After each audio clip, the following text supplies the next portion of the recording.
Yo! Hey, Helen. How you doing, Helen? Look at Helen. She's just looking fabulous today. As always, Helen is a spiritual advisor of this channel. We just want to say thank you, Helen, and I hope you make your comeback soon. You should have been in Twister, the new Twister movie, but you know what? They couldn't CGI her pretty enough, so I'm sorry, Helen. We all love you. I need one guy to get an assist and one guy to get a goal to hit another World Cup lay. Blake is just crushing World Cup. Of course, the two bets you give me, Blake, I miss on. It happens all the time. So last year's story, real quick, we're gonna do the $3 $1 million play action on DraftKings. Last year's story, he crushes college football bets. So the first two games, like the weird day, it's like Thursday and Friday. There's two first games. So I'm like, hey, what are your plays? What are your plays? Fucking loses both of them, and I'm just like, all right, dude. And then he ends up going like 64% the rest of the year. So I think the key is to stick with somebody. Maybe this year I'll start off slow. Knock on wood. I don't have a heart on right now, but if I did, I would knock on my dong. We don't start slow because we haven't started slow any year. But, now that I have more people following me, that would be not karma, but that would be poetic justice. Anyways, $3 DraftKings, $1 million play action. Let me know who's in. We will join together. And these drafts are usually really easy to get into together, easier than underdog. Underdogs are usually popping a lot more, especially this time of night. What's going on, Hetzer? What's going on, Jonathan? How you guys doing?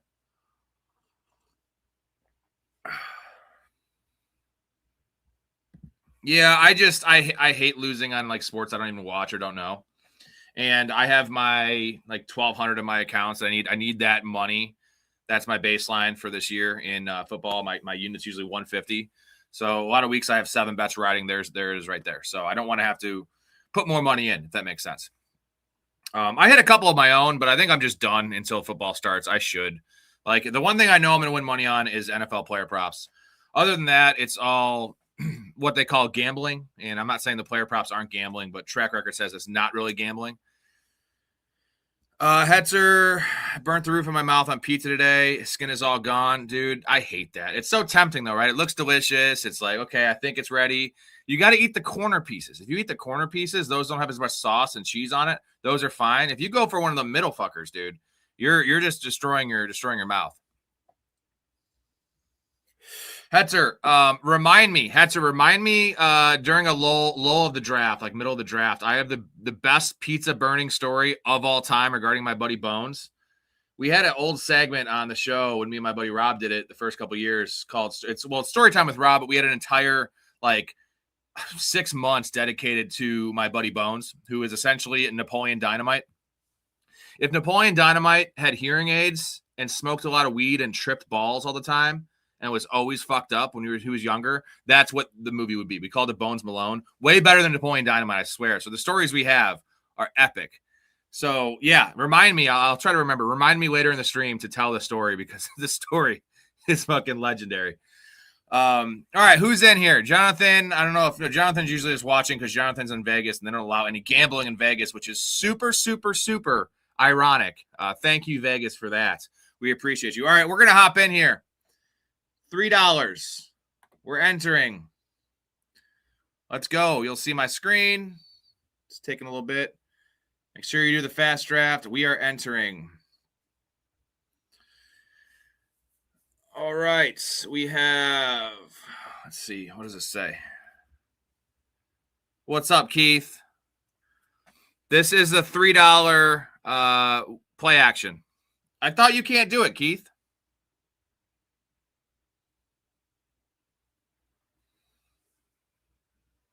There we go. We are in. I thought you couldn't do it, Keith.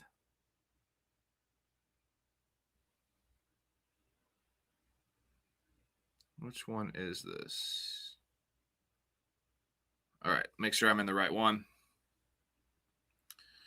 There we go. I have the 10th. Dude, I have the 10th pick every time. Like 10th or 11th every single time.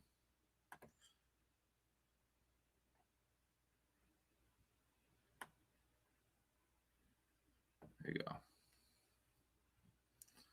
We might hop on an underdog later, Keith. We'll see. I was actually going to take tonight off, but I enjoy hanging out with you guys too much. It's like part of my daily routine. So,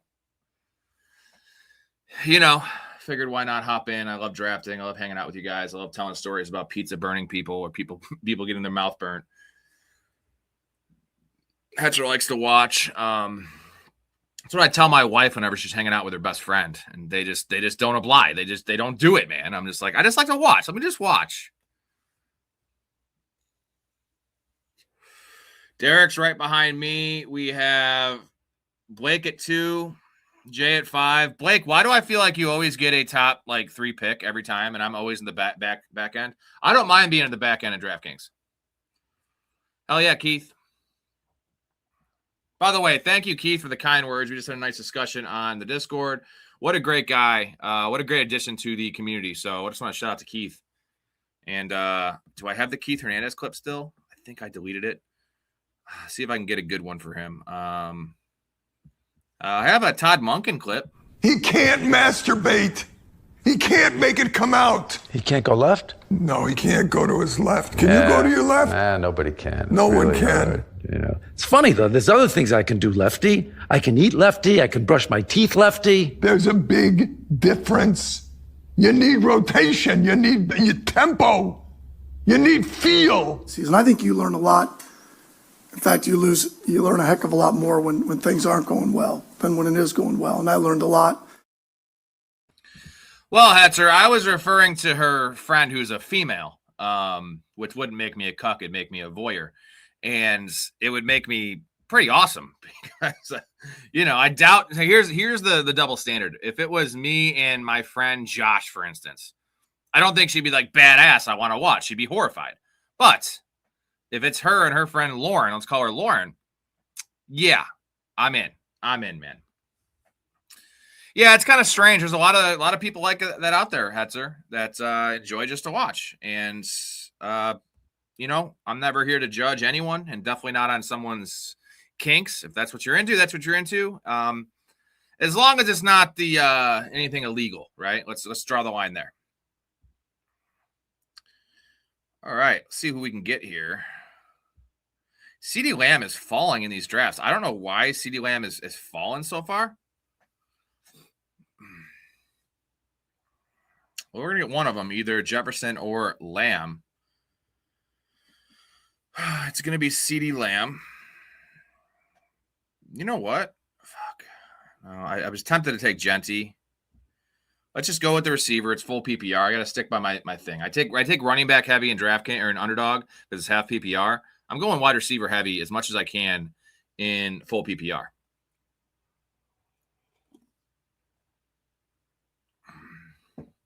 Play to the scoring, gentlemen. In a 6 for a passing touchdown league, which this is not, wait on quarterback. Take a pocket guy.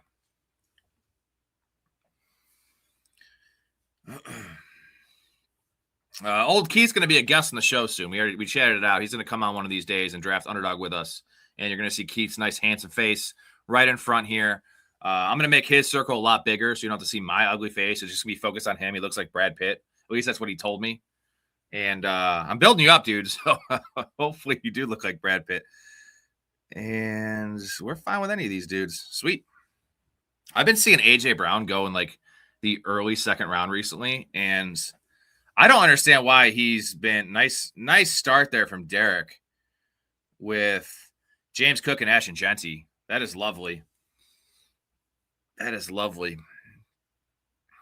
was hoping Genty would fall back to me. I wanted to take Genty at 10, but I figured I don't want to start off running back. And if you took London, I'm not taking See, there goes A.J. Brown. Like, I'm not taking A.J. Brown at the 15th pick. Like, no way, no how, won't do it. There goes Josh Allen, guys. The every other draft, someone takes Josh Allen like early second round. Man, I don't even feel great about taking Josh Allen at like the 307 or 308. Wild stuff, man. I get it. It's safe, right? It's safe, and you're going to get the number 1 or number 2 quarterback, but come on. You can pair quarterbacks in best ball. That's what people, I guess, don't realize. This guy will probably end up taking Lamar in like the 4th as well. Now, if you recall, last night in the last draft on Underdog, I had in the sit and go, I had Lamar and Josh Allen, but I got Lamar at the end of the 3rd round, and I got Josh Allen end of the 3rd round and Lamar at the end of the 5th round. So still, I don't like that strategy. I just wanted to mess with it. But that was like decent value for both, like a little after ADP for both. Derrick Henry ahead of A-Chain. Pretty interesting stuff. All right, Hetzer, I'll tell you this story. So my buddy Bones, love him to death, sweetheart. Like I told him, he's like Napoleon Dynamite. So he was a pizza addict, dude. This guy ate pizza like twice a day. Literally 12 meals of pizza a week he'd have. And we were huge stoners. And my other buddy Brett, had this like wild German Shepherd that was like not trained, super smart, but like crazy. So he takes this frozen pizza out of the oven and sets it on top of the fridge, like piping fucking hot pizza, dude. And the dog like jumps up on him. And like he doesn't realize he did not put the pizza all the way on top of the fridge. So it was like leaning over, falls on his neck. And like he was high as hell and just has bad, like his awareness is like zero, right? So this cheese and sauce and shit is sitting on his neck for like 10 seconds before he realizes it. And dude, he had like 3rd-degree burns. So the whole next couple of weeks at school, people were like, dude, what happened to your neck? And he'd just be like, pizza. That was his explanation, like pizza, which was the actual answer. But like without context, when you tell somebody pizza, fuck your neck up, like they're going to ask a lot more questions. So I literally heard 20 people ask him that question. Dude, what the hell? It was disgusting, dude. He's just like, pizza. Such a great story, man. He still has a scar, but like, dog had it in for him. He didn't understand how to like behave around dogs, and dogs can sense when you're a little scared. You know what I'm saying? They can sense like weird vibes, like they're smart like that. And he just did not understand that you got to just be chill. I keep having those Randy Moss plus Brady vibes though with AJ landing there. Yeah, I've heard that. I've heard people say that. That just seems aggressive though. They still have other guys there. And I'm sorry, Drake May is not Tom Brady. Brad Pitt minus 16,000. Keith plus 250. Well, you know where the value's at, Keith. The value's on you at plus 250. And we could be talking about, we could be referencing Brad Pitt now, which still a good looking man. But, once upon a time in Hollywood was quite a bit of years ago. So he does not look the same with his shirt off that he used to. He is not quite a 10 anymore. He's always a 10 in my heart. I'm a big Brad Pitt fan. A real honest question, guys. This is a real honest question. After I make this this pick here, we have one guy falling.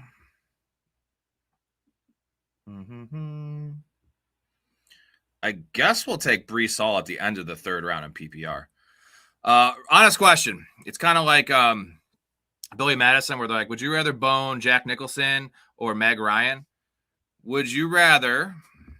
We're going to talk about prime Brad Pitt.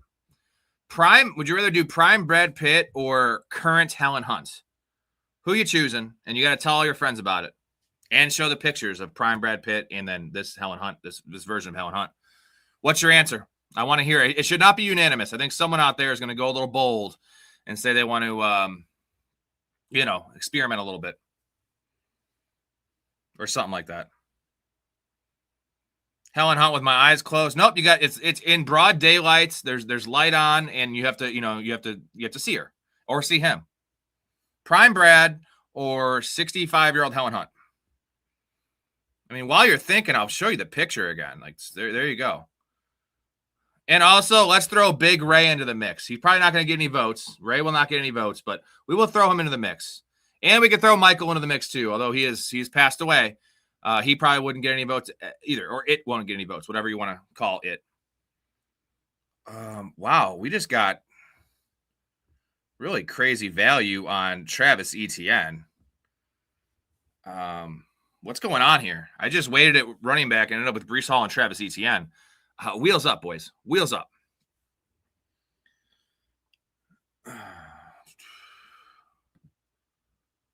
So we have Ray with Helen Hunt. Can I get drunk? Of course you can get drunk, but you have to finish. No.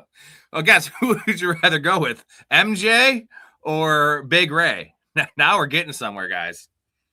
I love Keith, man. A lot of people have not seen True Romance. Even people I know that are like cinephiles and like big movie fans, like have not seen True Romance. But True Romance is, I think I ranked True Romance 3rd or 4th on my all-time Tarantino list. Now, Tarantino did not direct True Romance, but he wrote the screenplay for it. He was going to direct it. Thank you, Derek. Derek with the Brad Pitt easy. Yes. See, Derek's my kind of guy. I know Derek's seen True Romance because Derek is a genius when it comes to movies, but yeah, True Romance is great, man. I'm a big fan of Dusk Till Dawn as well. Did you guys see Sinners? Because I know a lot of people say it's a ripoff of from Dusk Till Dawn. I don't think so. I know the idea of a random movie and then it becomes a vampire movie. But other than that, there wasn't a lot of comparisons for me.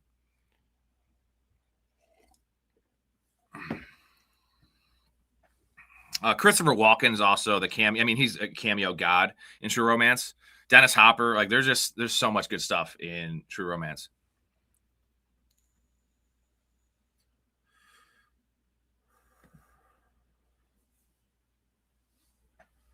You thought Hunt was underrated. See, Keith, again, is my kind of guy. No shame. It's not even shame. Like, you're just, everyone's just like, well, I got to say this.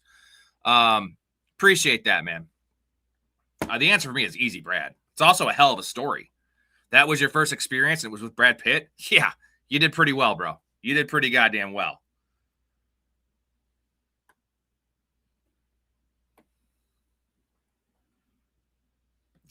Hetzer, you're pretty young, though, right? You need to well, now some people would say knowing a lot of stuff about movies is not really expanding your horizons, like going to Italy is expanding your horizons. But you know what? I can go watch Talented Mr. Ripley and I can get that same vibe, even though not going there. And that's a bad comparison, I suppose. Yeah, you're 27, so you're 11 years younger than me. Derek is the stepfather on the channel, and he is 52, I believe. Keith, how old are you again? I got to remember everyone's age. It's tough. We have some running backs still falling in this draft, guys.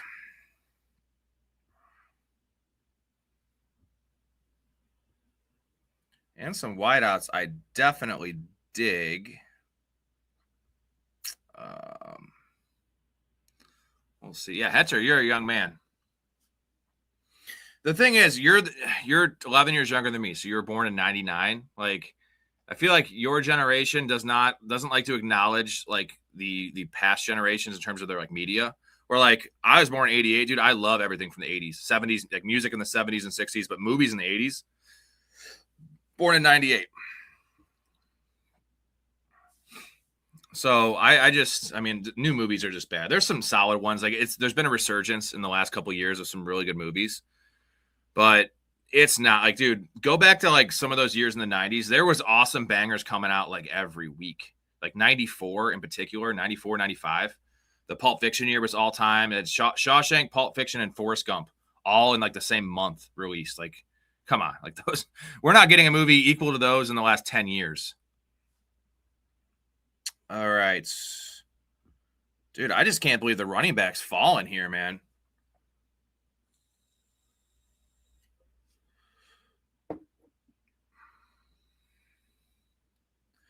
Derek, dude, hook him up with fucking Hetzer. Come on, man. Are they single?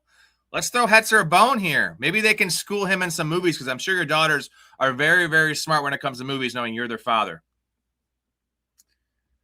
We're going to take an upside shot on Bucky. Let's do this.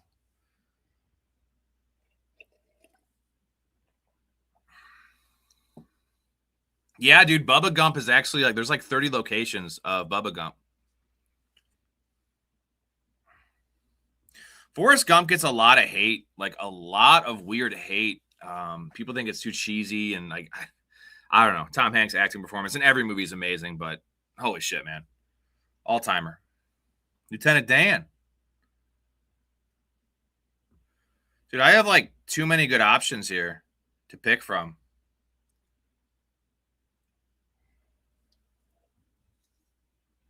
I love it. Keith is 51 going on 30. I'm 38 going on 50. So we could just swap. You know, it's like Freaky Friday.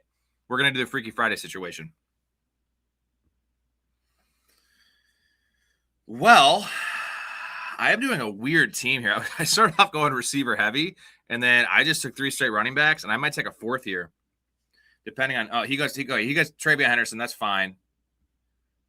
We're going to take I think we're going to take Tyler Warren. We've kind of neglected wide receiver now, but I love the team. I still believe to this day, the most accurate depiction of Forrest Gump is from Family Guy. Here it is. Hi, Forrest.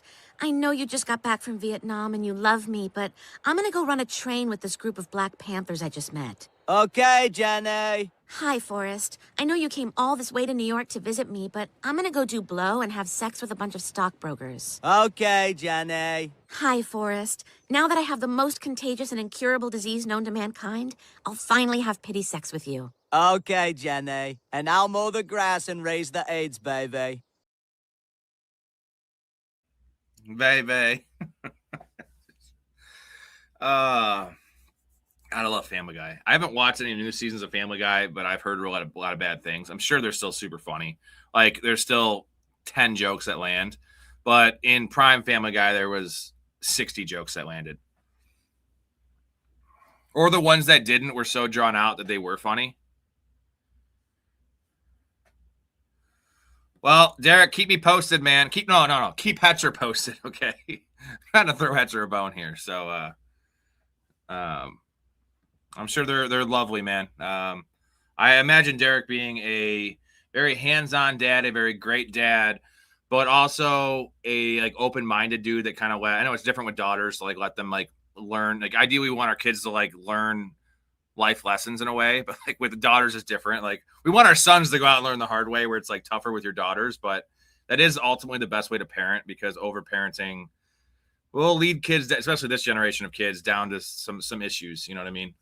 Or they just won't be prepared for life. I mean, hopefully they meet good men. Hopefully, do you approve of both men, Derek, is the question. Sorry if I'm getting too personal, but do you approve of both the guys?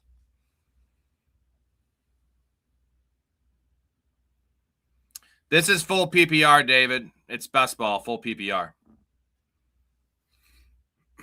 I got to make up receiver here quite a bit since I went wide receiver, but I feel really good about my running back room. I can end this team with 5 and wait until later to take them. There goes Dak Prescott. Okay. I guess we're going to be waiting at quarterback. We got a couple guys auto drafting here in between Jay and myself. So currently we have Jay in here, we have Blake in here, and we have Derek in here, all kind of scattered throughout the board.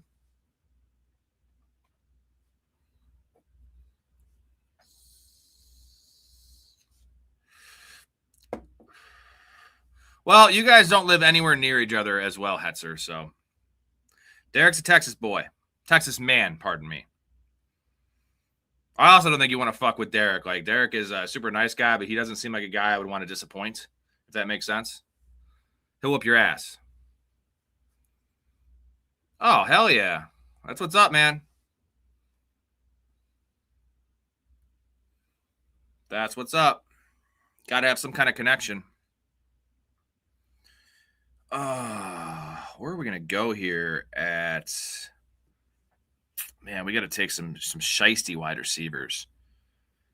Guys I don't love taking. Quentin Johnston, possibly.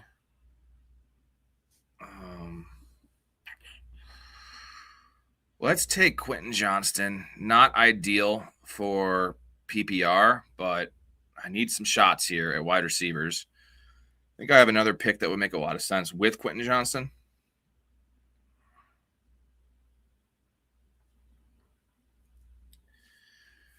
Oh, man. See, it's tough. It's hard to take Trevor Lawrence. If you don't have any of the guys, there's no way to backstack Trevor Lawrence. The only way is taking Brenton Strange, who I am just not a fan of.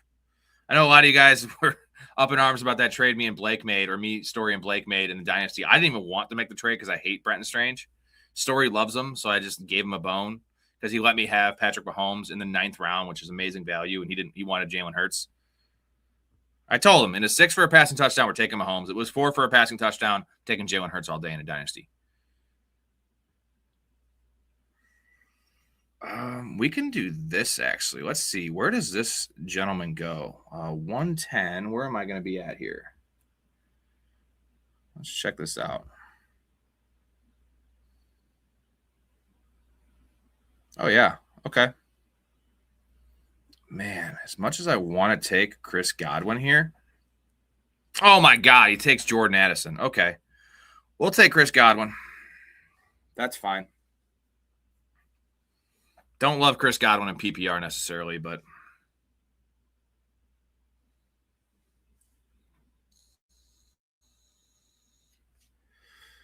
is there a way to share the board?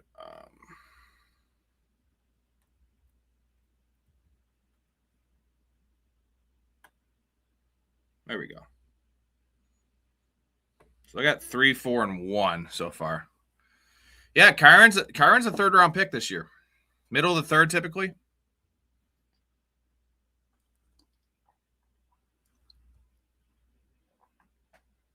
Yeah, I'm a big Chris Godwin guy. I practically cried when your boy Todd Bowles left him in that game. He tore up his ankle. Fucking stupid, man. I had him in like 40% of my leagues that year. Like, I don't know, 13 shares. And he was wide receiver 4 in PPR when the injury happened. That was the same game Mike Evans hurt his shoulder in the second quarter. And I was like, he's already wide receiver 4. This is awesome. And yeah. And then that happened. So he wasn't going to keep up that pace. But Chris Godwin that year was like a 7th-round pick. Easiest money ever.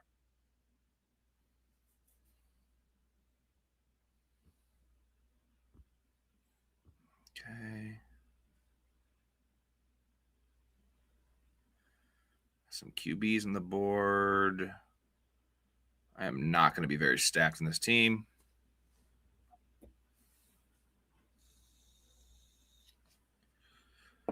Going to have to make this a 3-quarterback team, gentlemen.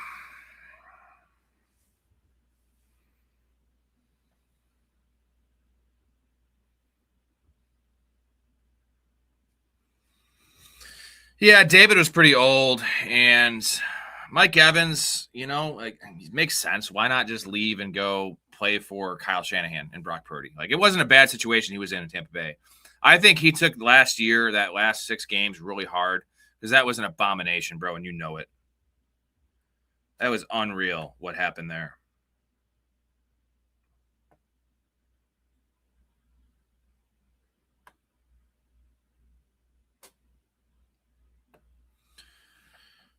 All right, Pittman off the board, Gainwell off the board.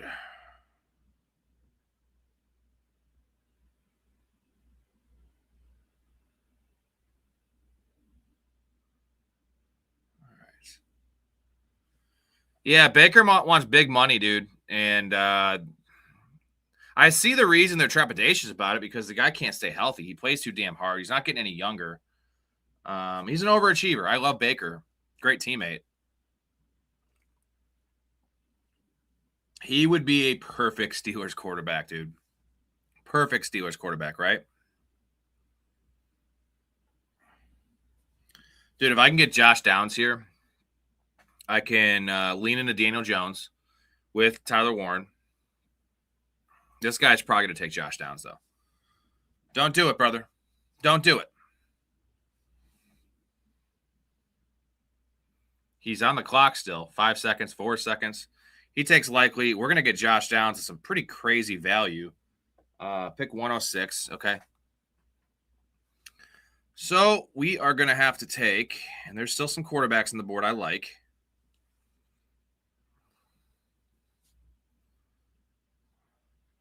Daniel Jones is going so damn late, dude. There goes Jared Goff. 2, Jonathan Brooks. This guy should take Kyler. In reality, he's got Jordan Addison. But if he doesn't, he's got Daniels and McLaurin already. He took McLaurin super early. Dude, let me get Kyler, bro. He takes Dobbins. Hey-oh. We'll take a little Kyler Murray. A naked Kyler Murray, which is not a good sight.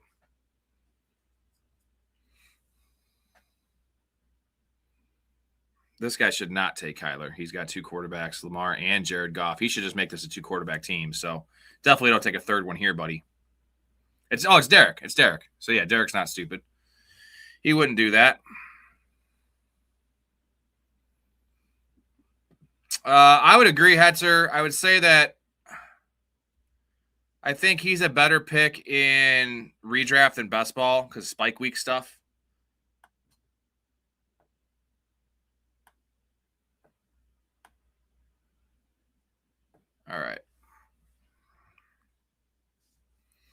There's also first quarterback. We can take Baker if he falls, which he probably won't. Take any of these guys.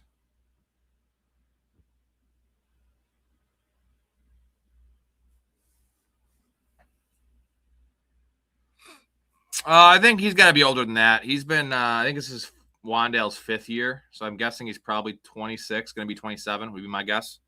Someone want to fact check that for me?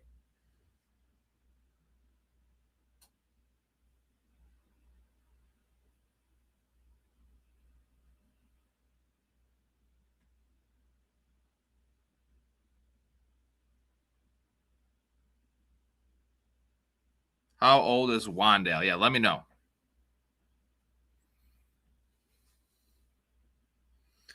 All right, setting the queue up here a little bit. We have one tight end, born in 2001. Oh, shit. So he's 25, going to be 26. Damn, he is pretty young then.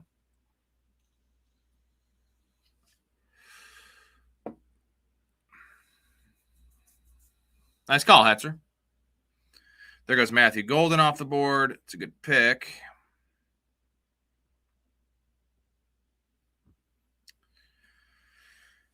Jonathan Brooks just went. He went at the 9-12. So essentially the start of the 10th round, the 9-10 turn. So that would be around 100. Usually it goes around pick 105. What's wild when we started doing these best ball drafts in late February, even up until like early April, he was like pick ADP 148. So he is 44 picks higher than he was when we started doing these, or even like as of 2 months ago.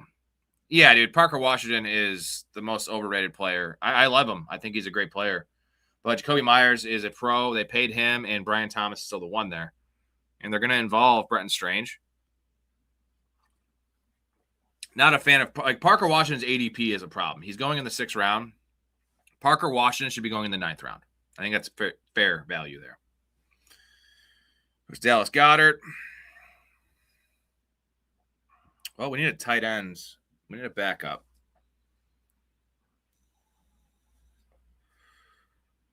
What quarterbacks are available? Just the Bake Show. And I don't think there's any way the Bake Show is getting it past Cheesehead. Maybe he takes Malik Willis because he's a Packers fan, right? And he just knows Malik Willis because he's an idiot. We don't know this guy. Sorry if you're in here, Cheesehead. Nothing personal.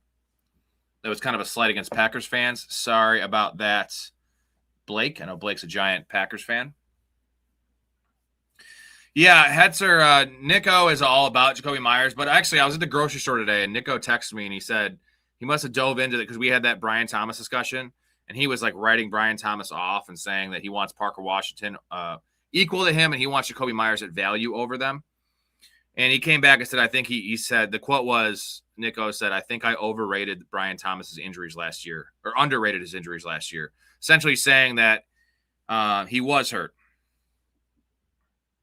Hey-ho, we just got Baker Mayfield at a hell of a bargain.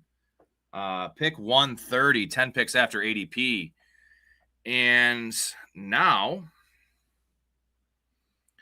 I think we have to take...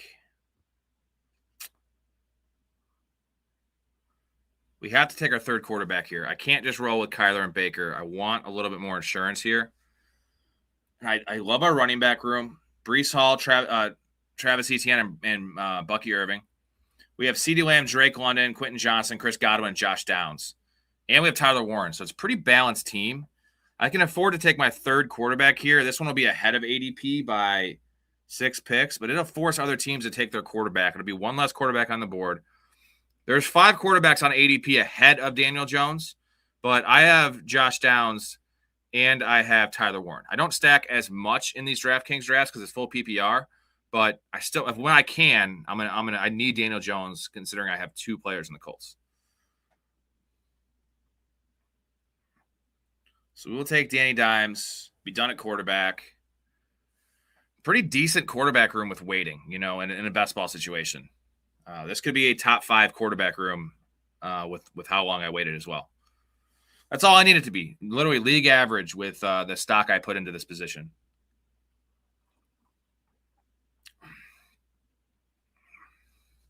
I fully expect Sam Darnold, Cam Ward, and CJ Stroud to go off in the next 7 picks. Well, there's a team right here that has 0 quarterbacks. Look at this guy's team, the 3rd spot. He has 7. Oops, sorry about that. He has 7 receivers, 3 tight ends, and 1 running back. So he's screwed, man. He took Bowers and McBride, and then he goes and takes Jake Ferguson. Like, why? I like the Bowers. That's not a bad value on Bowers and McBride, and he has Rico Dowdle as his running back. He doesn't have a quarterback. So I don't know what this guy's thinking. What he's going to do. This guy just screwed himself hard. So he's definitely taking a quarterback in one of these next 2 picks. He has to take a running back as well. But I think quarterback's more pressing need. There goes CJ Stroud off the board to him. David likes Tracy over Scat, or he feels like he'll do better. Mouth is on that train. Not saying he'll do better, but he likes Tracy's value over Scatterbo's value, which pretty justifiable considering one guy's going in the 4th round and one guy's going in like the 11th round. But, man, I like them both, honestly. I think they both will return value because Harbaugh runs the piss out of the ball. Guys, 8 likes in the video. If we get 30 likes plus subs, we'll do another draft. If we meet the super chat goal, we will do another draft. So a couple options. Or if we get a Patreon subscriber, a member to the community, David, I know you're a Dynasty player. You should definitely hop in. We will do another draft. David, you should hop on and do some best ball with us as well. We also have redraft leagues available, community leagues, a bunch of good stuff. So would recommend it. Okay, we have a couple receivers we love here. And this one player is a must. So we'll see what this guy does here. He has 1 quarterback, 1 running back currently. So he has to take either running back or quarterback.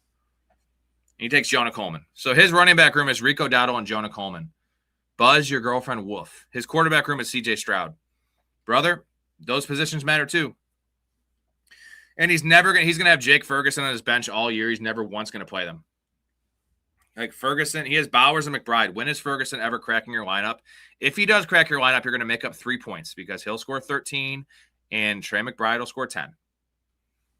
Bad business right there, dude. This is what we don't want to do. Stupid things like that.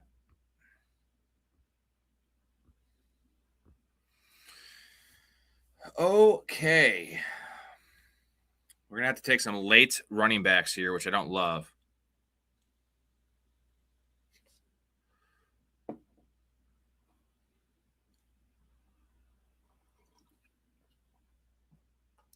There goes McMillan. There goes Shaheed. Nice pick, Jay, you asshole. It's okay because I have to take my guy, TJ Hawkinson, here because I have Kyler Murray. That way I have a stack with every single quarterback. And also taking players I like with the quarterback. That's the thing. I'm never stacking just to stack in DraftKings. If I can get guys at value and players I like, I will definitely do it. I will reach for it a little bit too. So the guy in the corner here has 0 tight ends, so I can't risk him taking TJ Hawkinson from me. They have different buys. Now it's time to hit running back. Let's hit it hard here. We only have 3 of them. I don't think Derek will take running back here. He has a pretty stacked room of running backs. So there goes Brenton Strange. He'll probably double up a tight end here, this guy.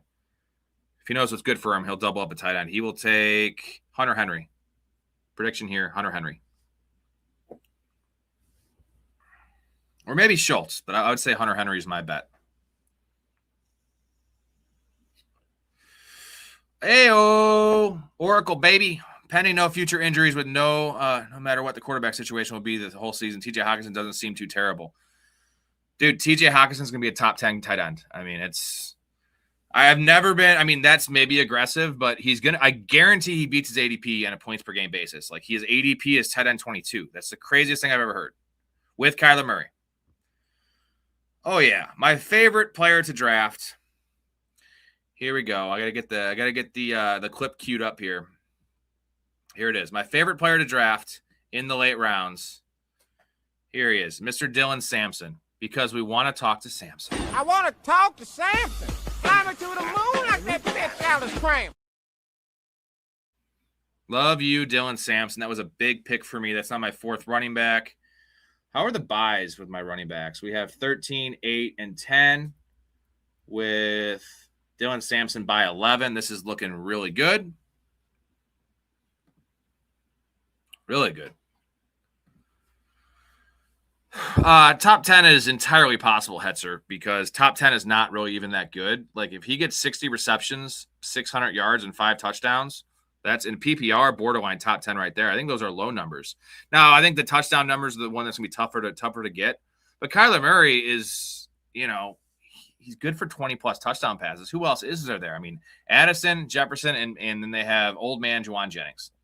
And there's no backup tight end. Josh Oliver is their backup tight end. So I think top 5, like my hot take would be that he's a top 5 tight end. But my warm take is top 10. My actual stamp it down, like this is going to happen for TJ Hockenson is top 15, which far exceeds his ADP. The issue is in redraft, does that really help you? Not necessarily, but it's in the streaming territory. But in best ball, we're just trying to have guys that beat their ADP. If we draft enough guys that beat their ADP, we will advance pretty far in these tournaments. So I love, dude, TJ Hawkinson's like he's not my most drafted player because I don't have a lot of Kyler. But I trust him so much just because his ADP is so cheap. It's so cheap, dude. I mean, if you're worried, the worry should not be the Vikings offense. If you look at Kevin O'Connell's history, we went over this yesterday on the show. Kevin O'Connell in the 3 years, take away last year because that was a JJ McCarthy thing. Or if you don't have to, if you don't want to, but he was 7th, 10th, and 13th. So he's averaged a top 10 offense in the 3 years there prior to JJ McCarthy experiment. And that's with old Kirk Cousins.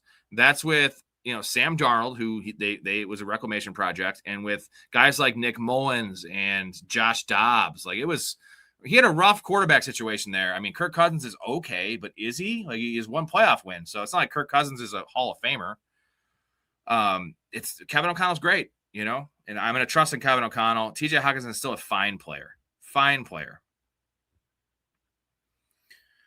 We need running back help, but I don't like the guys on the board. So we're going to take. Ooh, okay. I guess we'll take Antonio Williams, fucking 20 picks after his ADP. Or Trey Tucker. Doesn't matter to me.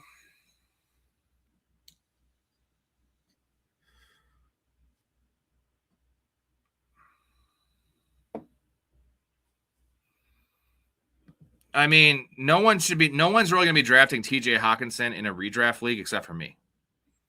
He's going tight end 22. Like, who's drafting tight end 22? That's literally that's the end of the tight end 2s. Not many teams take backups. So, I mean, you could get him. Like, you could just reach on him 7 picks ahead of ADP or 1 round early, which is still like you're looking at the 14th round in a redraft league, maybe last round pick. People are drafting Ayuk just based on the perceived upside. We're going to take Williams here, who fell 2 rounds after his ADP. I don't know why. I am not an Antonio Williams guy at all. But for my 6th receiver at this spot, he usually goes in the end of the 13th. We will take Antonio Williams at ADP value. I do prefer Isaac Tesla over him, but I have a lot of Tesla. Sometimes we want to mix it up a little bit, and when we get ADP value, that is always a good game to play. Man, we need a running back here really bad, but I don't like any of these dudes. We have 4 already, so we're just going to go back to the well here and start nabbing some receivers we like.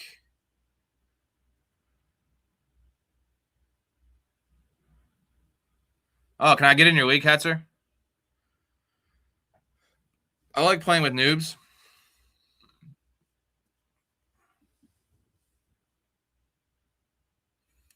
Here goes Jerry Jeudy. So we're going to take Adonai Mitchell. I think I'm comfortable with this tight end room. I really think I am. It's Hockenson and Tyler Warren. I feel like it's a little light right now, but taking a third one, at least at that pick, if it was Gunnar Helm or something, I feel like that's a little heavy at tight end. Oh, bro, then you don't need TJ Hawkinson. You don't need anyone. You just need to take the best, take value, because if Jared Goff's going to be a first-round pick,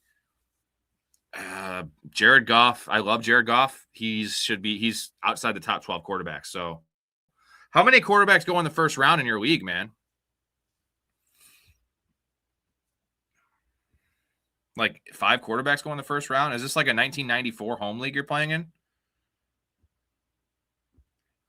A smart, savvy fantasy league will have Josh Allen go in the middle of the third round. And sometimes he'll fall later because no one wants to be that idiot that takes the first quarterback. Because if people don't take Lamar to the 5th round, like Lamar's a better value in round 5 than Josh Allen is in round 3. Jaden Daniels goes in round 6. The other guy's going round 7. So we have 3 quarterbacks, 4 running backs, 7 receivers, and 2 tight ends. I'm going to go through the team here and just see what we're looking at. So we started off with CeeDee Lamb and Drake London. We went Breece Hall, Travis Etienne, Bucky Irving. We pivoted to running back there. Tyler Warren, Quentin Johnson's our 3. Godwin's our 4. Josh Downs is our 5, with Williams and Mitchell as our 6 and 7. Kyler Murray, Baker Mayfield, and Daniel Jones at quarterback, with Tyler Warren and TJ Hawkinson at tight end. Dylan Sampson is my running back 4. I think I can pull off a 5 running back team here with Breece Hall, Travis Etienne, and Bucky Irving. We are banking on pretty much the Bucs and the Colts in this team, but not too heavily invested in those guys, but just the quarterbacks with some later stacks and then Bucky Irving. Man, Braylon Allen's off the board. Well, that just sucks. I don't like seeing that. Fuck it. I'll take another tight end then if I have to.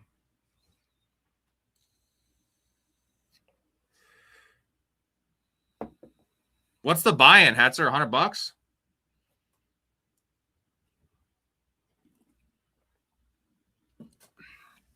I will draft your team with you, Hetzer, if you give me like 5%. As long as it's a $100 buy-in. I'll draft for $25. Oh, what is it, like $50? Jesus. Well, now I know why Jared Goff goes in the first round. All right. Going to take a shot on Ray Davis, I think, to end the running back room. Give me an upside shot there at running back. We will end it there.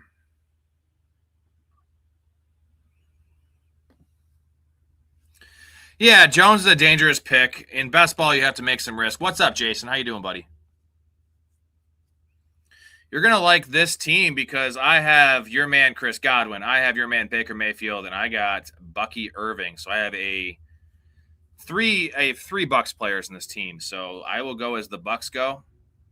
I'm tied to the Bucs, Vikings, and Colts in this team. So not the most explosive offenses, but 3 teams that we talked about on yesterday's show for undervalued offenses, and nothing is set in stone. I trust the Bucs the most out of these teams.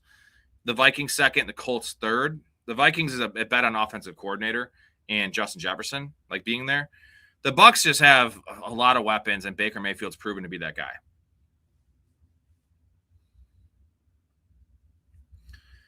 All right, what are we looking at here? There is one guy I would take at tight end to make this a 3 tight end team. And I got to remember that DraftKings is 20 rounds. So you can go 3 quarterbacks, 3 tight ends, and still have 14 running backs and receivers. So that's what we're going to do if we do get value here. I think Derek might take tight ends, but we'll see. He does not. So we're going to take Pat Freiermuth, give us some insurance there at tight end for Hawkinson.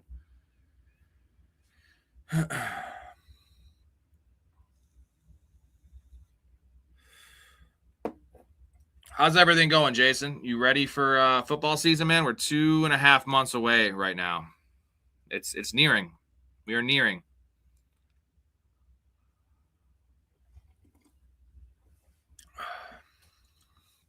Yeah, buddy. So typically the fanatics get all the draft help and all that kind of stuff, but we'll talk about something. Jason, what do you think about the rumors that they're so not the rumors, but the reports that they're so far off on the contract? Like Baker wants to get paid like a top 10 quarterback. I think he's earned that right.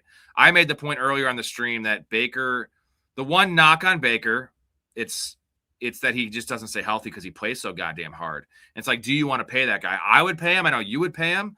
The Bucs are a little cheap, and Baker hasn't shown that he plays through injury, but it's to his detriment, right?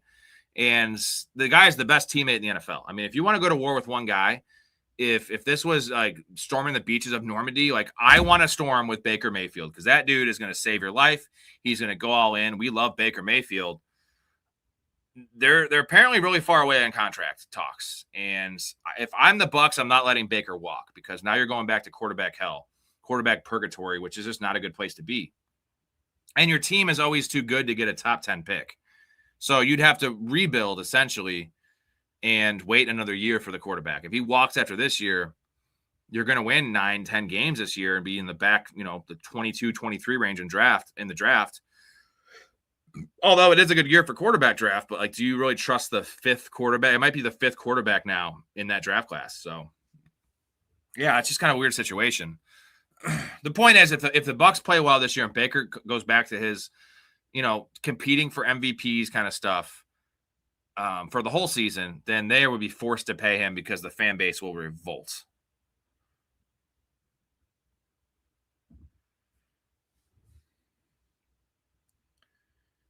All right. So we got some dudes we like. I can take this guy. This dude.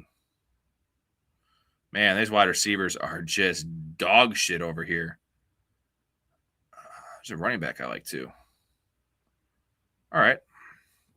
We'll do draft grades after this, guys. Letter grades, A through F. We have, why I didn't have this up here. We have Derek, myself, Jay, and Blake in this draft. So 4 draft grades to give.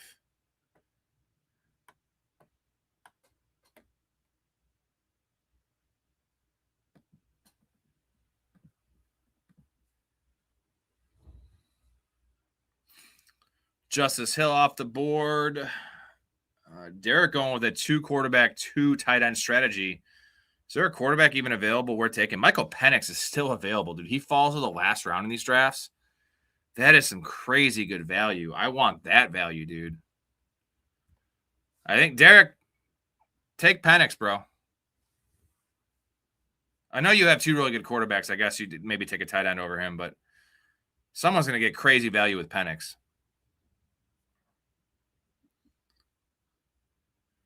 Brennan Thompson. I am going to take Rashad Bateman. And now we have 9 receivers. All right. I am digging this squad. We'll see how it grades out, how it looks when I look at it on paper.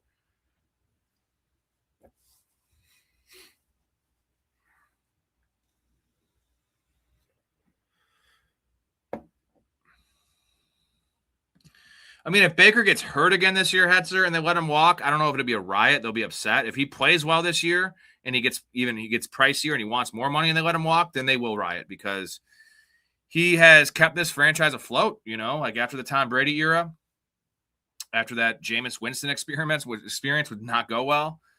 You got him for nothing and you got a cheap contract with him for many years. It's time to pay him up. Now, he'll probably be overpaid in terms of the end of his contract. That's not debatable. But you have to pay up for your quarterbacks, and he's not Tua, right? He's not that level of guy, which is going to be cuts. Like Baker Mayfield's a fixture of the community, of the team. We all love him.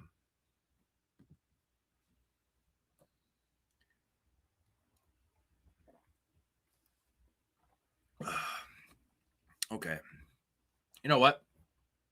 For Jason, if Jason's still in here, I'm going to stay here. We'll do draft grades. I'm going to give Jason a beer chug here. Just for the super, just because I love Jason. I know he's what? Did I just leave that? Damn it. Let me see if I can find that draft. I have an issue finding these. Let's see. Lineups. I have an issue sometimes finding these. Jason, hold up, man. I got a beer chug for you. Give me 1 second. For my guy, Jason.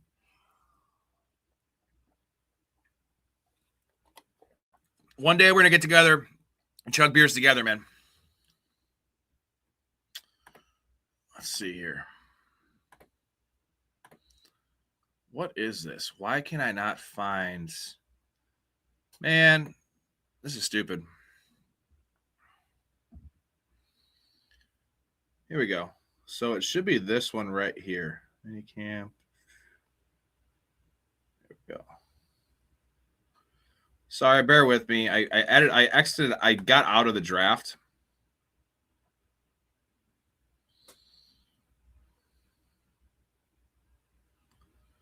It's this one right here. All right, I'll get to the draft board here, and we'll talk about our team. So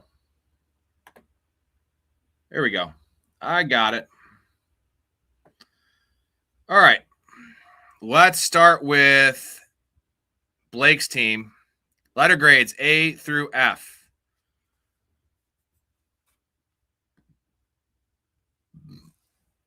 Y'all ready? We have, for Blake, Tyler Shuck at quarterback. Quarterbacks are Tyler Shuck, Cam Ward, and Fernando Mendoza. Little light at quarterback. He has Jahmyr Gibbs, David Montgomery. Jahmyr Gibbs, David Montgomery, Chuba Hubbard, Kenneth Gainwell is 4, Tajay Spears is 5, Kamani Vidal is 6. Wide receivers, Nico Collins, George Pickens, DJ Moore, Jordan Tyson, Jaden Reed, Ted Hurst, Elijah Surratt, and Pat Bryant. I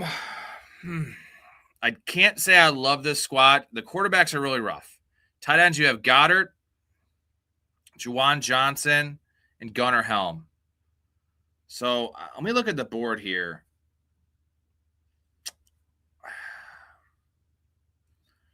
Chuba, yeah, it doesn't like pop. I mean, you have Jahmyr Gibbs for sure. It's just not popping for me. Young quarterbacks for sure. Tight end's going to be rough. Quarterback's not great, and I just don't see enough. Receivers are really good. I'm just not a Tyson guy. Jaden Reed, and then everyone else is super late. What do you guys have for a grade in this team? I'm going to go – it's in the C range for me. It's not bad. I just don't see a lot here. As much as I love Montgomery, maybe it was DJ Moore. No, DJ Moore went in a pretty fair spot. Pickens was value. I don't know. Am I looking at this crazy here? I'll say C+ on this squad. Hetzer has B-. Derek has C. What do you think about the squad, Blake? And where am I missing? What am I missing with the squad? I guess for me, I see weak quarterback. I see weak tight end. I know you have 3 of both. And I don't see – like Chuba Hubbard's a fine 3. But McCall, if wide receivers are nice, quarterbacks on paper aren't good by any means, but Shuck has great value. Look at that, McCall doing a goddamn write-up. Fuck, hell yeah, McCall. Appreciate you, brother. Let us know your take on this one, Blake, if you liked it or if we're way off. I love David Montgomery. I'm not hating that. Like, that's a fine pick. I think it's just the quarterback room and the tight end room. Like, both are a little suspect. And, like, Tyler Shuck is my number 1. I'm just not on board with. I think Tyler Shuck has a chance to be great. I don't know. I thought it was one of my better drafts, to be honest. I felt pretty balanced. It is very balanced. Like, that is one thing. It is the build is really good. Dallas Goedert as a 1. Dallas Goedert and Tyler Shuck is my 1 at quarterback and tight end. Cam Ward and Gunnar Helm, or Cam Ward and Juwan Johnson, like, that's your 2. And then Mendoza and Gunnar Helm. It is pretty balanced. I'm going to stick with my C+. I don't think it's terrible. Let's go to Jay's team.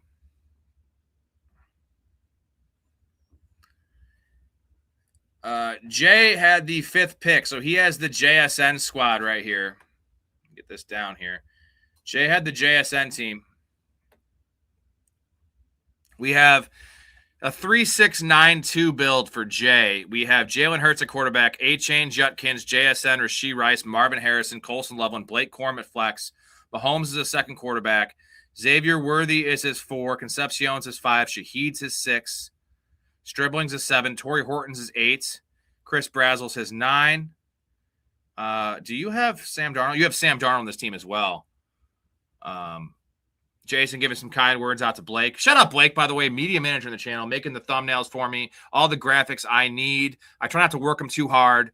But Blake, when the show takes off, I promise you, I do what I can for you now, but I'm going to be taking care of you like, you know, a good son takes care of an ill mother, right?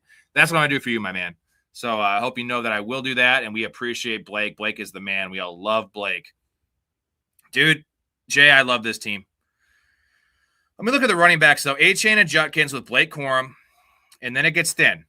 Then it's Emmanuel Wilson, Sean Tucker, and James Conner. So here's the issue.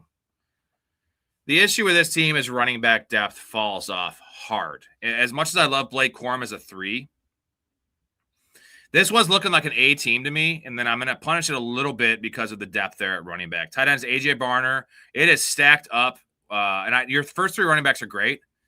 So I'm going to give it a B+ because of the running back stuff. Like James Conner might be nothing. Sean Tucker, if they just go back to Bucky if they go back to Bucky more, Sean Tucker's going to give you like 1 week. So you're relying a lot on Blake Corum taking a step up or Kyron getting hurt and A-Chain and Jutkins being good and staying healthy. So this is a risky team just based on the running back thing. But I like the build with it's an aggressive team, and I love the receivers. Colson Loveland, like this starting, you know, the tight outside of your flex, which you have Mahomes and Worthy. I would have really liked Tyquan Thornton here on this team, but you have Rice and Worthy. Never mind. Okay, so you're stacked up. It's a really good team for you, man. And I just think the one worry is the running back depth. A-Chain and Jutkins great. Corum is a great 3, but Emmanuel Wilson with the news of Charbonnet possibly coming back, he's probably gonna be a nothing. I wish you had, you know, I know you have, you already have Jutkins, but Dylan Sampson works on this team very well. Tyron Tracy. If you had Tyron Tracy as your 4, I would give this an A, like for sure an A. But this is a really good team, a really good build. You went on the Chiefs and the Seahawks. I like those bets. And Torrey Horton was a really good pick. Chris Brazel, don't love, but very good value. Man, this is an A- the B+ team. All right, we got to go to my squad next. I think I like this one, guys. I think I liked it. We're Cubs fan 311. So we had the 10th pick. We had the CeeDee Lamb, Drake London starts. So we have Kyler Murray, Breece Hall, Travis Etienne, CeeDee Lamb, Drake London, Quentin Johnston's a 3, which is an issue. Tyler Warren at tight end, Bucky Irving at flex. So here's our running backs: Breece Hall, Travis Etienne, Bucky Irving, with Dylan Sampson as a 4 and Ray Davis as a 5. So it's a little light at running back, but I do have Bucky Irving as a 3. Wide receivers are CeeDee Lamb, Drake London, Quentin Johnston, Chris Godwin, Josh Downs, Antonio Williams, Adonai Mitchell, Tyquan Thornton, and Rashad Bateman. We have 9 of them to kind of cover that middle ground I missed. Quarterback, Kyler Murray, Baker Mayfield, Daniel Jones. Tight end is Tyler Warren, TJ Hawkinson, and Pat Freiermuth. I think this is one of the more balanced teams I've had in quite a while. I guess the biggest worry is the middle wide receivers. Quentin Johnston as a 3 is not ideal. But we have Chris Godwin as a 4, Josh Downs as a 5. It gets weak then, but then I guess I have all this. That's my biggest weakness, I'd say, is really deep running back depth. I have Samson as my 4, but I have 3 really good running backs in my mind. And like tight end and quarterback are money. It's just the middle wide receiver stuff. And then, Dylan Sampson's my 4, and then I have Ray Davis. So that is kind of the issue. It's thin at running back at the end, and the meat of the wide receivers are just not great because I did wait. I took those 3 wide receivers or 3 running backs right in a row. But I'm tied to the Colts, tied to the Vikings, and tied to the Bucks. So I do have quite a bit of stacks. I don't usually stack that much on DraftKings, but it kind of just fell that way. So I do kind of like this team. Hetra says A for drafted Chris Godwin. Thank you, brother. Let's move to Derek's squad. We have Derek had the 11th pick. So we have James Cook, Ashton Genty. Real quick, it is Father's Day coming up. Happy Father's Day to all the dads out there. Spend as much time as you can with him. That's truly your best friend, brother. Love you guys. Much respect. Shout out to Jason. Jason's father is a veteran. His grandfather was a veteran. They're both passed. So give Jason your thoughts. And I know he was really, really close with his dad. So I'm sure your dad was a great American like yourself. And I know your dad and grandpa were great Americans, and you are as well, dude. So much love and appreciate you, Jason. You're the man. We got to play golf sometime, man. I can't wait. I got to come down to Florida and see you and crash in your couch and probably puke in your bathroom. But I'm a clean puker. I'm loud, but I'm clean. So you don't have to do any cleanup. And then we'll keep on drinking after. Because I know it's hard to keep up with you. Jason can fucking pound him, dude. We could have a stream of just us two who can drink more. That would be badass, Jason. I'm good for like 25, brother. I know you might be good for 30, though. You're a lot younger than me, too. All right, Derek's team. Number 11, Lamar Jackson at quarterback. Running backs are James Cook and Ashton Genty. I'm going to go through the running backs here. James Cook, Ashton Genty, Travion Henderson as a 3. He has Tyron Tracy as a 4. He has Damon Claiborne as a 5. And Justice Hill as a 6. So it's a little thin at the end, but I love Genty, Cook, Henderson, and Tyron Tracy. This is great. Quarterback is Lamar and Jared Goff. Wide receivers, Zay Flowers, Christian Watson, Michael Wilson. Jacoby Myers is his 4. Omar Cooper, Ryan Flournoy, Isaac Tesla, Jerry Jeudy, Jeremy Bernard, and Brennan Thompson. So he has 10 receivers. Tight end, Sam Laporta and Mark Andrews. Man, the wide receivers are trash, but you have 10 of them. So, like, the build actually works in this case. I hate Michael Wilson as a 3. I don't like Christian Watson as a 2. I love Zay Flowers as a 1. Jacoby Myers, again, not great as a 4, but you have Omar Cooper, Flournoy, Tesla, Jeudy, Bernard. Like, these guys will hit, right? Like, they will hit. Some of them, like, on a weekly basis. So this is a good team as well, man. I think we all had really good teams. Blake, your team was solid too. Again, a C grade in the C range is still average. This is in the B plus range, dude. I love the build. Like, the fact that you pulled off Lamar and Jared Goff in a 2 quarterback build and the tight end build of Sam Laporta and Mark Andrews, both stacked up. I might give you an A-. I think you won this one, Derek. I really love my team, but I think you got me here. And this is the thing, like, we can look at these builds sometimes and be like, yeah, the ideal build in DraftKings is probably 3-6-8-3. That's if you're balanced. You take a quarterback in the 4th, you take a tight end in the 6th. Like, builds are relative. It's about what equity you're putting into each position. And in this case, you neglected wide receiver pretty hard, and then you pounded wide receiver late. So 10 receivers was necessary. If you did this team with 8 wide receivers, I would have given it like a D+. The Tommy Boy grade, right? I got a D+. I passed. But this is great. This is great. It's a really good team, man. I think we all had really good teams. Again, if Blake's team was the worst we read, we like this team. I like the players he took. I just didn't like the quarterback and tight end situation he had. But if Tyler Shuck hits, that team's really good. If Dallas Goedert scores 10 touchdowns, or he had 13 last year, if he scores 10 touchdowns, that team hit. That team's going to hit. So we're going to, I would guess that two of us 4 are going to advance. And I would really bet that at least one of our 4 teams are advancing here. And this is one to keep an eye on. We have a lot. It's, all my drafts essentially are, I do some slow ones by myself, and I do a couple with my wife. But typically all my drafts are with you guys. So we're going to have a lot of people like chirping me, or, not even chirping in a bad way. Just like, we're going to be paying attention to these, because I know a lot of you guys aren't in as many as I am. So you'll be paying attention to them a little closer than I am, because I also have, 40 fucking redrafts to pay attention to. I just browse my best ball on like Monday morning when I'm hungover and kind of look at the place I'm in. And if I'm in first place or something, or if I'm in last place, I would look at what the fuck happened. So, yeah. Henderson, dude, here's the thing on Henderson. I'm warming to Henderson in best ball, but redraft's going to be tough because it's one of those where we just don't know what we're getting. But we like the Patriots this year. I think the schedule is tougher, but they're still going to be a good offense. And he does something that Stevenson does not do. He hits the home run.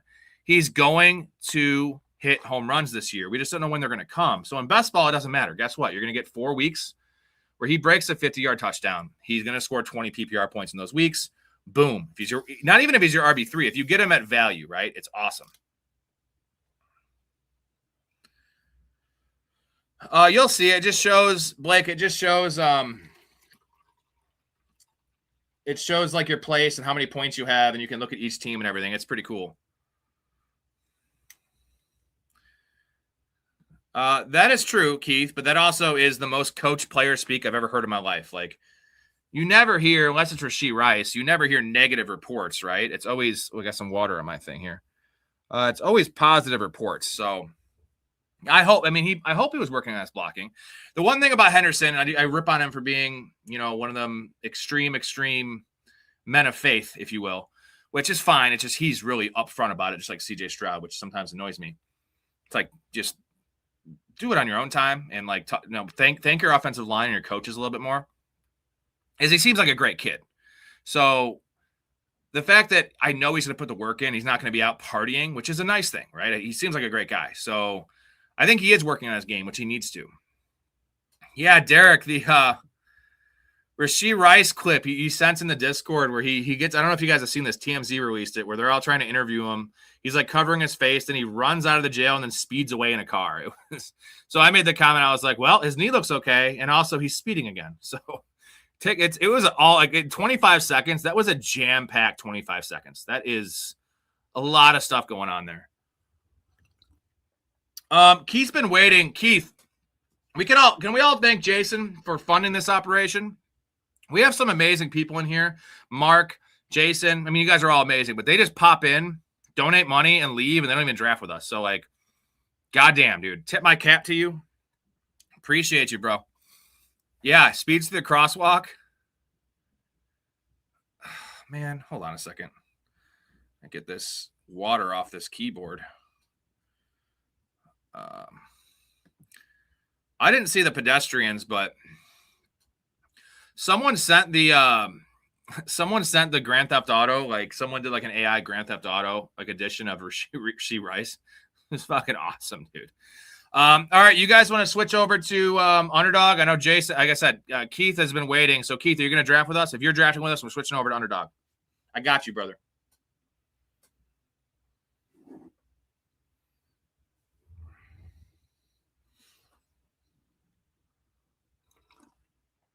Derek's in.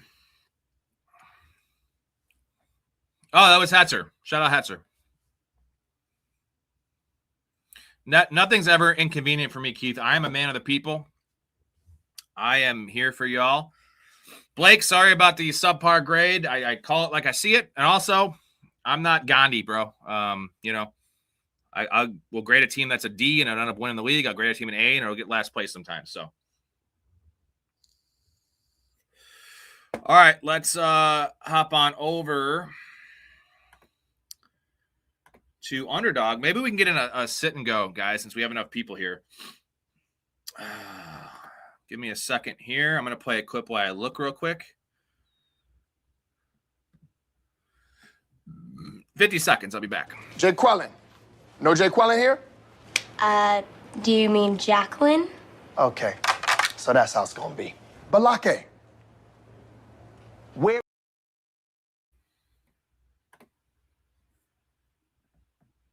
Guys, we have a $3 draft sit and go that is open for business. Let's get in this. First come, first serve right here. We have 5 spots available right here. $12 sit and go. I'm entering. Get on in that, baby. There's still 4 spots available. I think we have 4 of us in here that want to draft. Keith has to get in. Keith, you hear me? Keith, do you hear me? 2 spots, the $3. Keith, $3 sit and go. I know we wouldn't get this chance again. Come on, Keith. $3 sit and go. 1 spot available. I have faith in my boy Keith. Let me change this camera up a little bit. This is what we want. I want to take this off.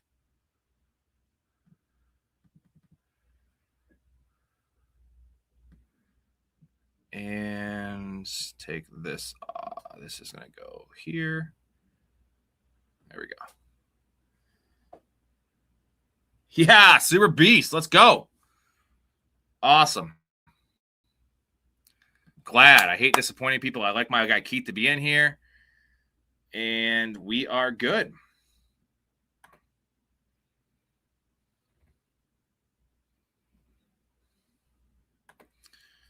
For once, Hetzer has picked 12. You didn't get a top pick, man. For once. So we have Jake is in here. Jake has the 7th pick. Guys, we cannot make this up. He has the 7th or 8th pick every time. Last night he had the 11th, but oh my God, Derek missed it. Damn it. My bad, Derek.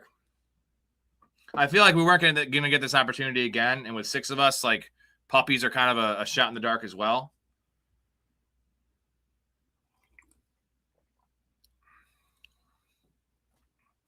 Is Jake is in here. Jake, are you in the chat? You got to comment about your 7th pick again. The nice thing is he's going to do some wild stuff because he has to.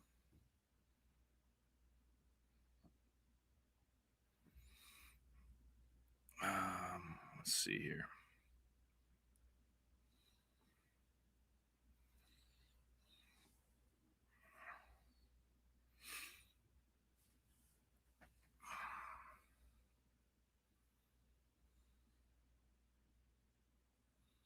Sorry, Derek.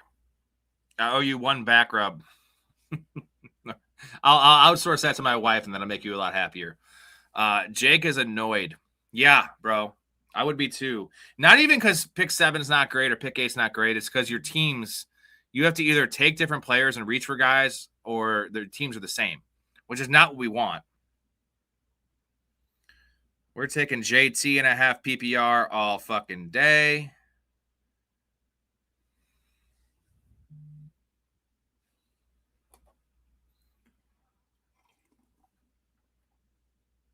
Derek got in a slow draft. It's never your fault, Derek. Come on. Goodwill Hunting. It's not your fault. It's not your fault. Hey, it's not your fault. Get away from me, man. It's not your fault. It's not your fault.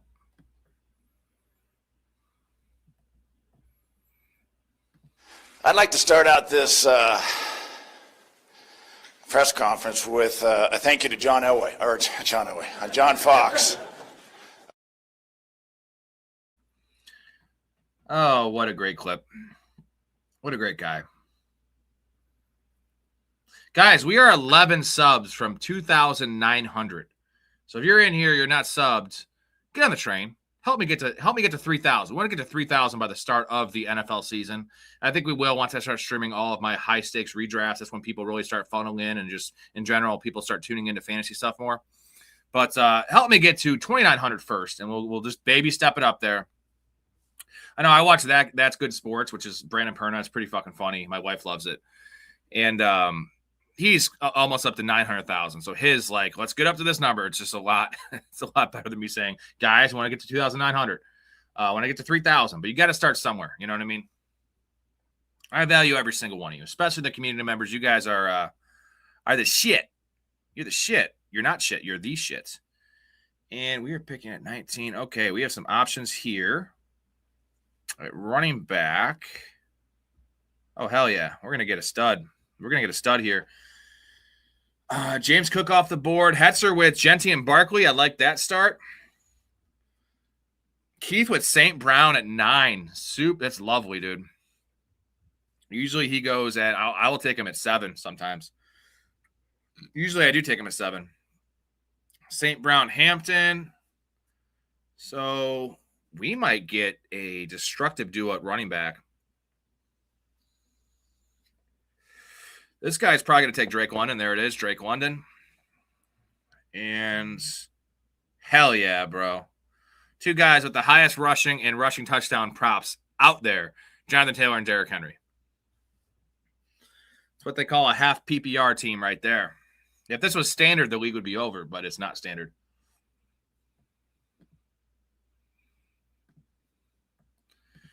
Derek jumping in a puppy, better off drafting without you guys. Well, that is true. You're better luck, right? Better return on investment, but it's not as fun. You can still hang out with us, right? I only have McCaffrey in a few spots, so I'm okay with that pick. Yeah. I don't know. I'm kind of off McCaffrey in a half PPR. In a full PPR, the appeal is just, I feel like the passing game stuff will go down a little bit, but that's always going to be there. But I'd like to think maybe one day, we've been saying this for 4 years now. Well, not 4 years. He's been with San Fran for 3 now. We've been saying this for at least 2 years, that maybe Kyle Shanahan's going to take some load off of the starting running back, specifically Christian McCaffrey, and not give him 471 touches. But it never happens. But I think this might be the year. And this guy takes Breece Hall at the 212. That is a gross pick. I love that pick for me because I already have 2 running backs. Sweet. Keep on doing stuff like that, dude. And all right. Where's the board at here? We have 54.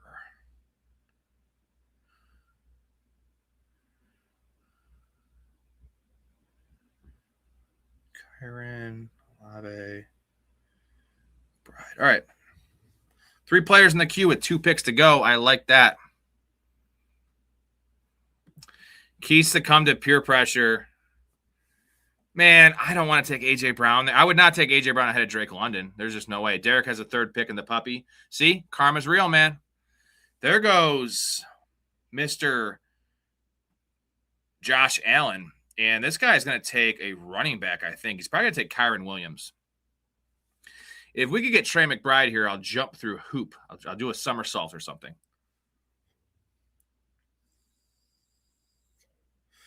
If not, we'll just he takes Javonte Williams. We're going to get a value on Trey McBride, and we're going to just punt wide receiver, which who needs wide receivers? Nobody.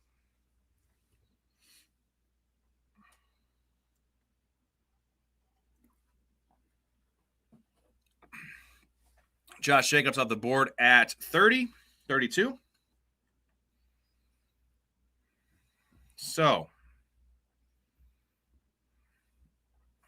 I bet you that Jake takes T. Higgins if he's there. Anyone want to wager?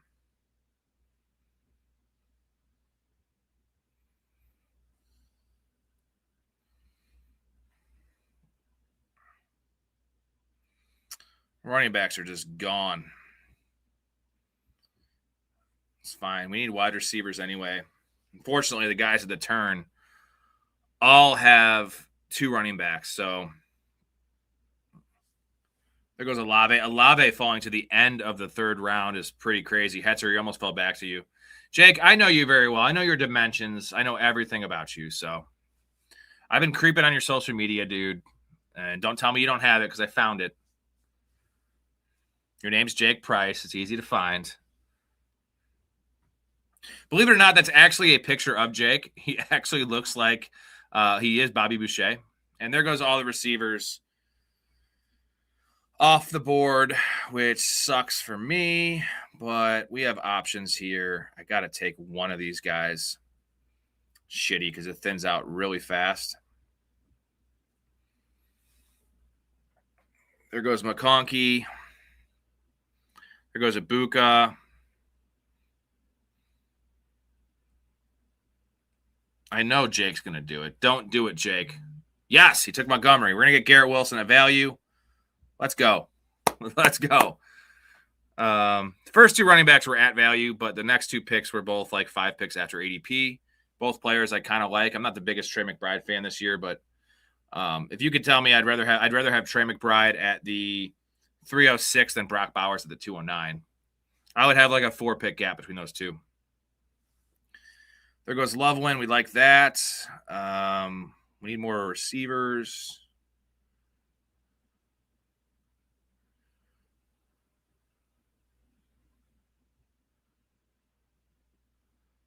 Yeah, I'm pretty high on Garrett Wilson. I have like 17% Garrett Wilson, which is pretty high. Double what it should be. There goes Terry McLaurin. God, people are wising up and taking Terry McLaurin. I mean, that's about his ADP, but I miss getting Terry McLaurin in the 5th round.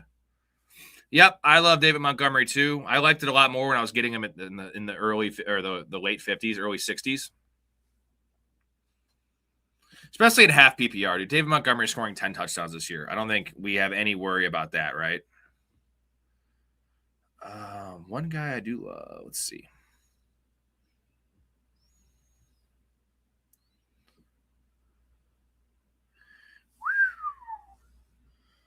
Well, we do have a chance to take.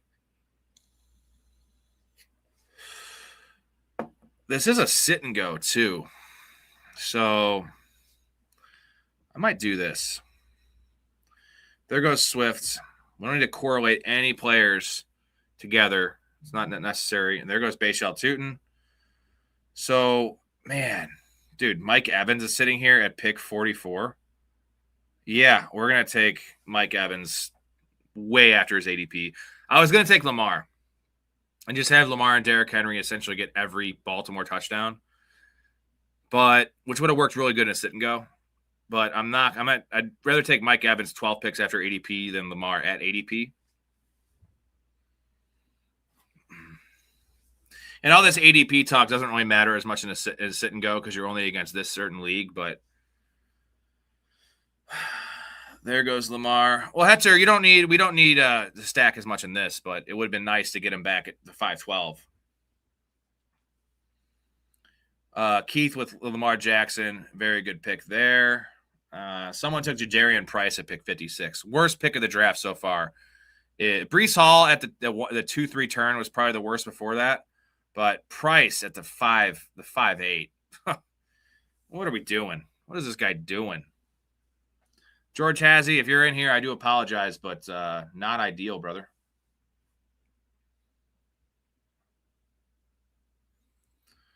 So, take a couple guys I like, still around.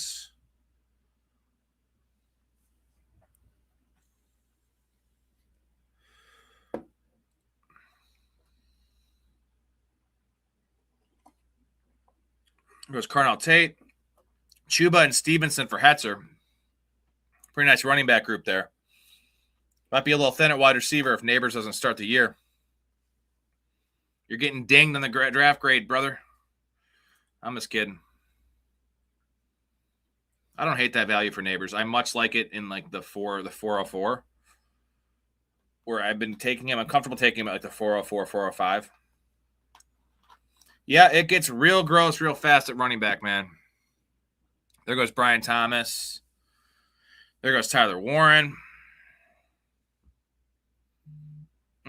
There goes Marvin Harrison. So we are going to just take – we're going to take Joe Burrow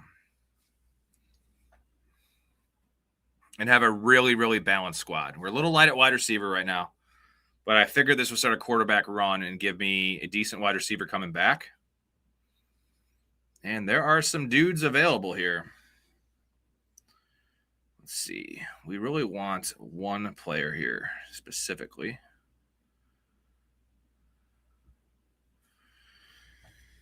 We could even double up and take a quarterback right here as well and be done with it.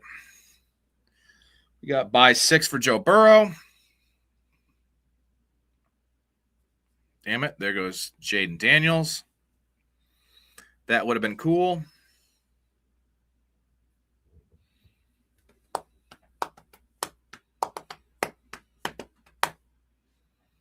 If you're new to the channel, drop a comment. We will talk about your comment, answer your question.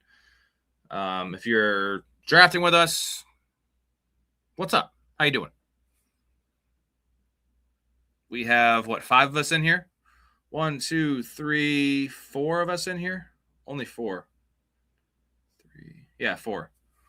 I got no one to my left in this draft in the community, so I do like that. Yeah, I'm not into taking early quarterbacks, but in the 6th round, I will take one of those guys. Definitely down with that.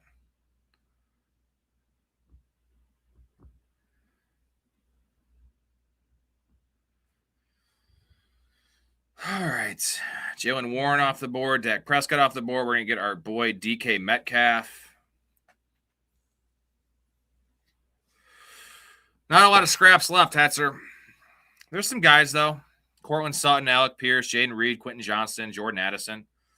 There's some dudes. Your boy Chris Godwin's sitting there for you, brother. And 91 and 102. All right. Down with all of these players here. We're down with some of these receivers as well. And we would even take a quarterback possibly in the 9th round if one falls. Chris Godwin, Quentin Johnson, that worked out pretty well for you, Hetzer. Let me take this fucking thing off, blocking the screen. There we go.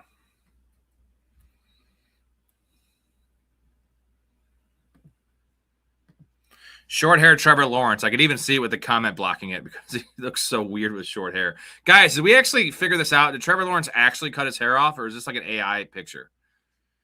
Because that's going to be weird. Trevor Lawrence has had that hair probably since he was born. He was like Joe Dirt. You know how Joe Dirt had the hair transplant? He had the mullet. Like Trevor Lawrence was just like, they're like, well, you're going to be you're going to look like Fabio, and you're going to play quarterback. Mahomes still available.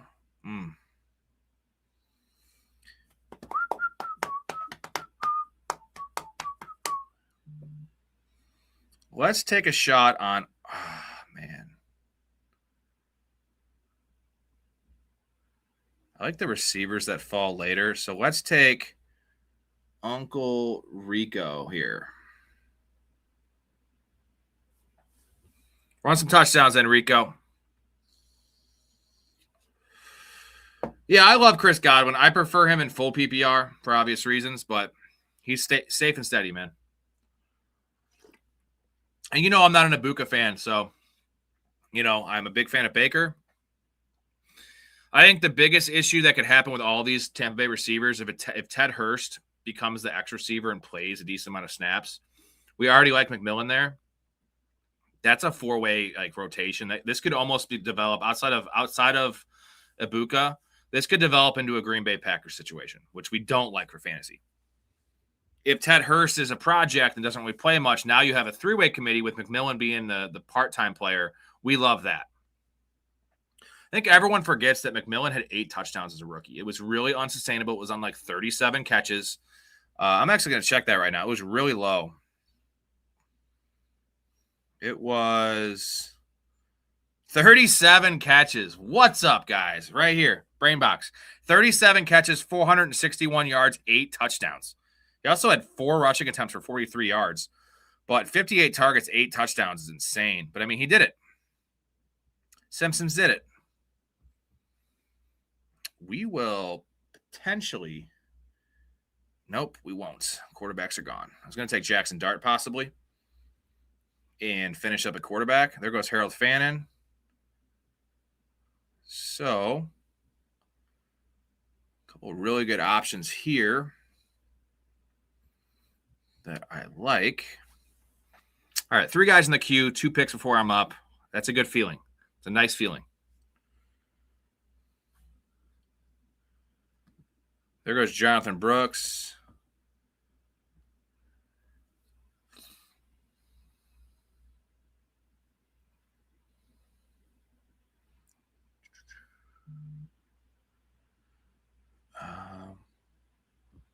Man, I have 2 really good options here, but I need another running back. I think Xavier Worthy or Blake Corum. We're going to take Blake Corum because I like the receivers I can get later. Yeah, having more guys in your queue than picks until your turn, I love that feeling. And I don't get that. What are you doing? What is that? Well, what I'm doing is like cutting the shower curtain in half waist high so that when he's in using it, people can see his junk. Wow, Frank, that Ritterall is having a very interesting effect on the way you think. Love this feeling. Yeah. Got any more of it? There's a bear shit in the woods. We'll cut up a couple rails, buddy. I'm going to blast off. All right. Love this feeling. Man, we got pretty good options at. Man, we can't take either of those guys either. It's okay. Joe Burrow is going to be our star here at quarterback.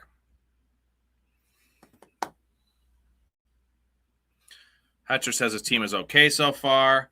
Love the golden pick. You rebounded at wide receiver pretty nicely, and now you have Aaron Jones. Don't think you needed Aaron Jones at that point because you already had 4 running backs. You don't have a quarterback or a tight end. I would have taken a onesie. You could have taken Matt Stafford, man.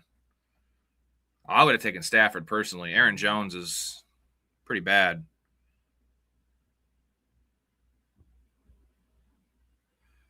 So let's take Romeo Doubs.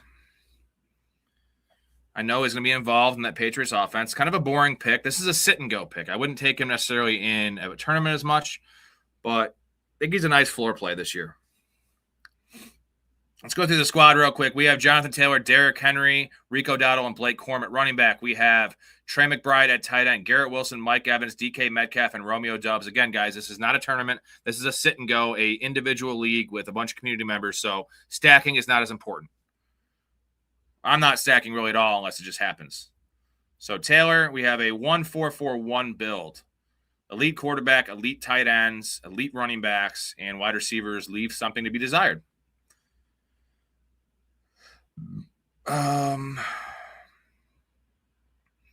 We do need a second quarterback, though, at some points.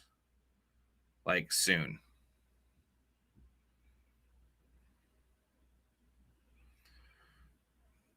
We'll take any of these receivers.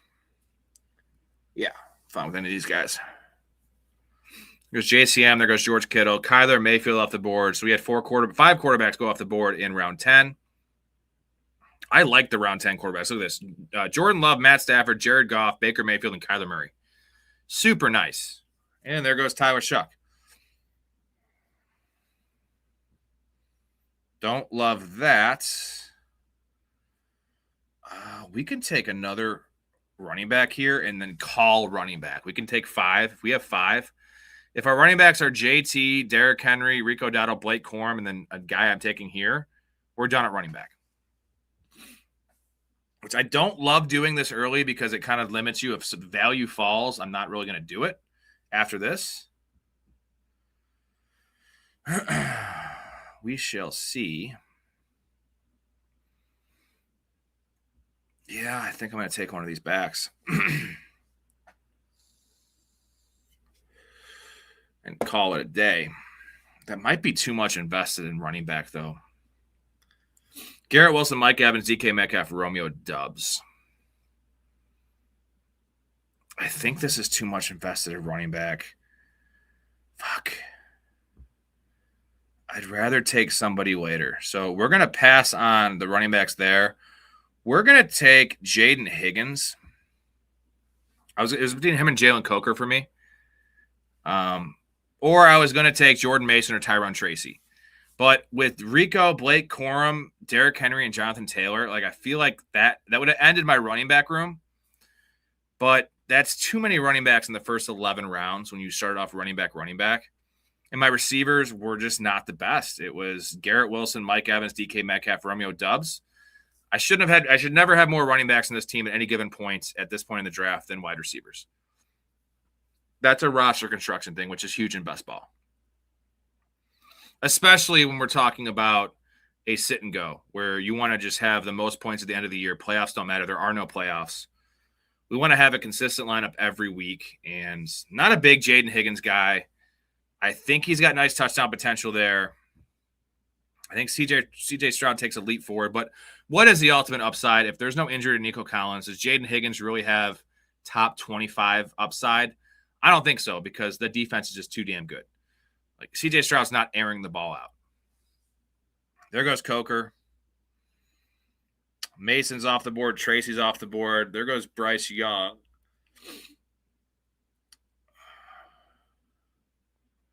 Malik Willis is still available. That kid is back on the escalator again. All right. I'm digging what's available here. Woody Mark's gone. I am digging what's available here.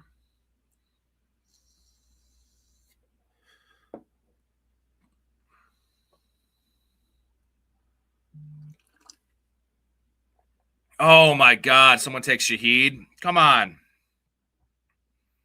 And we can't take Willis. Same bye week as Joe Burrow. So we'll take Isaiah Pacheco, and we will end running back there with Taylor, Henry, Dowdle, Corum, and Pacheco. That is a really nice running back room. And now we just have to focus on getting a second quarterback. Not too worried about tight ends, seeing as we have Trey McBride. Just got to get somebody, a Dalton Schultz or a Cade Otton type. Pat Freiermuth even. Actually, I can't take Pat Freiermuth because I already have 2 Steelers. Having 3 Steelers in your team is death. Do not do that. So, man, we had an option for this, but Isaiah Likely was sitting on the board for me, which would have been the pick. If I didn't have Trey McBride, if I had any other tight end, if I had Colson Loveland or Tyler Warren, I would have invested in Isaiah Likely and called it a day at tight end. With Trey McBride, it's not smart to take your second tight end until like the 13th or 14th round. Too much invested in the position. We're banking on Trey McBride being a week in, week out starter for us and giving us a nice 8 to 10 point floor. And there goes Isaiah Likely. That was a good pick by that dude. So we have to pivot to, let's take this guy.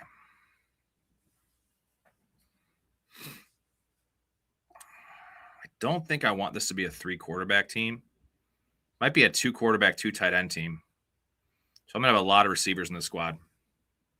Chikakonkwo off the board. Dallas Goedert off the board. Fine with me. Dude, Malik Willis is still on the board. 20 picks after ADP. Wowzers. Can't take him, though, unfortunately, because I have Joe Burrow with the same bye week. So we're going to take Sam Darnold. Still 10 picks after ADP. And Joe Burrow and Sam Darnold at quarterback. And now we have to focus on, if there's a value at tight end, we take it, which there probably isn't going to be. What is Trey McBride's bye? Late, right? Yeah, bye is 14. Week 14 bye is so fucking stupid. Why would they do that? It's so late, dude. 13, okay. Week 14 bye. Don't get it. Also, it doesn't allow us to have our playoffs starting in week 14. I would prefer 14, 15, 16, and leave 17 and 18 off. But you can't do that with bye weeks. I know there's people last year were giving me questions about that, and their leagues have, week 14 was the old playoff start, and they still kept it at 14. But there's teams that have buys at 14, so you would never ever draft a player, unless you get the bye, and your first playoff matchup's not till week 15. That's such a disadvantage. I think McCaffrey last year had a week 14 bye. And it's like, dude, that's awful. You're going to lose the playoff matchup because you have your best players on bye. No, thank you. Let's keep it fair in fantasy. Dylan Sampson's still available. Brenton Strange off the board. Jalen Naylor off the board. So we still only have 5 wide receivers. So this is going to have to be a 9 receiver team, which I'm totally cool with. Yeah, you should have stayed with 4 running backs, Hetzer. Or you should have taken your 5th. If you would have just taken a tight ends, George Kittle, wherever. If you just did not take Aaron Jones and took a quarterback, took Matt Stafford there, you could have taken Dylan Sampson with that Brenton Strange pick. And I think Sampson's 80% of Aaron Jones this year, personally, just because I think Sampson's going to play more games. And the value is just so much better. Aaron Jones, what's he going to do for you? You can only start 3 running backs and you have really good ones. Do I risk it? What is the situation here in front of me? So we have 2, 2, 2, 2, and 2. Everyone's got 2 tight ends. We're going to risk this. There goes Hawkinson. Jesus. All right. Well, you just gave me the answer right there. Man, TJ Hawkinson would have been nice on this squad. But there are other players available. Like I said, I don't need a great tight end. I don't need a good tight end, too, with Trey McBride. It just can't be a week 14 bye, which there's not many of anyway.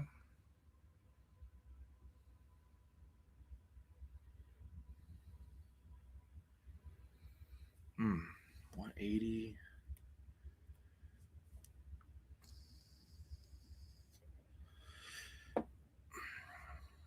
So 15. Yeah, 9 receiver build for me here. We'll do a quick draft grade segment after this, guys. We'll grade everyone's team, A through F letter grades. Give us your grades in the chat. Try to be as nice as we can. We want to be real.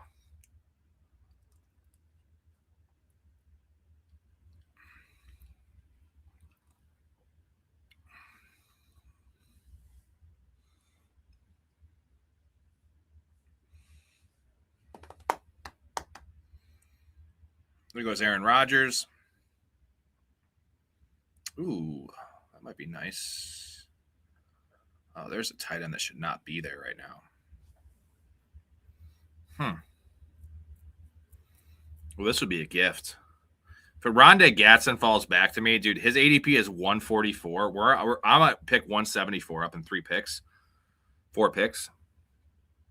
Huh. How is nobody taking him? Does somebody who has Justin Herbert? And there goes Gatson. All right. Good pick. That was you, Jake. Come on, man. You're a smart man. TJ Hawkinson's easy money this year.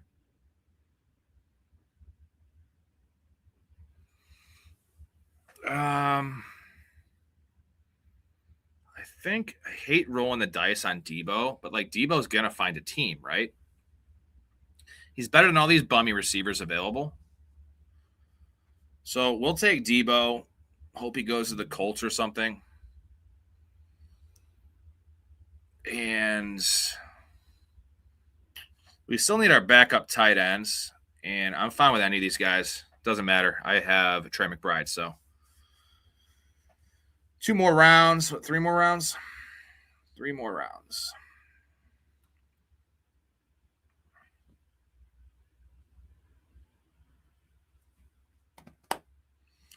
Wonder if I can deal with an 8 receiver build here. I think I can. Wilson, Evans, Metcalf, Doubs, Higgins, Flournoy, Debo. And I think I can. I think I can.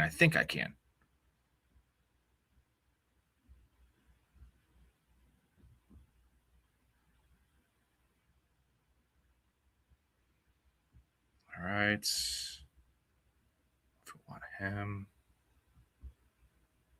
All right. Getting down to the nitty-gritty, guys. 2 draft night. Pretty goddamn fun. I've been here when it was glory hole days, and I've been here when it wasn't. And so having said that, I want me some glory hole. Nice salvage there, Hetzer, at tight end. You didn't take one. I ended up with Strange, Sadiq, and Barner. Pretty nice, dude. Pretty nice.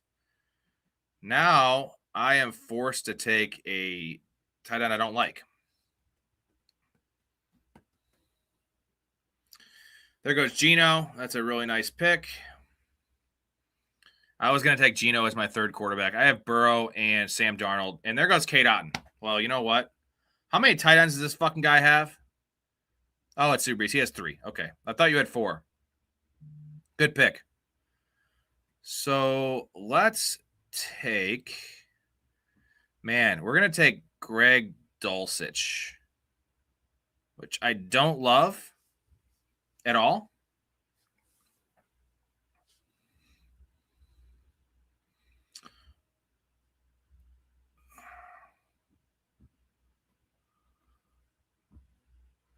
There's no quarterback I want. Mendoza has fallen very far.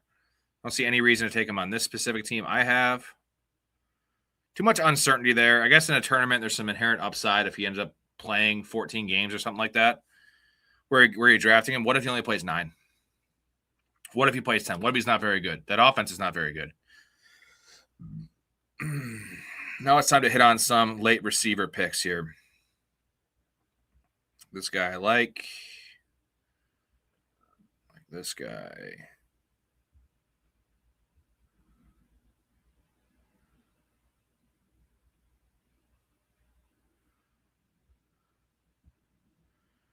All right.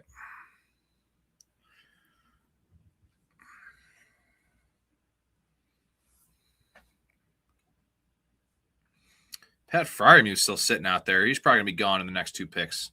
I shouldn't take a third tight end anyway.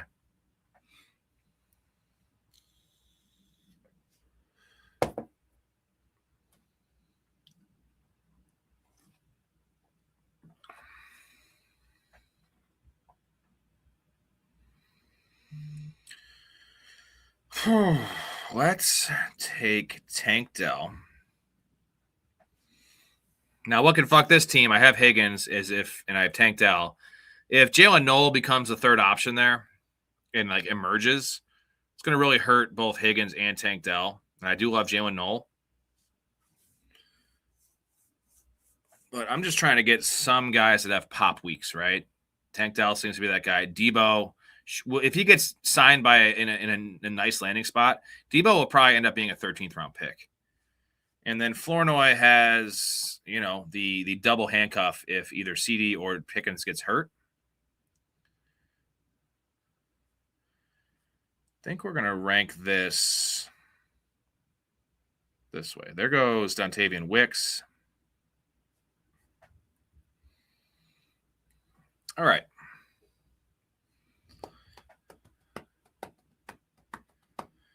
Keyshawn Boutte, Torrey Horton, nice fucking pick. There goes Mendoza finally. Super late for Mendoza. Was about 140 picks after ADP for Mendoza. That's a sit and go, though. They're going to be, not going to value him as much because it's total points, and you don't get the fantasy playoff boom that people are projecting. Cooper Kupp gone. I am up in 3 picks. Put a wrap on this one, and we'll do draft grades real quick, and then might take tomorrow night off and hang out with the wife. I need to start doing that a little bit more often before the season starts, and I don't take a single night off. And the streams are all 3 or 4 hours.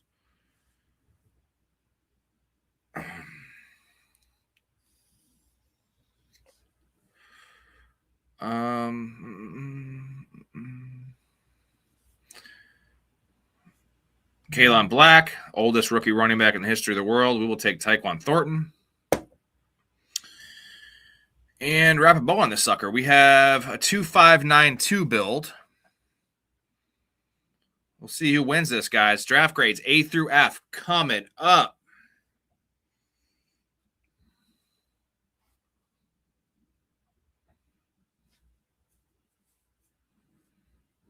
There goes Tua. Super late for Tua.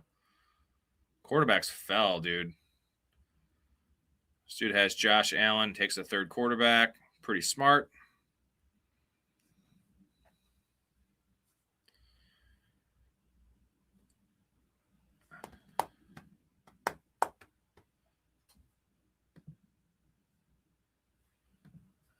Yeah, I didn't mind your team, Hetcher. We'll take a look at it in full here in a second. George Halane off the board.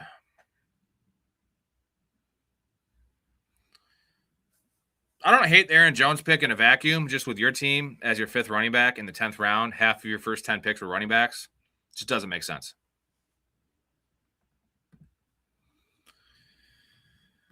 All right, it is time, guys, for draft grades. And let me get this right here. All right, share this tab.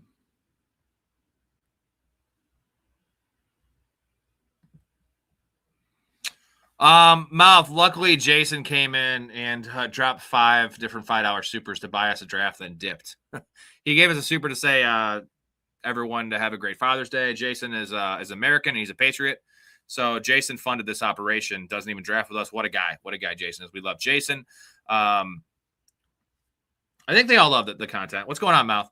13 likes is definitely more concerning. And no subs. That's the problem. No subs, guys. All right, you ready for draft grades? Mouth is here to draft grade with us. You ready? We have first team. Let's go with... I was the first team drafting at the 6th spot, so let's go with my squad. This is a sit and go, Mouth. A $3 sit and go. So we have Joe Burrow and Sam Darnold at quarterback. Let me get this in front of me here. Be easier to look and talk. We have All right. Joe Burrow, Sam Darnold. This is uncomfortable. I'm just going to do it like this.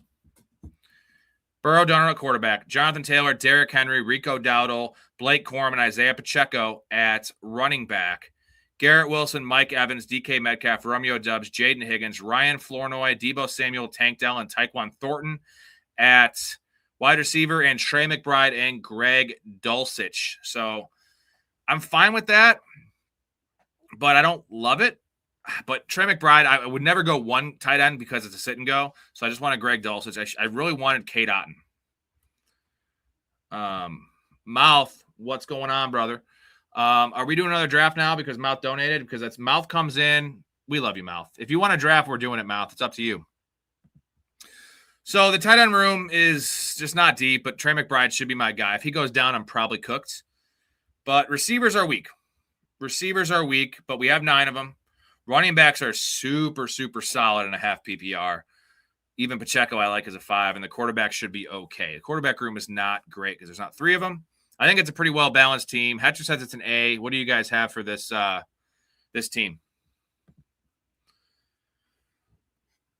Give us your grade. We have 4 other grades to have,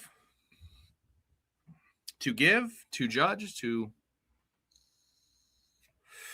Yeah, having 9 is good enough. It doesn't have the pop at receiver you'd like. You know, DK as a 3 is not great. Romeo is not great as a 4. But we need Deebo to have a landing spot, and this would make this team kind of come together. Not bad for a sit and go. Give me your grades. I don't like to grade my own team. We're going to go to Jake's team, drafting at the 7 hole. What do you know, bro? Typical shit. Sorry about that, Jake. We have Jared Goff, Malik Willis, and Jacoby Brissett. Malik Willis, 21 picks after ADP, probably the pick of the draft. We had, thank you, Jake, B2B plus for my team. We had value. You had value on all of them besides Jacoby Brissett. McCaffrey, Kenneth Walker, David Montgomery, Tyron Tracy, and Kalon Black. Really good running back room. Montgomery's an amazing 3. I think the receivers should be a little thin. Rashee Rice, Devontae Adams, Marvin Harrison, Alec Pierce, Xavier Worthy, Rashid Shaheed, Trey Harris, and Elijah Surratt with Sam Laporta and TJ Hawkinson. Dude, I love this team. There's a lot of boom bust guys, which I definitely prefer more in a tournament, but either way, this is still best ball. With Worthy, not so much Harrison, but Worthy and Shaheed in particular, and Alec Pierce. Dude, this team is bonkers. Like, this is a really good squad. I'm going to go B+ to A- in this team. I mean, the running back room is amazing. Ooh, all right. Nice call, Hetzer. Got to ding it a little bit in a sit and go because you're getting 0 tight end points week 6, which matters more in this situation than it would in a tournament. But it's 0 quarterback points is much more concerned. That's like a full letter grade off. But I'm going to give it a B to B+. B+. I would have given it an A-. B+ just because you're probably losing 7 or 8 points, which might be the deciding factor. Who knows? Other than that, I love this team. You could have taken a third tight ends. Either you didn't really need it. And Jared Goff and Malik Willis had the same bye. So you had the same situation there. And I get what you did. See, I had the same thing. I was going to take Malik Willis, but I had Joe Burrow. And I had more tied into Joe Burrow than you had into Jared Goff in terms of draft capital. So for me, I wasn't willing to take a third quarterback. So it worked out for you at quarterback. This is a B+ team. I really dig this squad. Yeah, that was a bit of an A-, but a good thing you didn't do that in both positions because if you did that at quarterback and tight end, it would have been rough. Let's get to Super Beast team. Keith with Lamar Jackson and Justin Herbert. Marion Hampton, Kyron Williams, Kenneth Gainwell, Rashad White, Damon Claiborne, and Kamani Vidal. St. Brown, Ladd McConkey, Brian Thomas, Jordan Addison, Stephon Diggs, Denzel Boston, Trey Tucker. Andrew Schultz and Otten. Very good tight end room where you waited. Those are touchdown guys, man. You're going to have a touchdown every single week from one of those guys in my mind. Is that right, Hetzer? Well, that's not good. I got to ding myself for that then. I got to check that in a second. Is that me or him? I don't think mine did.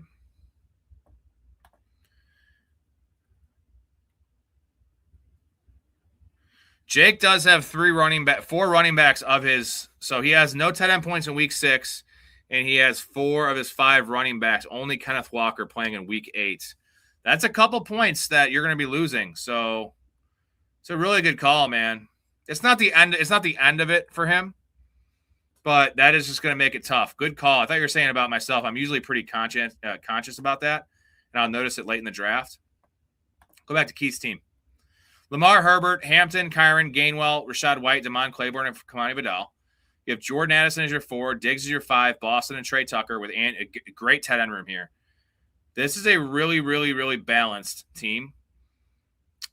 Wide receivers are a little thin, and I like Kenneth Gainwell as your 4. Gainwell and Rashad White are some nice, steady options there to back up with your 2 studs, and the quarterback room's elite. So I'm going to go solid B on this team. The construction of this team is an A, although I think I would have liked another wide receiver, but you could have only sacrificed a running back, so you could have sacrificed Kamani Vidal. Not necessarily necessary, so that would be the only thing I would say that might have bumped it up a little bit. Solid B for this team because Lamar and Herbert, probably the best quarterback room in the league, one of them, which is having 2. And then I'm just a big Brian Thomas guy. You got value on Ladd. You got value on St. Brown. You got value on Thomas. You got value on Addison. Just a lot of value. Trey Tucker, 6 picks after ADP. All the tight ends are after ADP. Gatson fell so far, bro. So I'm going to give this a solid B. I really do like this team. Hetra says B as well. This is probably the most well-rounded team that we've had so far, which in a sit and go is kind of the goal, right? Just to have consistency. You don't have to have the highest spike weeks like per week as a team. You just want to be consistently in the top 3, and you're going to be finishing up towards the top. Heter squad, Bryce Young and CJ Stroud. Buzz, your girlfriend. Woof. Now, this quarterback room is rough. Ashton Genty, Saquon Barkley, Chuba Hubbard, Ramondre Stevenson, Aaron Jones. So I like how you stopped at 5, which is smart. A lot tied into running back. Neighbors, I hate seeing Neighbors as number 1. I just don't like that. But Zay Flowers is actually your number 1. So technically, Zay Flowers is your 1. Neighbors, Zay Flowers, Quentin Johnson, Chris Godwin, Matthew Golden, Jalen Coker, Booty, and Torrey Horton. You made that wide receiver room come together. Brenton Strange, Kenyon Sadiq, and A.J. Barner. Again, made this center room come together. I like this team. There's too much invested in running back here. The Aaron Jones pick is unnecessary. And this quarterback room, why didn't you take Michael Penix? I got you, Derek. Why didn't you take Michael Penix? Why didn't you take Tua? Why didn't you take Deshaun Watson? Why didn't you take Shedeur Sanders? You needed somebody here. Because if one of your quarterbacks get hurt, you're out. Because neither of these guys can carry your team. You know, if you had even Matt Stafford or something, or someone just a little higher end, Jaden Daniels, Patrick Mahomes, it sucks with the injury, but any of those guys in the top 10, I'm fine with this. With CJ Stroud as my 2. And I'm fine with maybe just 2 quarterbacks. But Bryce Young and CJ Stroud, you're banking on these guys, and I like both these players at their ADP. I think they're both going to bounce back. I think they're closer to the quarterback 1 discussion than they are the quarterback 30. But I can't get over this. That's rough. And the wide receivers are not great. Even though I do like what you did there. I got to go C+. I'm going to go C. Just because, dude, Heter, just because the quarterbacks, that's just not enough points from quarterback and a half PPR. You're going to have weeks possibly where your quarterback spot is going to get you, even when they're both playing, 12 points. I could be wrong, but history is not on these guys' sides. One of them should break out. I think that's the upside. C+. I guess I can give you a C+ because the running back room is awesome. Stevenson's your 4. But the quarterback room with Malik Neighbors questionable. And for me, I much prefer Neighbors in a tournament or in the middle of the 4th, because in sit and go, you need those points. Jay gives me a B+. Hatcher, I got to go C to C+ in this team. I got to go C, honestly. Sorry, buddy. The Neighbors question as your 1, I'll say as your 2 because Zay Flowers that would pick back-to-back. And then the quarterback room, there is just going to be early season stuff that I don't know if you can bounce back. And there are some really good teams we saw in this league just from us alone. So Mouth, are you in here? Mouth, are you going to draft with us? If Mouth drafts, I'll do it. If not, I'm going to sign off here shortly. So if Mouth's in here, we will draft. If Neighbors plays week 1, then this team is probably, if you want to draft, we can draft my dude. It's up to you. What do you have for a grade for this team? Do you think these 2 quarterbacks can get it done in a sit and go?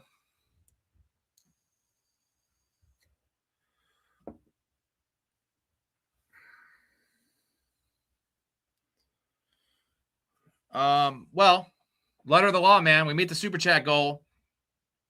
I draft. That's what I do. Mouth probably makes the least money of anyone here, and he donates the most. So when you do it, I also just appreciate you, Mouth. And also, guys, Downtown Sports. Can we all? Last night, I told everyone need to sign up, not sign up, but just need to subscribe to his channel on YouTube. And I didn't see the subs go up that much. I think a couple went up. So let me double check this and see where we're at, because I'm going to be a little disappointed. I still see 31 subs. Guys, we only got one from last night. If Keith wants to go in and Mouth wants to go in, we're going to do it. We're going to do it. Downtown Sports, guys, where sports come home. And, whoops. Mouth and Beast every single Tuesday night. They're talking a lot of different angles in sports, not just fantasy, and a lot of different sports. Check it out. Don't even subscribe yet. Just Jake, no, it doesn't count as a sub. I'm sure a lot of you guys have already. I know there was a lot of people in here last night that I was hoping they did. Derek, I can give you a quick grade. You know what? I'll give you a grade while we're waiting if we have to wait. How about that? I got you, bro. I can do a lot. I'm a multitasker, bro. What you don't realize is I'm tugging off down here literally 3 times a stream. You don't even know. I'm like an octopus, dude. Let's check out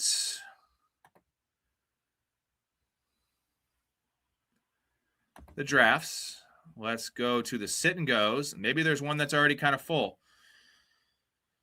We can take our time. Let's enter this $3 sit and go, boys. And we have enough people to kind of fill it, and we can always back out. Make sure it's not a slow draft. And I can talk about Derek's team while we get in here. We're going to have at least 7 of us in here. Usually that will fill up in a couple minutes. So I'm going to read Derek's team here. Derek, I shit the bed. No, it's a beautiful visual, Keith. I shit the bed on the build, I think. Too many wide receivers and with strength at the top. Needed more back end running backs. I got sniped on a couple guys and threw me off a bit. Well, we will check that out for you in a second. Let's see.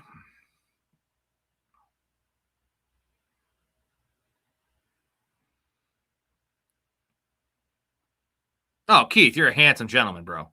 Not Brad Pitt, unfortunately, but not many of us are. Yeah, bro. I could look at your face all motherfucking day. All right, let's go to Derek's team while we wait. So did you guys get in this league? Are we all in this? Is this us 4 here? I thought it said 4 already. There's 5. So join the $3 fast draft in sit and go. So this is Derek's squad. Dak Prescott and Brock Purdy at quarterback. David Montgomery, Quinshon Judkins, Ramondre Stevenson, Tyron Tracy, and Isaiah Pacheco. Super nice running back room. I have no problem with this running back room. This is a puppy, too. Jamar Chase, Nico Collins, George Pickens, Josh Downs, Flournoy, Trey Harris, Ted Hurst, Jeremy Bernard, and Torrey Horton. With George Kittle and TJ Hawkinson. So, dude, I like this team. I don't have any issues with this team. I think your build is fine, bro. 2-5-9-2. I feel like you're splitting hairs. You might be a little thin at wide receiver if you took another running back. And Stevenson is your 3, Tracy as your 4, and Pacheco as your 5. I'm totally cool with that, man. This is a really good team. Don't sell yourself. If anything, you need the wide receiver help because you have Downs as your 4, Flournoy as your 5, Trey Harris is your 6. Like, that's not a good stretch in terms of like reliability, right? So, yeah, I'm in on the squad, Derek. This is a B+ team for me. Upside it with Kittle at tight end. I love Hawkinson, as you guys know. And then Dak and Purdy, dude. It's pretty stacked up, right? Flournoy, George Pickens with Dak. And then Brock Purdy, you have George Kittle. Not as stacked as I would have liked. B to B+. I dig it. Guys, $3 sit and go on Underdog right now. We need people to fill this up. Otherwise, we can back out.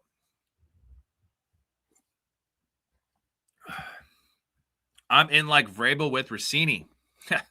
That's really quick. Like you're actually in before you're in before the draft even opens. You're like that dude, when a video game gets released and people are like with tents out front and like waiting the night before. That's Vrabel with Rossini. And that's you with this draft. And Jake, You're going to have the 7th pick, buddy. I'm sorry. Mouth's going to record the solo episode of Downtown real quick, but I'll wait. Mouth, it's 2:12 a.m. there, and you're still grinding out the pod. Everyone, hats off to Mouth for just his grind, man. Like I grind, I put out the most, probably one of the most in the industry because I'm alive 20 plus hours a week. And that's not counting prep time and the producing stuff. But this is my job right now. I don't have an actual job. But you actually do work a job and you're still grinding. Much love, bro. Much love. All right. Need a couple more to join here. $3 underdog sit and go. Not the slow draft, the fast draft. It's right underneath the tournaments is where you find it. Well, you can camp out here for a while. Well, this is pretty sweet. Does this couch fold out to a bed? Yeah, totally great bed. But that's Jenkins' bed. Your bed's over here. Dude, that is so fucking weak. How am I supposed to get a chick in that? No, don't worry, dude. You couldn't get a chick if you had a $100 bill hanging out of your zipper. Yeah, I could. No, dude, you're a little bitch. I am not. I don't even know why I hang out with you guys. Because you're a piece of shit. I am not a piece of shit. Well, yeah, but you're a little bitch. Sure. That little sure he throws in at the end is fucking such nice timing. We have 8 people in here. We need 4 more to join. So, it should feel naturally in the next couple minutes. We shall see. Let's give it a second.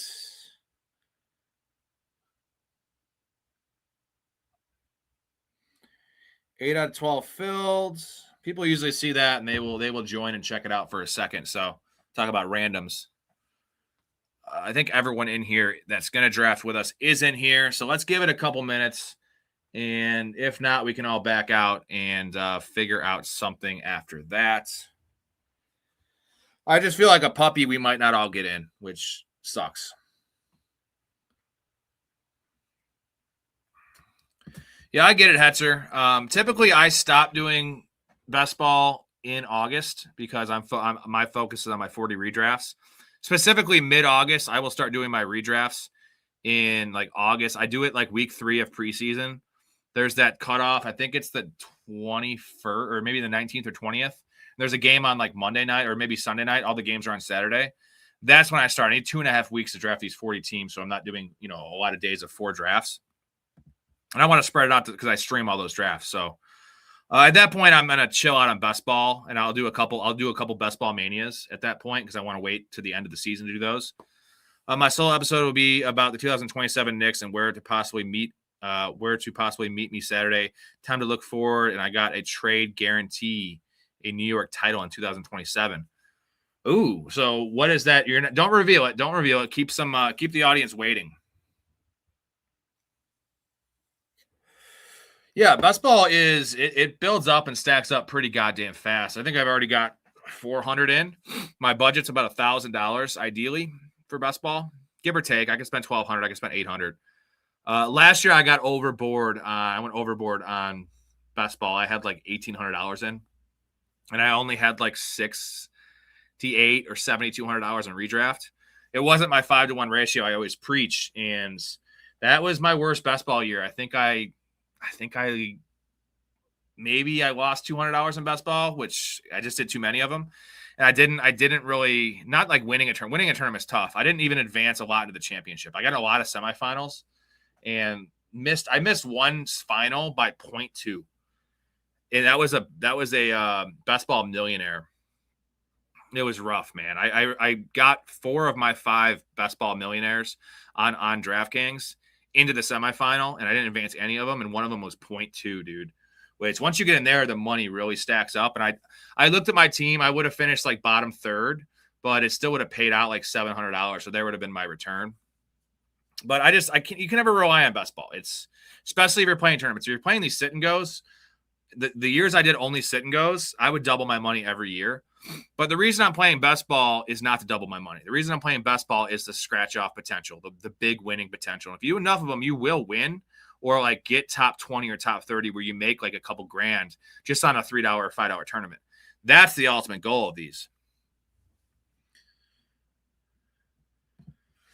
The only NBA trade guaranteeing is a championship for anyone is Giannis. Well, yeah, dude. If Giannis goes to a contender like the Knicks or the Celtics or specifically the Spurs, we talked about that last night.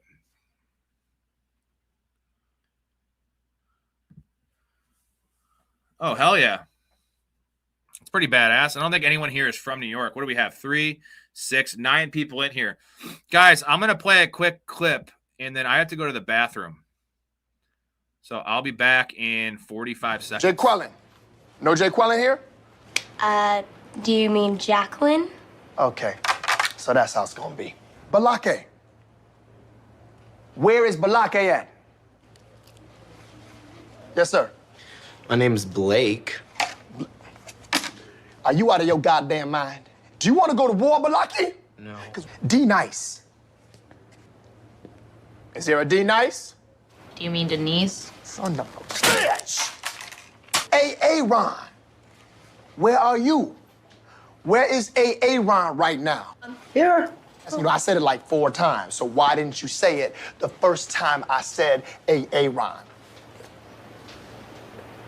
Because it's pronounced Aaron? Son of a bitch!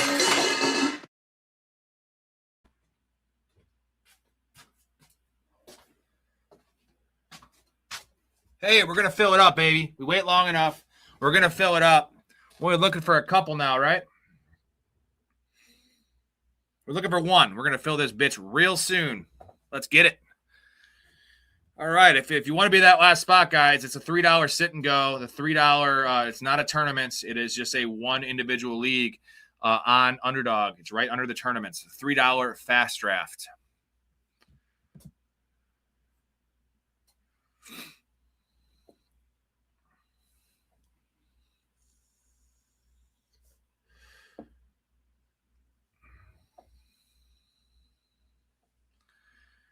All right, someone's got to see when they're looking on the fucking board. There's 11 out of 12 in this league. Like, they should just join it. Why not?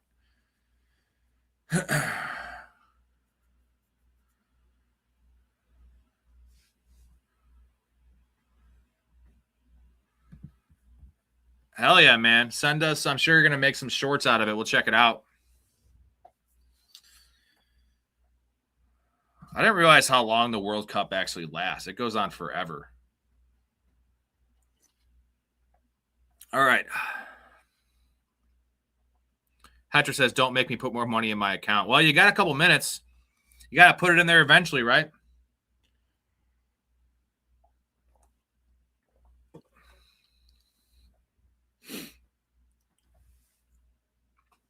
Somebody join. We need one more.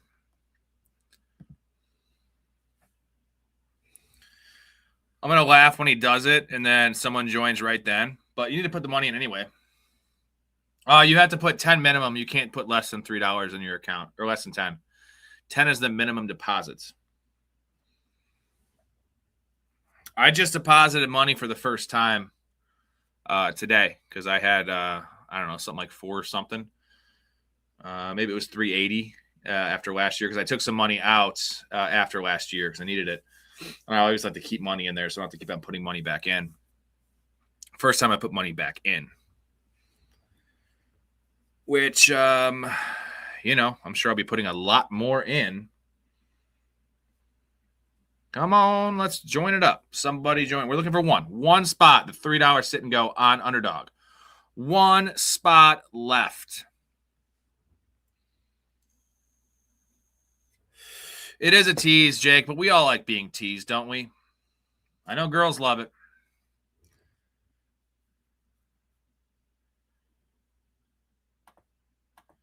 Oh, we filled it up. There we go.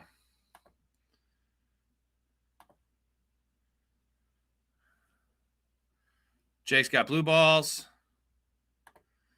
Hey, we're sitting at the 4 spot. We got Keith at 5. We have Jake at 7. Jake has 7. Guys, you can't fuck that. You cannot make this up. This is unbelievable. Holy shit. Mouth has 1. Dude, come on, man.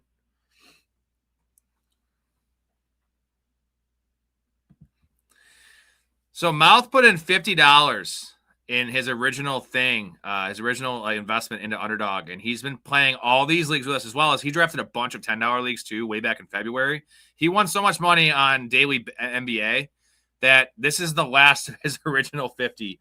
That 50 is probably 400, right? You probably were 8 to 10 times your money you've played through. That's impressive, dude. That is fucking impressive. Jake, holy shit, man. I got a quick story for you guys that this reminds me of. Jamar Chase off at 2. We'll take Puka. So I had a buddy back in the day playing travel baseball. I think we were probably in 8th grade. Fuck, I forget his name. But he didn't even like crowd the plate too much. And he was a scrappy dude. He was our second baseman. And he was always getting just cleated and shit when he was like, trying to cover the bag on stolen bases. But I think it was like 9 or 10 games he got hit by a pitch. And we were playing, travel baseball. No one knew each other. We're playing against all these different teams. No one knew about the hit by pitch streak.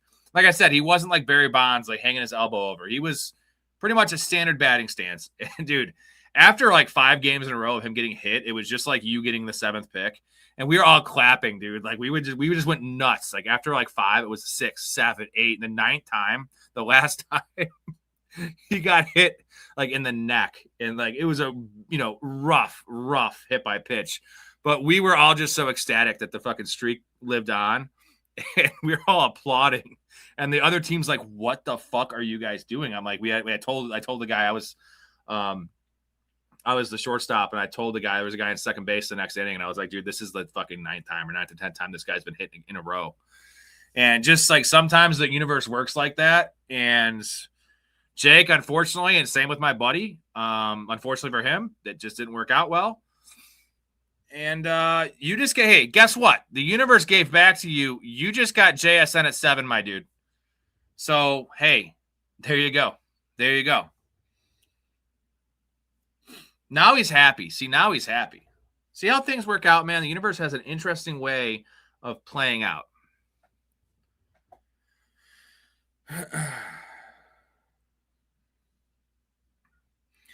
Genty and Barkley off. Jake's channeling Heat LeBron. Well, hopefully not the first year Heat LeBron in the playoffs where he lost to JJ Barea.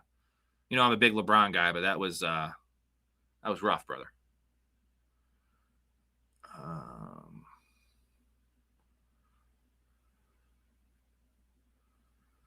Fuck. This is fine here. Okay. Got 7 dudes in the queue. Yeah, Genty Barkley's not bad there. Derrick Henry off the board at pick 12. So we have Mouth at 1. I'm at 4. Keith is at 5. Jake is at 7. Typical. And Derek is at pick 10. Every time I say Derek, I just go back to Billy Madison. Derek? You're going to give the company to Derek? He's a bad man.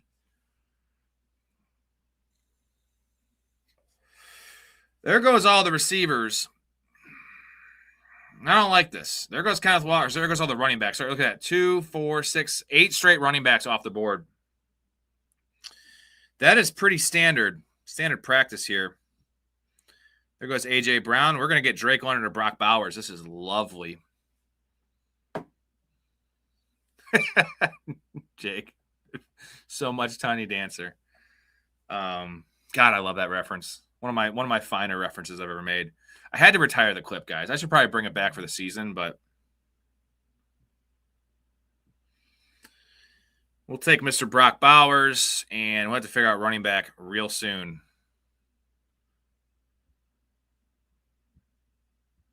This is the cutoff at receiver, I think. Pick 26. Okay. And we could, nope, can't do that. All right.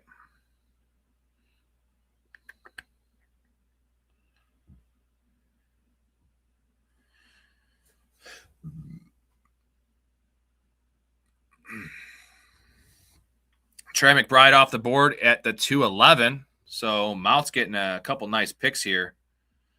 He's going to go Nico, and he's going to go George Pickens, I believe. He's going to take those 2 receivers.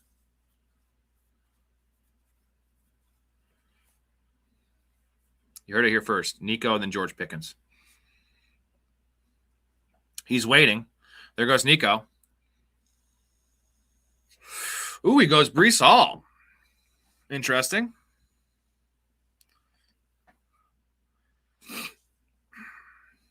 $49, $52.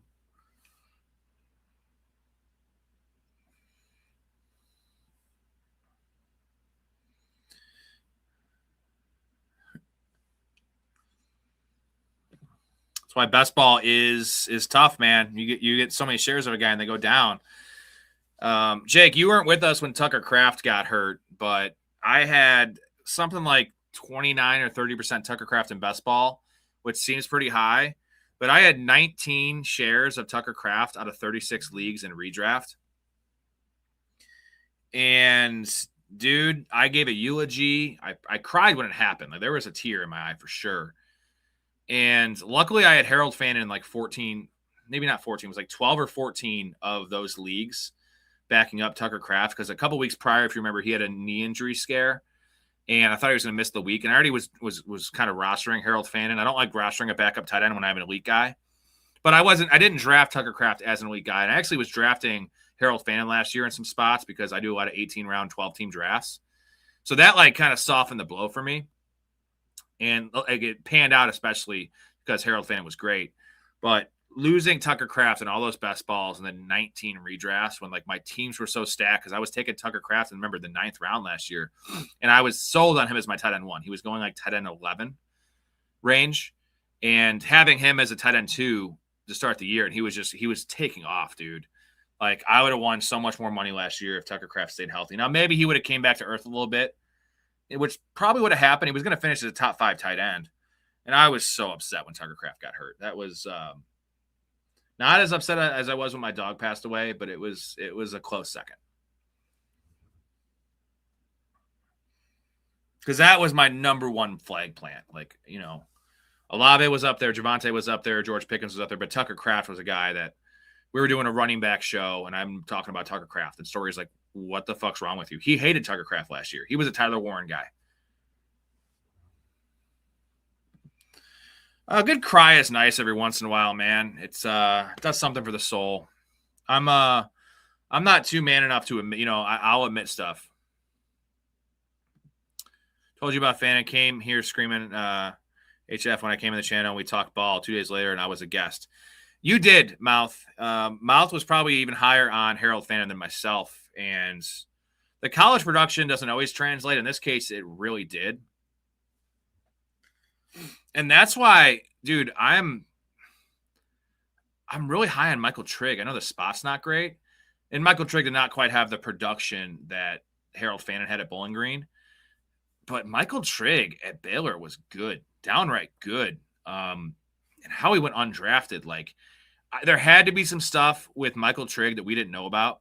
Like there was definitely, I saw when I watched his film, not just his catches, his entire film, there was some body language stuff that was a little alarming to me, like some George Pickens-esque stuff.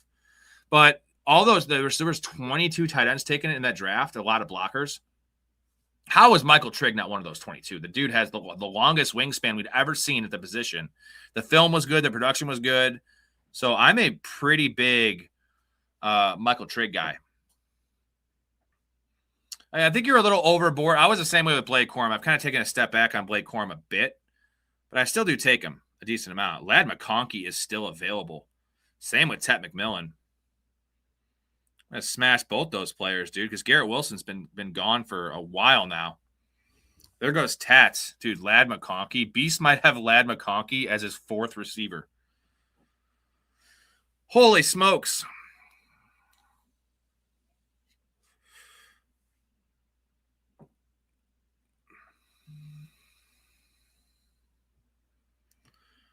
We're going to reach on David Montgomery. I don't feel like it's a reach, especially without a running back.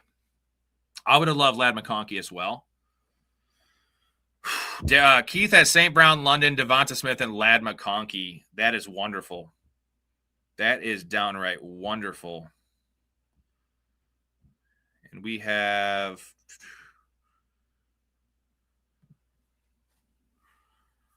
Yeah, I mean, because that's the thing. Is Trigg is not, I mean, he's not quite a speed demon. I think the biggest worry, besides the stuff I mentioned about his body language, was his vertical jump was like 27 inches. But that kind of like counteracts his long wingspan. You don't have to jump very high when you're fucking Yao Ming out there. Ooh, okay. Two really nice options here. I think I'm going to side with the running back. This guy should not take Quinshon Judkins or Bucky. So I think I have to make this team more balanced because I have Pickens and Puka. So we're going to take Quinshon Judkins, a guy I love. And different bye weeks, okay. So that's a nice start. Nice pull there. That's a huge pick for you, Derek. Keith. Would you rather have all of those three guys? Would you rather have Bucky, Judkins, or Travion Henderson? Because they all kind of go around the same range. I'm curious to see what your ranking of those guys are. Because obviously you didn't have a choice in the matter. You took Bucky, which is fine. And we're going to say this is a half PPR because that's what we're playing. I think at PPR, I think Bucky should be going first among all those guys. But in half PPR, what is your rank for those guys? Bucky, Judkins, and Henderson. Anyone else in the chat as well, give me your rank for those three guys.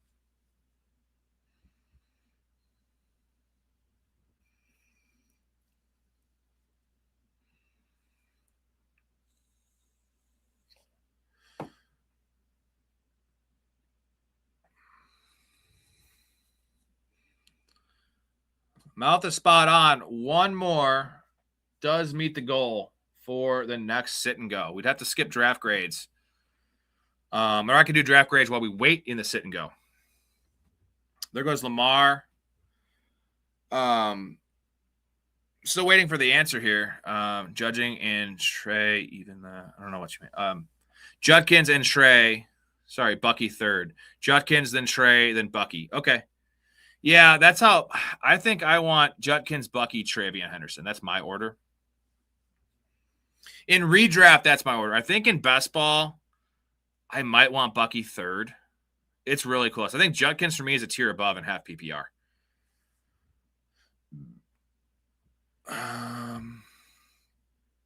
Take either of these guys. That elite quarterback.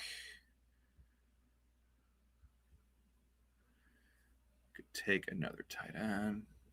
Miles has Judkins, Trevor, and then Bucky. So we all have Bucky third. I had Bucky second.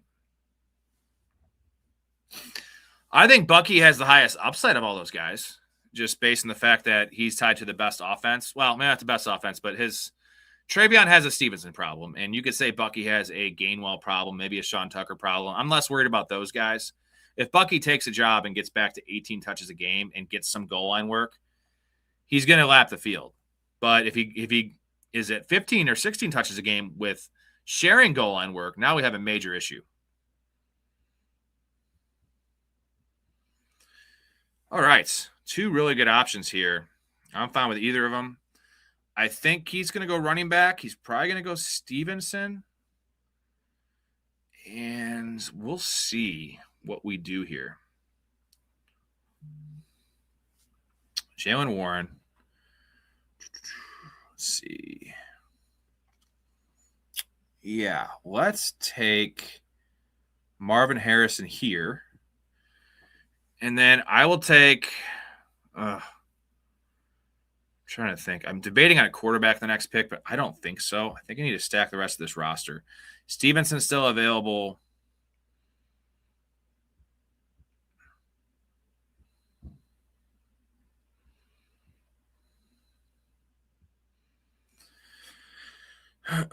There goes DK. Well, that would have been my next pick.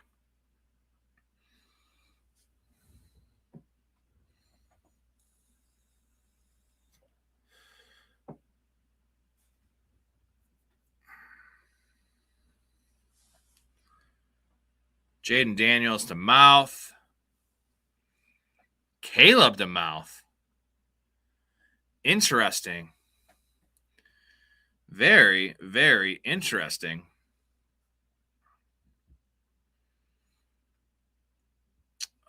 There goes Dowdle. Okay. Fine with any of these bros. Either quarterback, Hurts or Prescott. I'm not worried about the stack here with a sit and go. So I kind of prefer Jalen Hurts in a 4 for a passing touchdown. And there it is. We're going to take Jalen Hurts at the 704. Dig that. So really balanced squad. 2 running backs, 3 receivers, elite tight end, and Jalen Hurts.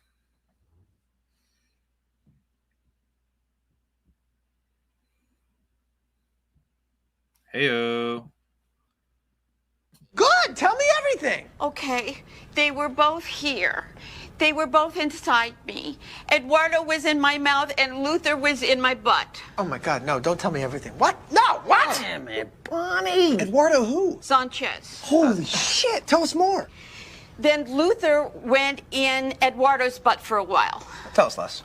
Tell us less. Then they both completed on each other. I was left out of the finale.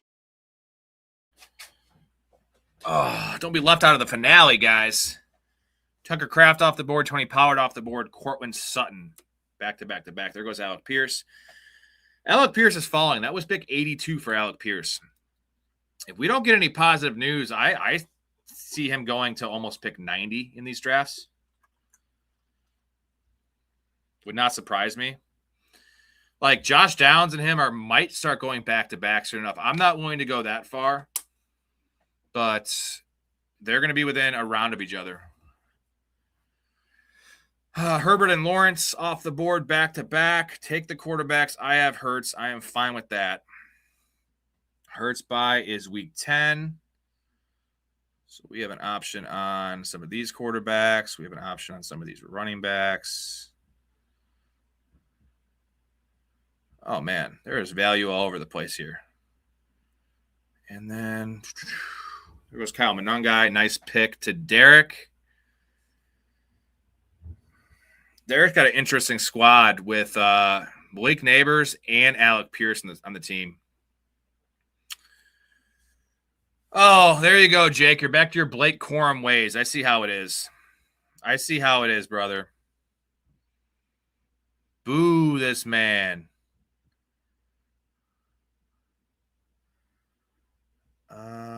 Damn it. I really wanted Monangai or Blake Corum because I have Montgomery and Judkins. Damn.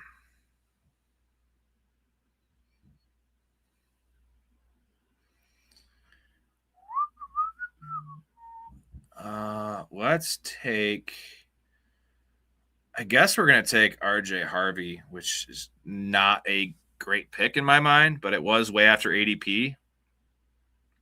Not a bad third running back, but don't love it.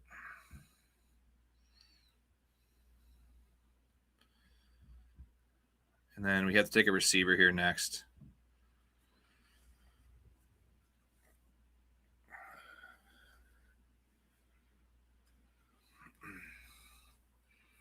Miles sitting here with 2 receivers, 2 running backs, 2 receivers, and 2 quarterbacks, and Colson Loveland. So he's probably going to go receiver is my guess. There goes Brock Purdy, doubled up with Dak Prescott.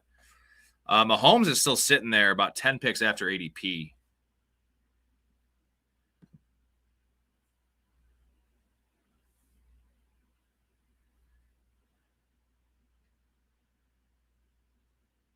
Yeah, I get the appeal of Daniels and Caleb. You're going to have one of the most elite quarterback rooms in the league, and it allows you to take 2, which is a nice advantage. There goes Josh Downs. So we might kind of have similar thinking here, and I might lock up quarterback right here with Patrick Mahomes. Unless a receiver I love falls, we will be taking Patrick Mahomes here. There goes Matt Stafford. Man, 97.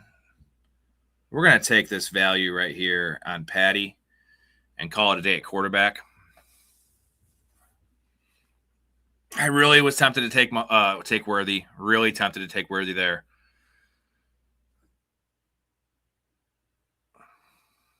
One of those things where Patty fell. I feel like that's going to make a couple other teams reach a little bit at quarterback, and it'll give me better value coming back at wide receiver. And I don't have to worry about a quarterback run kind of screwing me and getting to the Tyler Shuck, Malik Willis, Cam Ward tier, which I don't hate. But I feel like for me, after Baker, that quarterback 19, Kyler 17, Love's 18, and Baker 19, they're question marks, right? Tyler Shuck's a question mark. Malik Willis is a question mark. Cam Ward's a question mark. Sam Darnold, that defense is elite again. I don't see the upside there as much. Let other people take those players, and I will start taking the wide receivers.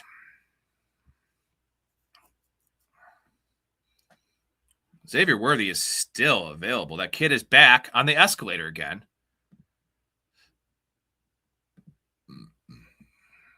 That kid is back on the escalator again. Remarkable. That's criminal. That kid is back on the escalator again. Leave it alone. What? Kind of Gainwell off the board. That's a good pick. Just going to queue up some dudes and some guys.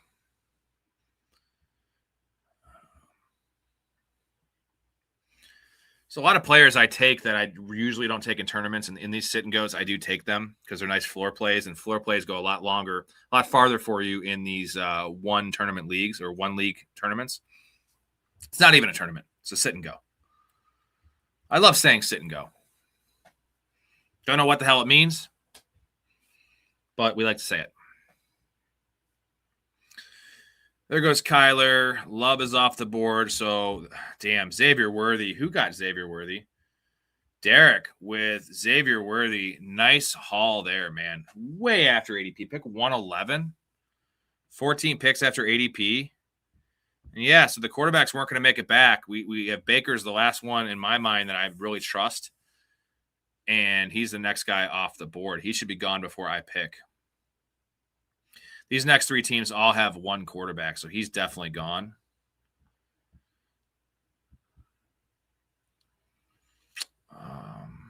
Cool. We'll just hammer wide receiver the next two picks. We are sitting with a 2-3-3-1 build right now. There goes Tracy. Man, this team's loading up on running backs. Jake has Walker, Hubbard, Corum, Brooks, and Tracy.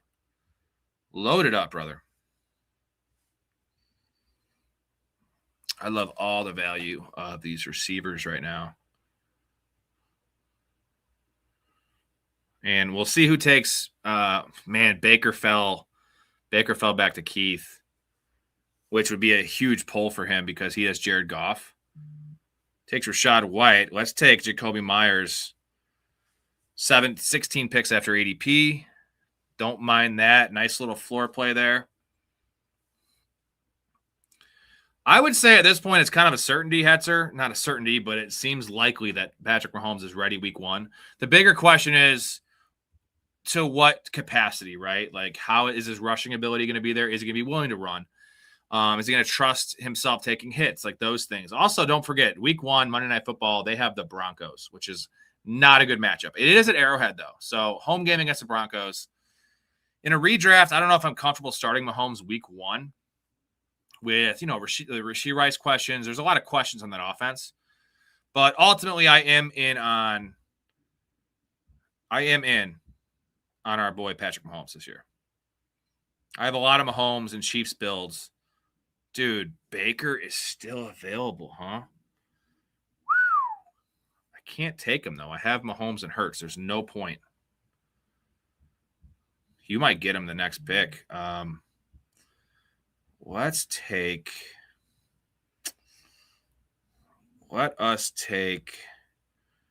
Chris Rodriguez, who is not a bad for. Nice dude. Hell of a fucking strategy there, Keith. Like, I guess you saw the board next to you, which is really a thing a lot of people don't do. And there was 8 picks between you after that Rashad White pick and your next pick. But I had 2 quarterbacks.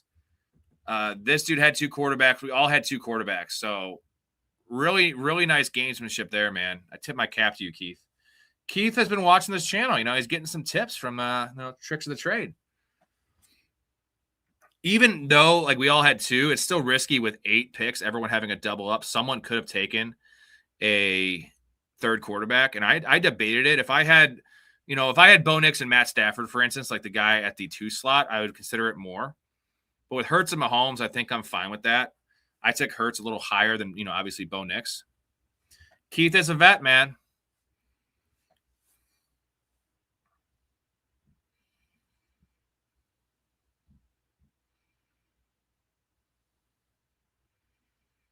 Man, Shaheed.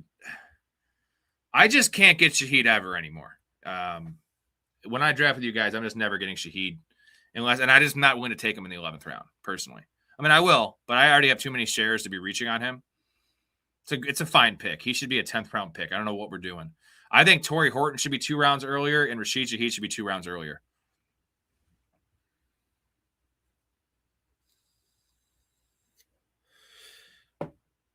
I think Shaheed is a great pick in redraft as like your 5th receiver.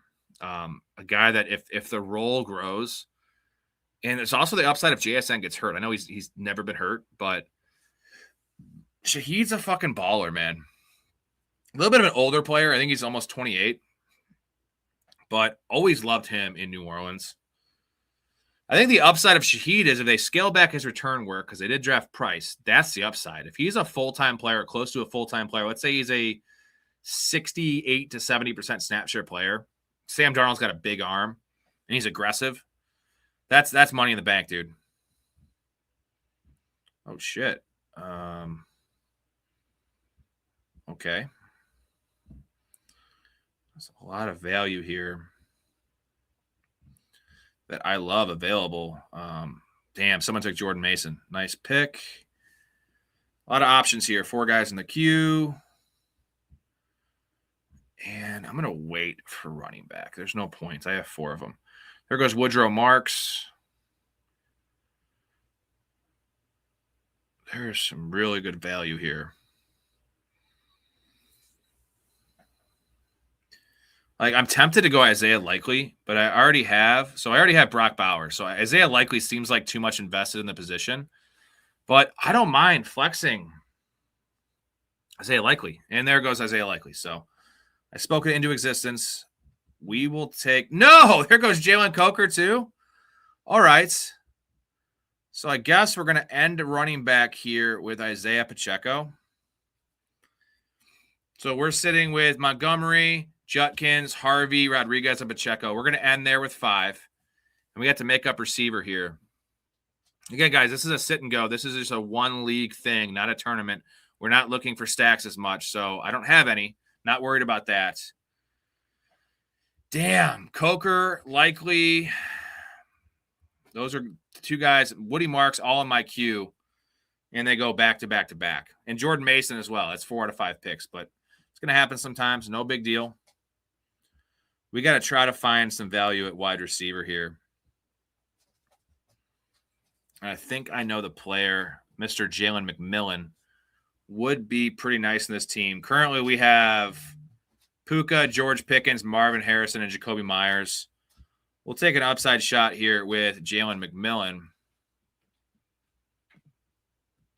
Redraft Daniels is elite quarterback. His pieces are cheap as fuck. I mean, dude, especially in best ball, like the stack with now Terry McLaurin's value is going up, but the ancillary receiver is Antonio Williams, who's really cheap. Chick Okonkwo is super cheap in best ball.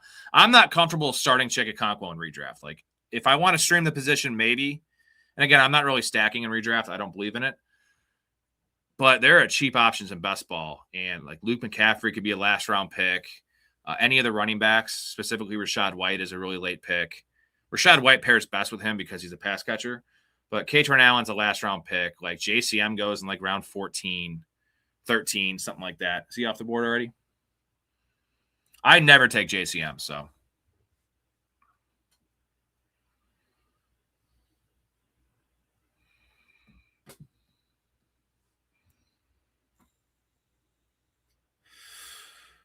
I think neither of us were fans of Williams' mouth. We did our wide receiver show. I wasn't a fan of his. See, the thing is, I didn't really dive too much into his previous stuff. I think it was his junior year, was his last year at Clemson. It might have been his senior year. He was injured, and that tape was not great. But I went back and watched his earlier stuff in college, and it was better. I mean, a lot of people were saying he's a first-round talent. If he had came out earlier, he had the same stuff on film his last year as he had his previous year in college. I didn't see it. I think he's a pro-ready receiver, which is the upside of him being the 2 there. But I don't see it. I like his ADP. I mean, I think he's going to have a lot of 4 for 50s, right? 5 for 45s. Those games, I don't believe in the touchdown upside. I really don't, and that's what we're looking for, especially in best ball. Hell yeah, Keith. Thank you, my dude. Appreciate you. Thank you, Mouth. Again, as always, guys, Downtown Sports. Give them a like, give them a sub, check them out after the show on YouTube. They're also on 23 other platforms. They had Noah Eagle on the show a couple weeks ago. They had Ian Eagle on the show. They have him on all the time, both the Eagles.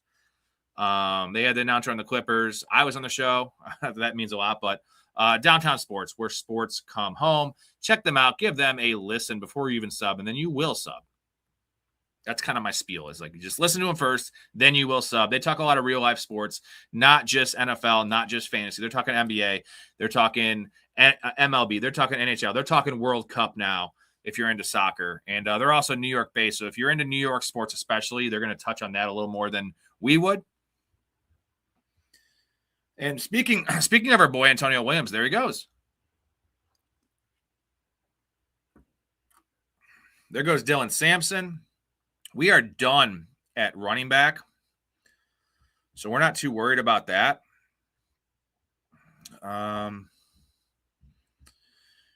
Unfortunately, we're sitting with 5 receivers: Puka, Pickens, Harrison, Jacoby Myers, Jalen McMillan. Not a bad team.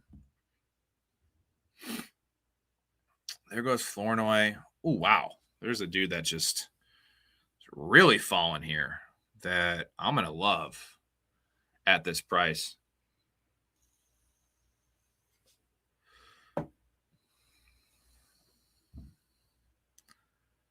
Okay.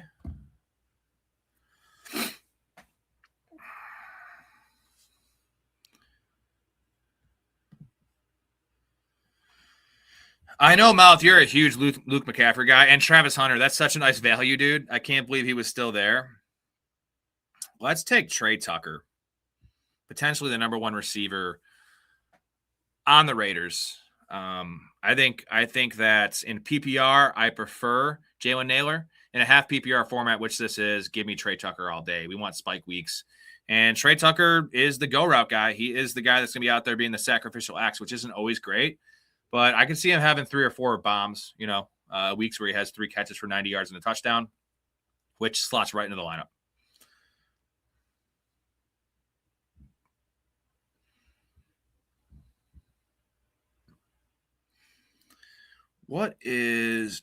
Damn it, I can't take Sadiq.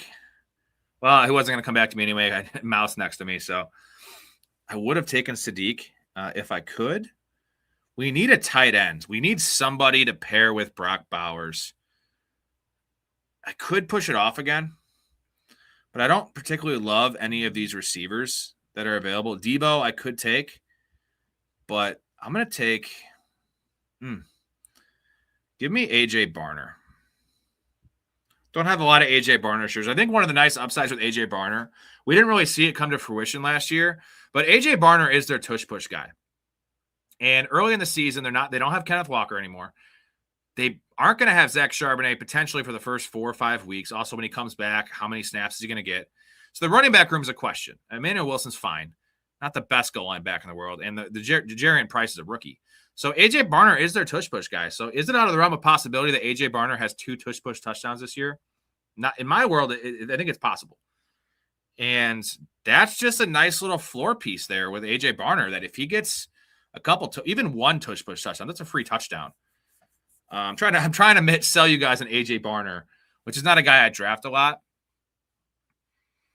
I know Mouth is super into Elijah Arroyo, which I love Arroyo coming out. I thought he was the DK Metcalf replacement. Now, his rookie year was marred with injuries.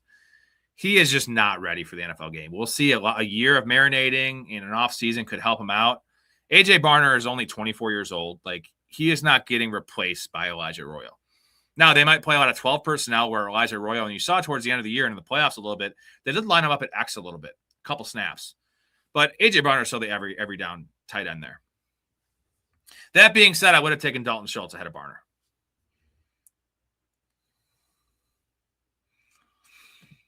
Mouth, I will make a board bet with you if you want. AJ Barner points per game versus Elijah Arroyo. I don't think you want to make that bet, though. If I have to give you a little bit of juice, I will do it. I would not make that bet. Like, I would bet you this alone that they're not even going to list Elijah Arroyo's receiving prop, which it's not a damning. It doesn't mean it's over for Elijah Arroyo this year. AJ Barner is going to be low, like 475. But I do like the player in Arroyo. I think he offers some juice that AJ Barner does not have. And let's be honest, man, this offense needs some juice. Like outside of Shaheed and possibly Torrey Horton, like those guys are smaller deep threats. Arroyo is really good with the ball in his hands. Neither of those guys are good with the ball. I know Shaheed's really fast, but like this dude's dynamic and huge.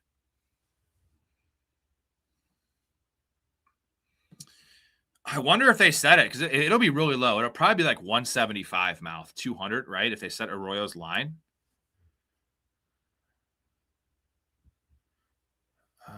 We need receivers now, right? So we are sitting with a 2-5-6-2 build. Hurts, Patrick Mahomes, Montgomery, Judkins, Harvey, Rodriguez, Pacheco, done at running back. Puka, Pickens, Harrison, Myers, Jalen McMillan, and Trey Tucker with Bowers and A.J. Barner. Done at tight end, done at quarterback, done at running back. This could be a 9-receiver team. Maybe I could take one more running back if someone I like falls. But I'm not into these like questionable running backs in a sit and go. Those are tournament guys for me.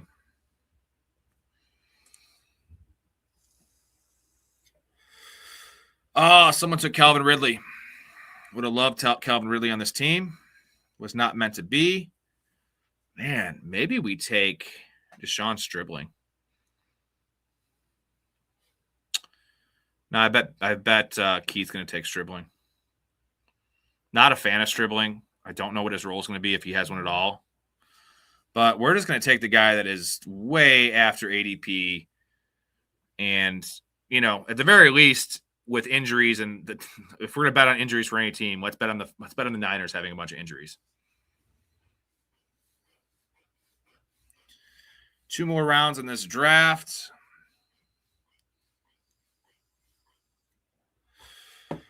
Guys, we're about to hit the 3-hour mark of this stream.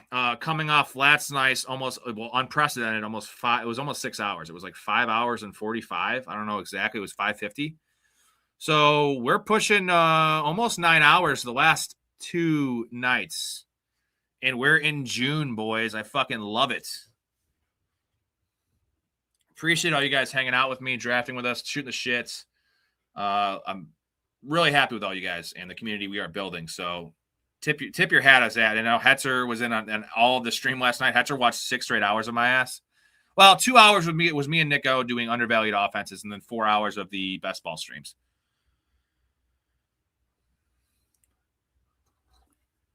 Hetzer's still in here, man. I probably need to save some of my energy for that, but you know what? If you guys never met me in person, I'm a very high energy dude that doesn't really sleep that much. What are we looking at now, dude? Man, this running back situation's gross. We could take, I don't see the upside in taking a running back here. Let's just keep on taking value, rookie value. Jeremy Bernard.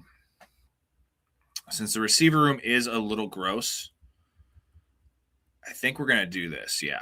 And then we could take anything with this last pick.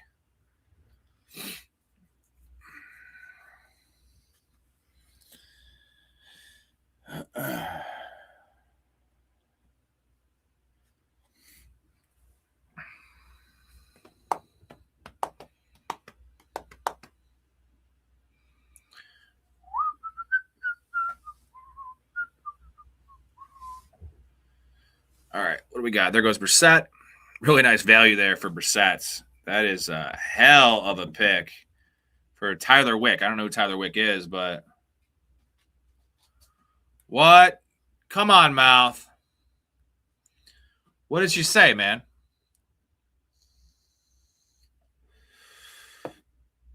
Only Mouth would send a super. Cheers, shout out to Mouth that he says, I think my girl just broke up with me. It's just on brand for this guy. We love you, dude. Most people try to hide that or whatever, and he super chats it, which is just epic stuff from Mouth. And hopefully it's not, say it ain't so. How long you guys been together for one? I don't know that. I know you mentioned her. We talked about her a little bit, but Key says this is one of the sickest teams I've drafted in quite some time. Yeah, man, I notice it because a lot of the players in my queue are just gone. 15 years, bro. Come on. Well, first of all, I guess the first question I'll ask you is, why have you been dating for 15 years and not married? I guess is the first question I ask. That is a long-ass time. I mean, Hetzer's was still going through puberty 15 years ago. Sorry, Hetzer, I had to do it. And that's actually a fact. You actually weren't even there yet, Hetzer. That is crazy, man. I'm sorry. Hopefully it's just a, girls get emotional. They have their, their bad days, as we all do. Keyshawn Booty, there goes Eliza Surratt. And a couple options I like here. Yeah, Mouth, trust me, man. If anyone knows that, I know that. Because, there was 4 years into this show, specifically the first 2 years when we had 100 subs and 200 subs. And I was not only grinding on the recording and in the all the research and everything. And I was going to my buddy's house to record. So I was staying over there partying all night because we just drink. We record twice a week or 3 times a week. And I would edit the videos. And I had a stretch where I was, the movie videos and movie pods, I'd put 8 hours into editing them. So like with the research, each video was like 15 hours of my time to get 30 views. She's like, what are you doing? And everything comes full circle, right? And my girl is amazing. And just want to shout out Erica, who is see her up there. There she is. Just an awesome person, very supportive, but it's, sometimes girls don't understand, people don't understand, but girls in particular, we don't really expect them to. Let's take Rashad Bateman here, I think. Yeah. Okay.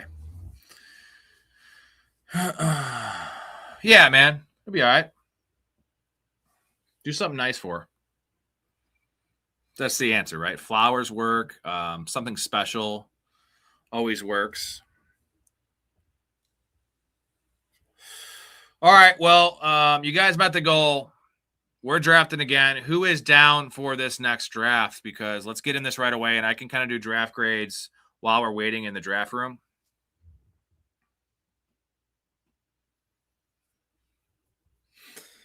Yeah, blowing up and getting rich does work. Unfortunately, I feel like I am a ways away from that, but I think she's seeing some of the returns, not so much the financial returns, but it's, that's why I had my wife join the Discord just to see the kind of community I'm building. And she knows about this. I talk to her about it all the time. So, yeah. And for me, if it doesn't work out, at least I know I can hang my head on, like, the community won't ever die and the show won't ever die, but maybe the 4 hours a night will. We have something here for sure. Let's go to this. We'll get back to the draft board in a second. Let's see what we're looking at on the board. We have this one is not full. $5 draft.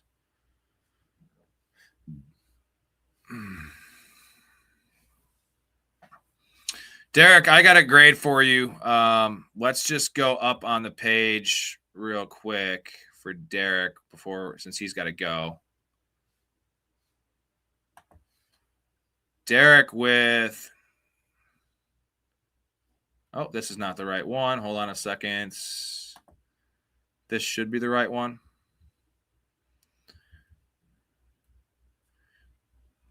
Derek with, okay. I'm going to grade Derek's team real quick. Lamar, Sam Darnold, he was at he had the Justin Jefferson team, the 110. Lamar, Sam Darnold, quarterback, A-Chain, Monungai, Gainwell as his 3, Brian Robinson, Dylan Sampson, Tank Bigsby. Love Sampson as your 5. Jefferson, Neighbors, T. Higgins, Alec Pierce, Xavier Worthy, Jaden Higgins, Calvin Ridley, I like your last three receivers, especially with some of the issues you have with Alec Pierce and Malik Neighbors. Tyler Warren, Stowers, and Terrence Ferguson. It's a risky team just based on having Neighbors and Pierce on the same roster and only having 7 receivers.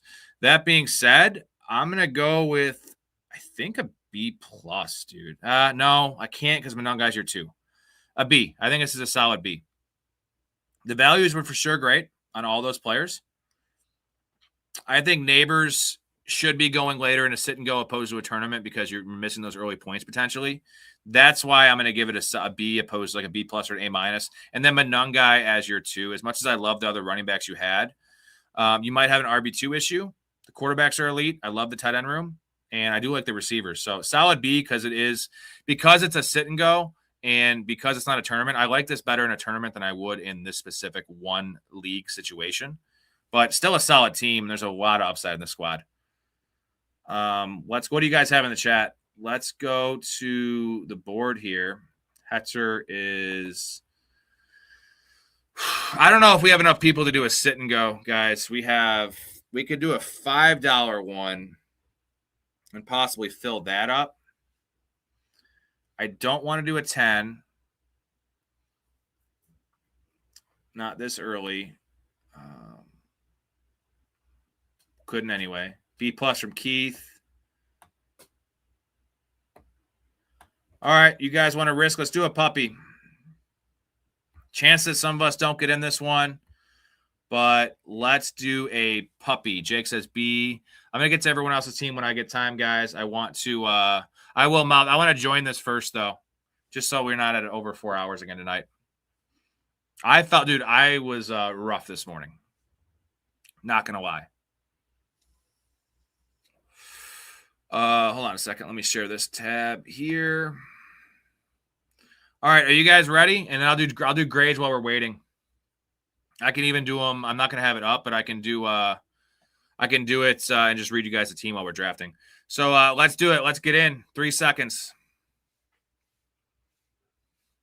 I'm going to join right now, boys.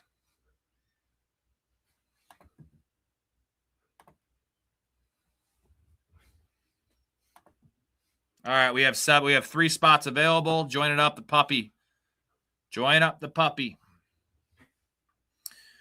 All right, we're going to have Mouth's team here. Jaden Daniels, Caleb Williams at quarterback. Gibbs, Brees Hall, JCM, Tajay Spears, Mike Washington. Nico Evans, Addison, Downs, Golden, Cooper, Judy, McCaffrey, Loveland, Okonkwo, and Sadiq. So really, really, really good quarterbacks. Let me get this draft board up here. I'll read it one more time for you guys. And let's get this up.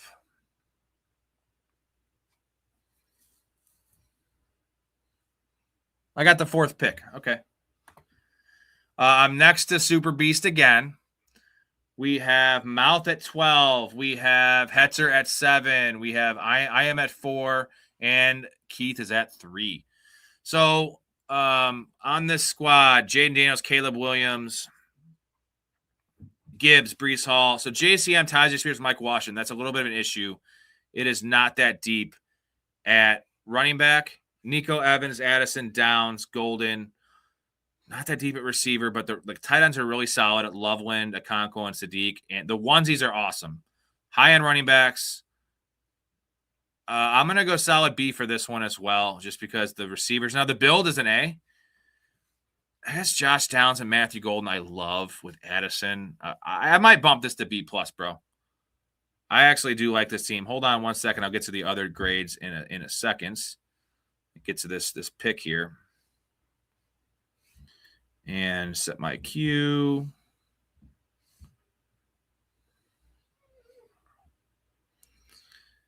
And then we will go back to the grades. So we have a B from Keith.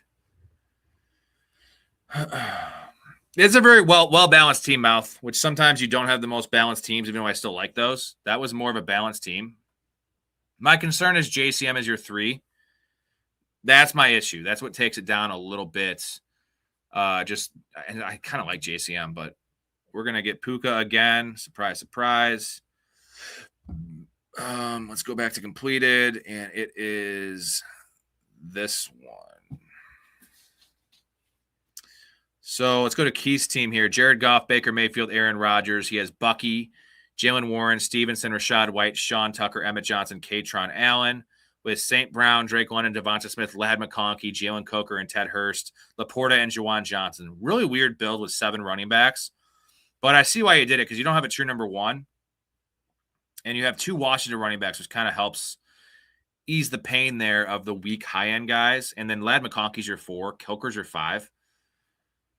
This is a wonky build. Goff, Mayfield, and Rodgers.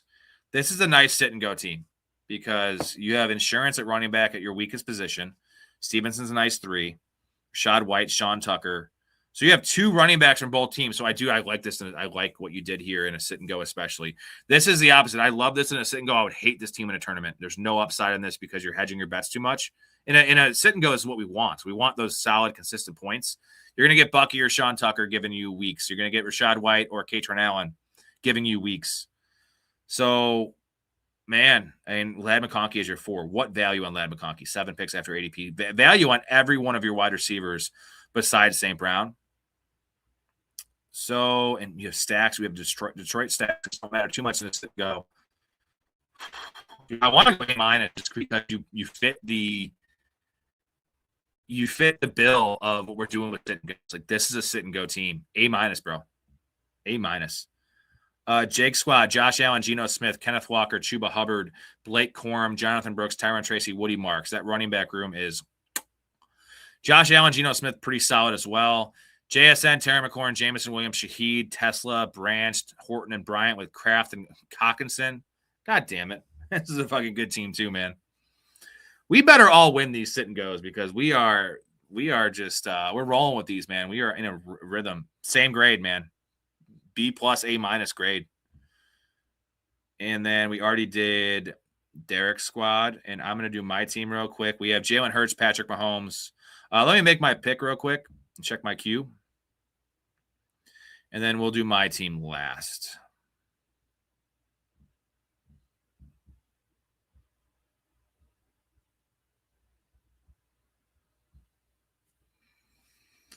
A.J. Brown's still available. That is rare. Well, I guess we'll just take Mr. Derrick Henry at pick 21. This is fucking lovely. Absolutely lovely. After I do my next pick, I will go to my team. We get a grade on that one.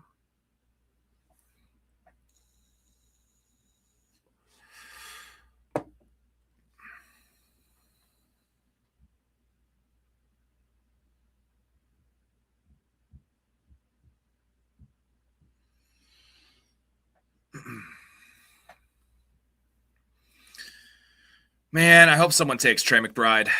I want to take him. I've just been taking him in too many of these leagues, and I just think I'm a little overstacked on Trey McBride.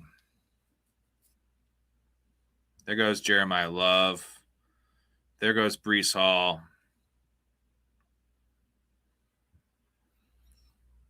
I think I know what I'm going to do here. Got to go ballsy on these puppies, man. So 2 good options. There goes Devonta Smith. And then Keith. This could be a Trey McBride spot right here. Javonte Williams. We're going to take Rashee Rice. I feel like his ADP is going to go up now with the news he's out of jail. He looked healthy running. We saw that in the fucking video. I'm going to get back to my team, and we'll give it a grade. So we have Jalen Hurts, Patrick Mahomes at quarterback, David Montgomery, Quinshon Judkins, RJ Harvey, Chris Rodriguez, and Isaiah Pacheco at running back, Puka, George Pickens, Marvin Harrison, Jacoby Myers, Jalen McMillan, Trey Tucker, Deshaun Stribling, Jeremy Bernard, and Rashad Bateman. We have 9 of those fuckers with Brock Bowers and A.J. Barner pulling up the rear. So the wide receivers get thin pretty fast. Myers is the 4, McMillan's the 5, Tucker's the 6. We have 9 of them, though, so I think the build was fine. And then the question is the running backs. Do you believe in the running backs? Montgomery, Judkins, Harvey, Rodriguez, Pacheco. I could have gone 6, but I feel pretty comfortable with those 5. Pacheco getting some work there in Detroit. Rodriguez scoring touchdowns. Harvey's the X factor of this team. I like him as a 3. I prefer Monungai and Blake Corum, but that's a nice little consolation prize. And then Montgomery and Judkins I'm really high on. But I like the quarterbacks in Hurts and Mahomes. I think this is a pretty decent team. What do you guys think? Hurts, Mahomes, Montgomery, Judkins, Harvey, Rodriguez, Isaiah Pacheco, Puka, Pickens, Harrison, Jacoby Myers, McMillan, Trey Tucker, Stribling, Bernard, Rashad Bateman, and then Brock Bowers and A.J. Barner. Let me know what you think.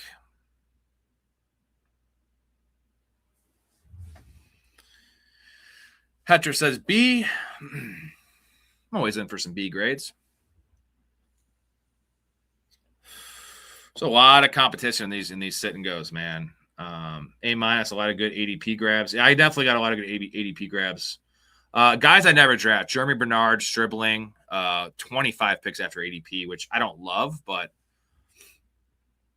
B plus for Mouth. Dude, that's a stiff that league. Like the rest of the guys are screwed. Like there was 5 of us in there. We should be taking. I think two of the 3 money spots should go to us. We have 5 out of the 12. I didn't look at the other teams, but I'm guessing there's probably some good squads in there. So we have a couple guys in here I do like. Ooh, let's go there.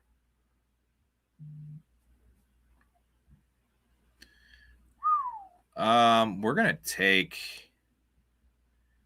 Man, I'm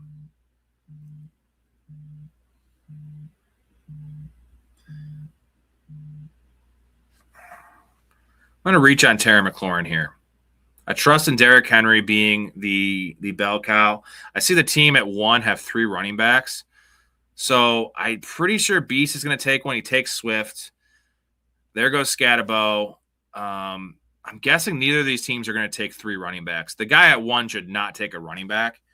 I would like a player here, but I'm not going to reach for it. And I don't have a core. I have Puka. So I have a lot of good quarterback options here that I could take. I could take Daniels. I could take Mahomes. I could take Stafford to stack this up. And we are good with any of these running backs, personally. Let's see. Where does Daniels go? Right around that range.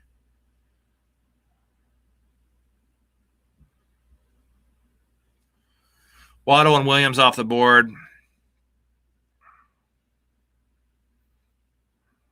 There goes Travion Henderson. So Beast should probably take. Is Colson Lovell? Yeah, Loveland's gone. Beast will probably take a wide receiver here. Devontae Adams is just sitting there. Just sitting there.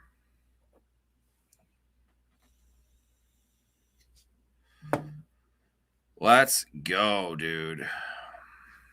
I was going to take Montgomery at the 409, but I knew Terry McLaurin was not making it back to me. And I was fine with taking Quinshon Judkins. I have them pretty close in my rankings. I actually think Judkins has a higher upside than David Montgomery, but David Montgomery's floor with that Texans defense in particular and an improved offensive line is just sky high. I'm pretty happy with this start. See if I could stack a couple of these receivers I took with the quarterbacks. I don't think Jaden Daniels will fall back to me. I'm not married to it because I could take Matt Stafford. I could take Patrick Mahomes. I am fine with either of those dudes. They all have different buys as well. So we're cool there. And don't think this running back will fall back to me.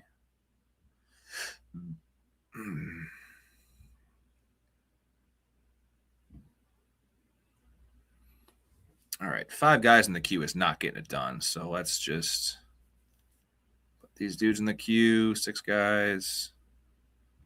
Nope. And nope. There goes Lamar to Mouth. That is nice, bro. Lamar after ADP paired up with his Zay Flowers. I have a feeling he's going to go Geno Smith as well. Well done. And then Joe Burrow off the board to the T. Higgins squad.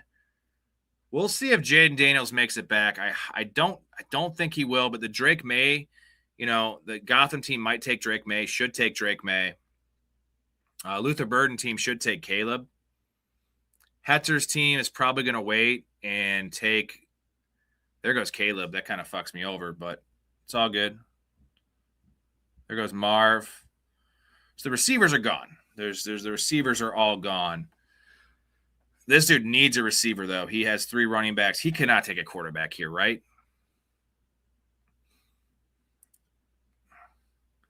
Drake May is still available. This guy should take Drake May. There we go. We're going to get Jaden Daniels. This is lovely. Worked out for everyone. And now I have an option on Mahomes or Matt Stafford to just complete this. It needs to be Mahomes. Let's look at the ADPs here.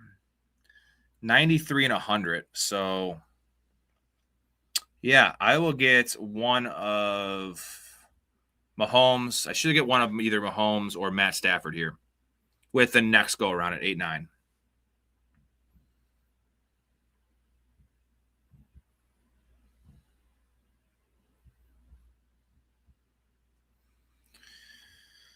All right. Super Beast might be taking us a quarterback here. Is Dak still available? Oh, Dak's available. He's got the easy Dak pick here. There he goes. And we're going to hop in and take DK.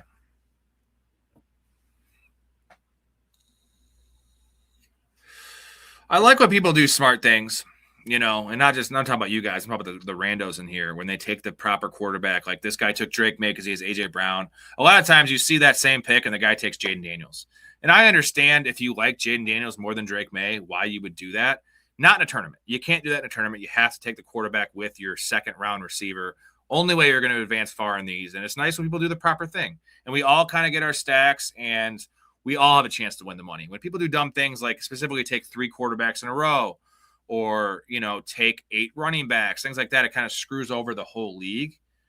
So I like to have – it's what's nice. One nice thing about having a lot of us in here is we tend to not screw the other person over. And there goes Patrick Mahomes. Well, hey, buddy, no. He has Kenneth Walker, I guess, but come on, bro. Whatever. Take Stafford.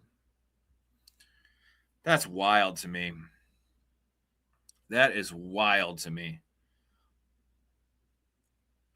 Well, guess we got to pivot, huh? And there's a lot to pivot to.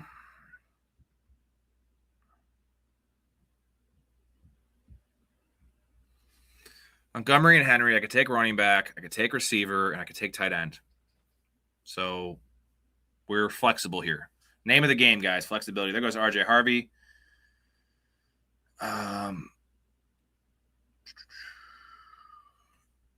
This is going to be Quentin Johnson, RJ Harvey. There goes Sutton.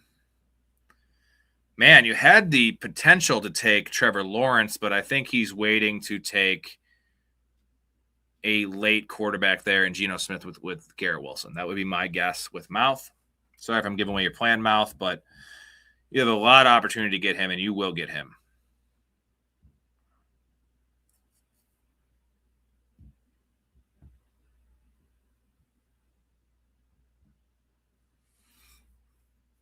All right. So, and there goes Xavier Worthy way early. I mean, I get what he's doing, but he just reached. He gave up every value. He could have waited possibly. I mean, I was going to take Mahomes, but he took him way ahead of ADP. So that's fine. We'll just have Rashee Rice on an island. Fine with that.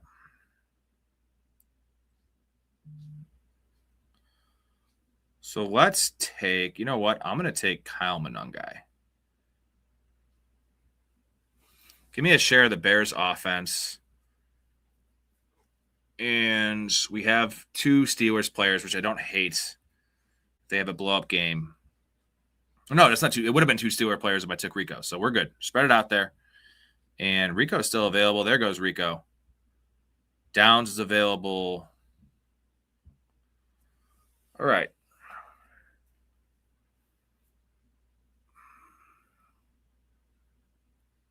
Nice grab there with Laporta.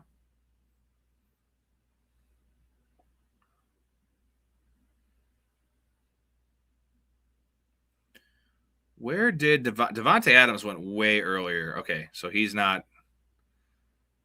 This guy's wanting to get Matt Stafford. Ain't going to happen, brother. Beast, don't take Matt Stafford. Take Jackson Dart. Jackson Dart's sitting there for you. So we're going to have to take this guy, Matt Stafford, a little ahead of ADP. But it works out. We have Stafford, we have Puka, we have Daniels, we have McLaurin. So that is a must. Now we can figure this out.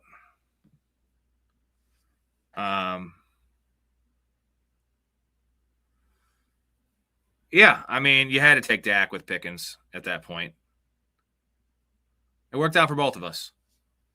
So I am, in best ball especially, always high on Metcalf. I mean, I know it's always a bumpy ride. That's the problem in redraft. Best ball, we don't care about the bumpy ride. We don't care. Now, this guy coming up, because you take anyone because he's just reaching on his players. Watch him take, watch him take Cam Ward or something. He takes Brock Purdy. Now, that's an unstacked pick with Brock Purdy, so he is definitely going to be popping in a George Kittle with his next pick. You can mark that one down. The problem is, Mouth loves George Kittle. He might just snap him up.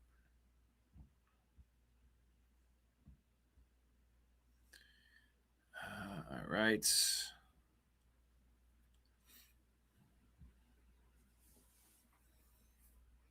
We need some running back help. The running backs are gross here.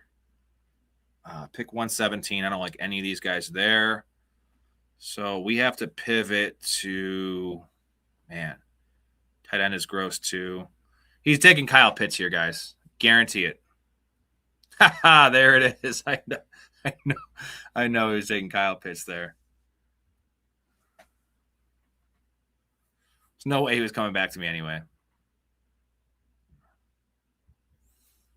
Aaron Jones still available. There goes Ricky Pearsall. I'm hoping this guy who took Mahomes and way early and screwed me over a little bit. I am hoping someone takes George Kittle right in front of him. There he goes. Yes. George Kittle off the board. Screw you. Screw you, Brock Purdy team. Hell rat. Yeah, well, sorry, buddy. Comes around, goes around. Who is this over here? This is someone random. So Hetzer, it's the Gainwell squad, and Devontae Adams. Sorry, Hetzer. I took Stafford in front of you. I had Puka, though. I had no choice, brother. No choice. There goes Casey Concepcion. Concepcion. Love the value here. What's this JCM news? The injury news? Back at practice? Okay. Yep. All works out, man. I'm going to chug this up. If I get one of these players I want, I'm going to chug this up. Yes, dude. Matthew Golden. Let's get it. I hate saying that because Matthew Golden's terrible, but I have hope for Matthew Golden. Guys, Jared Goff is still available. Not anymore. He's not. Damn, you're doing somersaults now, dude. That's 12 picks of ADP value there on Jared Goff. And the team at the one spot really want that. He had Laporta and Jamison Williams, man. He was thinking he was going to get Jared Goff. No soup for you. No soup for him. You threw him for a loop, dude. So we have to keep on reinforcing the wide receiver position. I have Monongai, Montgomery, and Henry. That's a pretty nice threesome at running back there. So we push running back a little bit more if we can get one of these guys at receiver. You know what? I think I have to take a man. We have Stafford. I think I know what I have to do here.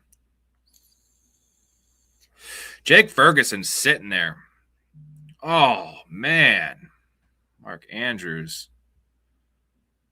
Let's take. I'm going to make a reachy reach because there's no way I'm getting Sheet otherwise. And I have him valued here. Man.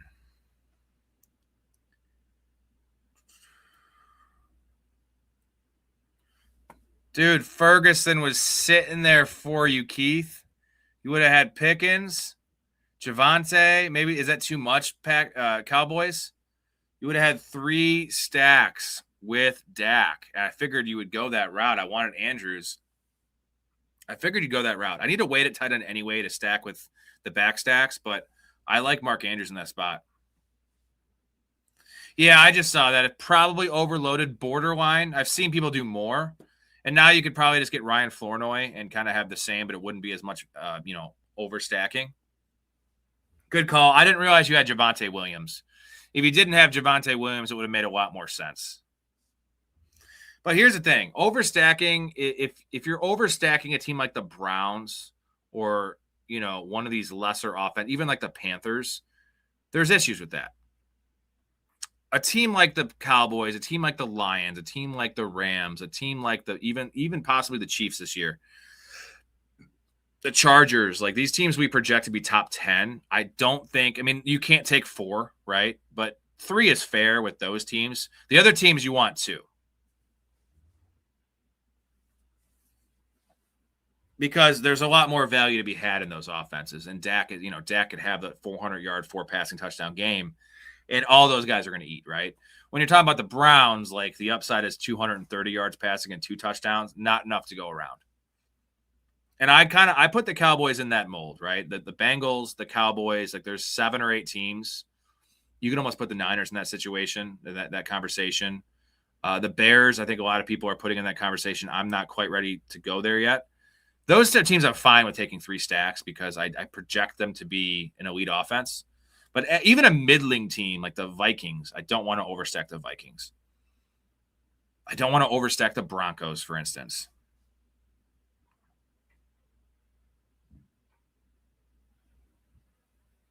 Oh, shit. Ooh, okay. Now I see it. We got options. Oh, this guy takes likely. God damn it. So we're going to go ahead and let's take Pacheco here. A little early on Pacheco. I reached on my last 2 picks, but guys I really do like, especially in a tournament. And then pick 148. We need to do this.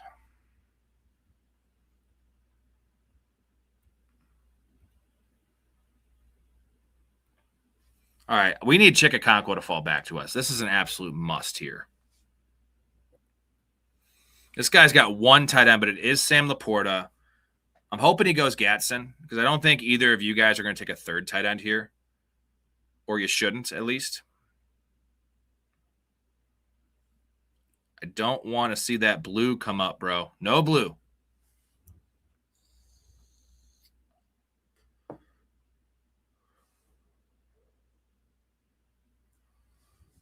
Okay, it's Gadsden. No, I don't think he's going to take. Hopefully, you don't take Chikakonkwo from me. Please don't. I'll forgive you for Andrew's pick, Keith. I'm so fun. Oh, shit. All right, we'll take Chikakonkwo. And now we have a double stack with Jaden Daniels.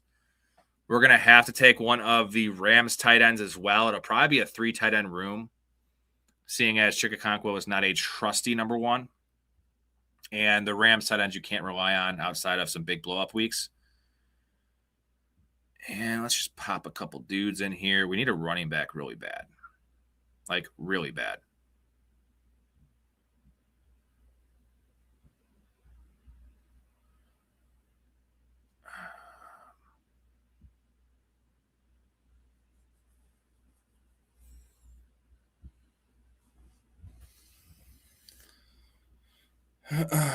Mouth,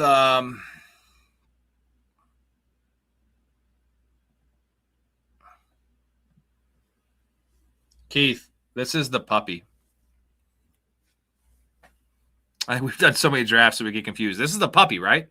Yeah, this is the puppy. I'm very confident in that. You're still stacked, even like fairly, dude. It's not like you're understacked at all. Shout out to Mouth. He's still with his girl, so good to know. 15 years is a long ass time.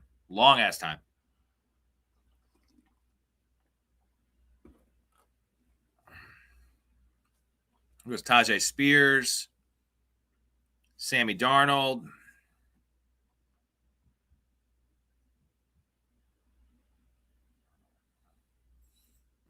Either way, dude, Mark Andrews is going to crush this year. Like his 80 in a half PPR. What's Mark Andrews' floor for touchdowns? 6? If he stays healthy.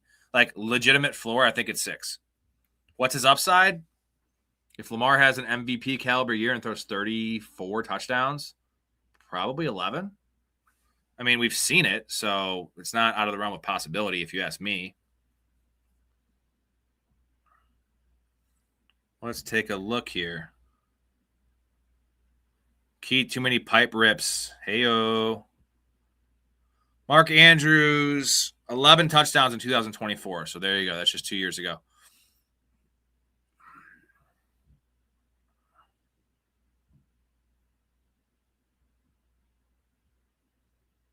We have plenty of options here that are still available that I do like. 3 options.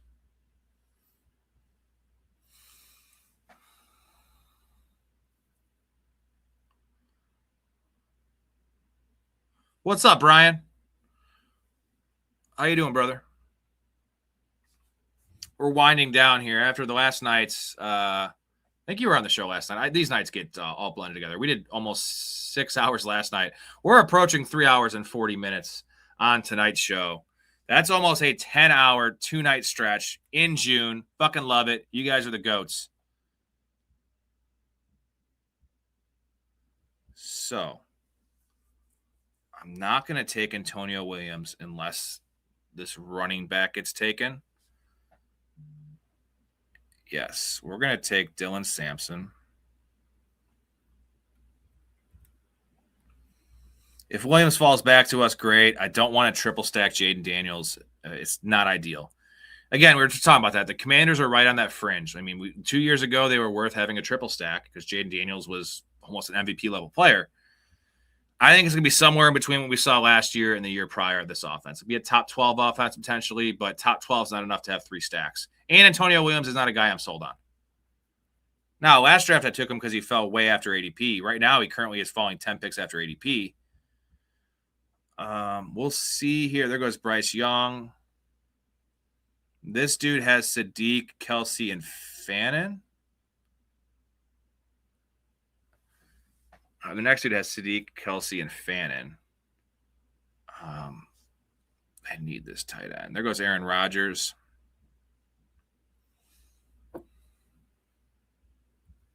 There goes Antonio Williams. See what Beast does here. Beast probably takes a running back here is my guess. There goes Ryan. There you go. I get my dude, TJ Hawkinson. I am just digging this team. I'm getting a lot of the players I like. I got some proper stacks here. Is Jonathan Brooks finally healthy heading into the season? It appears so, man. I mean, it's been 2 years. He's still only 22 years old, right? Going to be 23 during the season.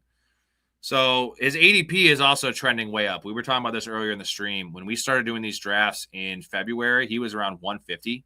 Now he's going around 105. So he has shot up 45 spots in ADP. And I don't think it's over with, guys. If the reports keep on coming out positive about Jonathan Brooks, Chuba's going 70. We'll call Jonathan Brooks going around 100. I see Chuba trending to 80 and Brooks going to 85 or 90, almost back to back. At that point, Chuba's the value, guys, because Chuba is the starter coming in the season. They already said they're not going to put too much on Jonathan Brooks' plate. In general, he's unproven, inexperienced, and coming off two major injuries. So it will take until week 5 or week 6 until he could actually, if he were to take the role. But yeah, I love Brooks coming out of college. Again, he was the number one. It was the first running back off the board that year in the NFL draft. It was the early 3rd round, and Trey Benson was the second running back in the mid-3rd round.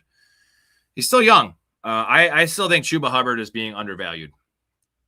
But I much more prefer Chuba Hubbard in redraft because I can pair it together. I can get him to start the year and then replace him later. In best ball, in these tournaments with Chuba, we're not looking at it like that because we need him at the end of the year if we're going to win these tournaments.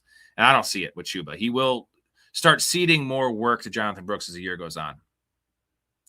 Yeah, Mouth, you were the one that kind of turned me on to Brooks, even though I've been a big Brooks guy for a while. but I kind of had just not written him off, but just kind of like set him aside a little bit. And then this was before the draft. And then once the draft happened and they didn't pick a running back, it was kind of telling that they do believe in Jonathan Brooks. Yeah, Keith, I like that better than the Ferguson thing. Because now you have Flournoy as nice insurance for George Pickens, as well as he's going to have a role, man.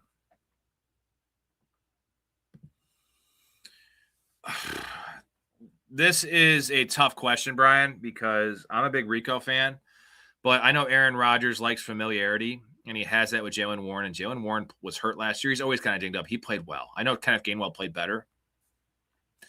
I see it as the roles flipping, right? Jaylen Warren was the early down back last year, which is actually not how he's built. And then Gainwell was the receiving down back. I think it's going to flip, and Rico's going to take what Jaylen Warren had last year, and Jaylen Warren's going to take the Kenneth Gainwell role. So it's a 50-50 split. Dowdle has more touchdown upside. Warren has more pass catching upside. I think they should be going back-to-back, and they kind of are. Dowdle goes a little later.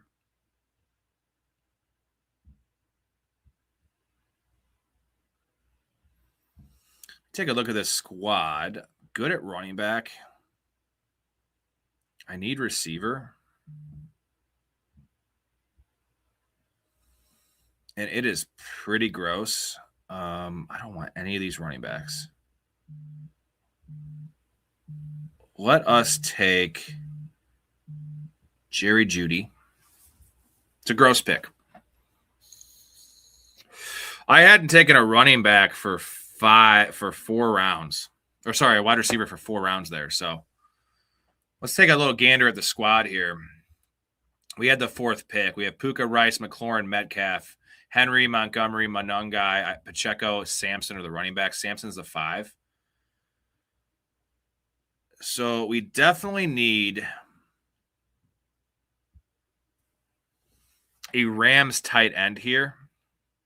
And I prefer Terrence Ferguson for the downfield role. They're all gonna have touchdown upside every week, but I think that Terrence Ferguson has actually some upside in terms of receiving yards and having some big plays. And you saw when Devontae Adams got hurt last year, like the biggest uptick player was Terrence Ferguson. And I think we all could assume that Devontae Adams is not playing 17 games. He's the one that benefits most from Devontae Adams' injury. Second-year player. Don't forget, Terrence Ferguson was the starter ahead of Kenyon Sadiq there in Oregon when he was in college. So that says a lot, too. Ferguson's an elite level talent. So we'll take Ferguson. Tight end room is Okonkwo, Hawkinson, Ferguson. I don't mind that. So we now have a double stack with Matt Stafford. We have Puka Nacua and Terrence Ferguson with Stafford. We have Chika Okonkwo, Terry McLaurin with Jaden Daniels. It's properly stacked, not overstacked. It's enough to do some damage, though. And then some of the other pieces I do like. I did reach on Pacheco and Golden, but I got some really good – I reached on Pacheco and Shaheed.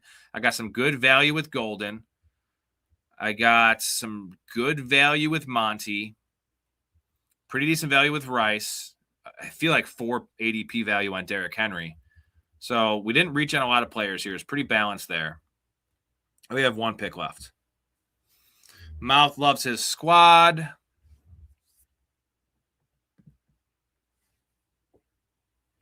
Brian, when are you going to join the community? We need you in this community, my dude. You can draft with us as well. Play some redrafts with us. If you're a gambling man, we're going to give away the winning picks as we do every single year. And also the Discord, guys. The Discord is what's up. Hetzer, tell them where the Discord is. What do we call the Discord? What do we call the community? Waiting for Hetzer to respond. It's the trying to think. Hetzer, what do we call it? We call the community, we call the Discord. It's the place to be. What do you call it, Kramer? It was. Come on, already. What? Come on. We call it the place to be. The place to be. Yes. Look at that timing, dude. Fucking octopus, baby. You know, whenever this show, if it does hit, and I get like Blake comes here and he becomes like my producer and he's doing all these things for me, all the controls, I'm gonna be lost. I'm not gonna know what to do with my hands. I'm gonna be like picking my nose and shit because I'm not gonna know what to do with my hands. So I do appreciate staying busy, and sometimes it's I'll go on some tangents and misspeak sometimes, but sometimes multitasking keeps it simple for me. We need a wide receiver here, and we're not going to stack anything. We're just going to go with best player available. And let's go with the Chiefs bounce back. Let's go with Tyquan Thornton. There we go. And I missed a comment here from Brian. Hawkinson pissed me off so much last year based on where I drafted him. Then again, McCarthy was the worst quarterback in the league. Yeah, we went through yesterday on the show. So Kevin O'Connell, that was his 4th year as head coach, offensive coordinator of the Vikings.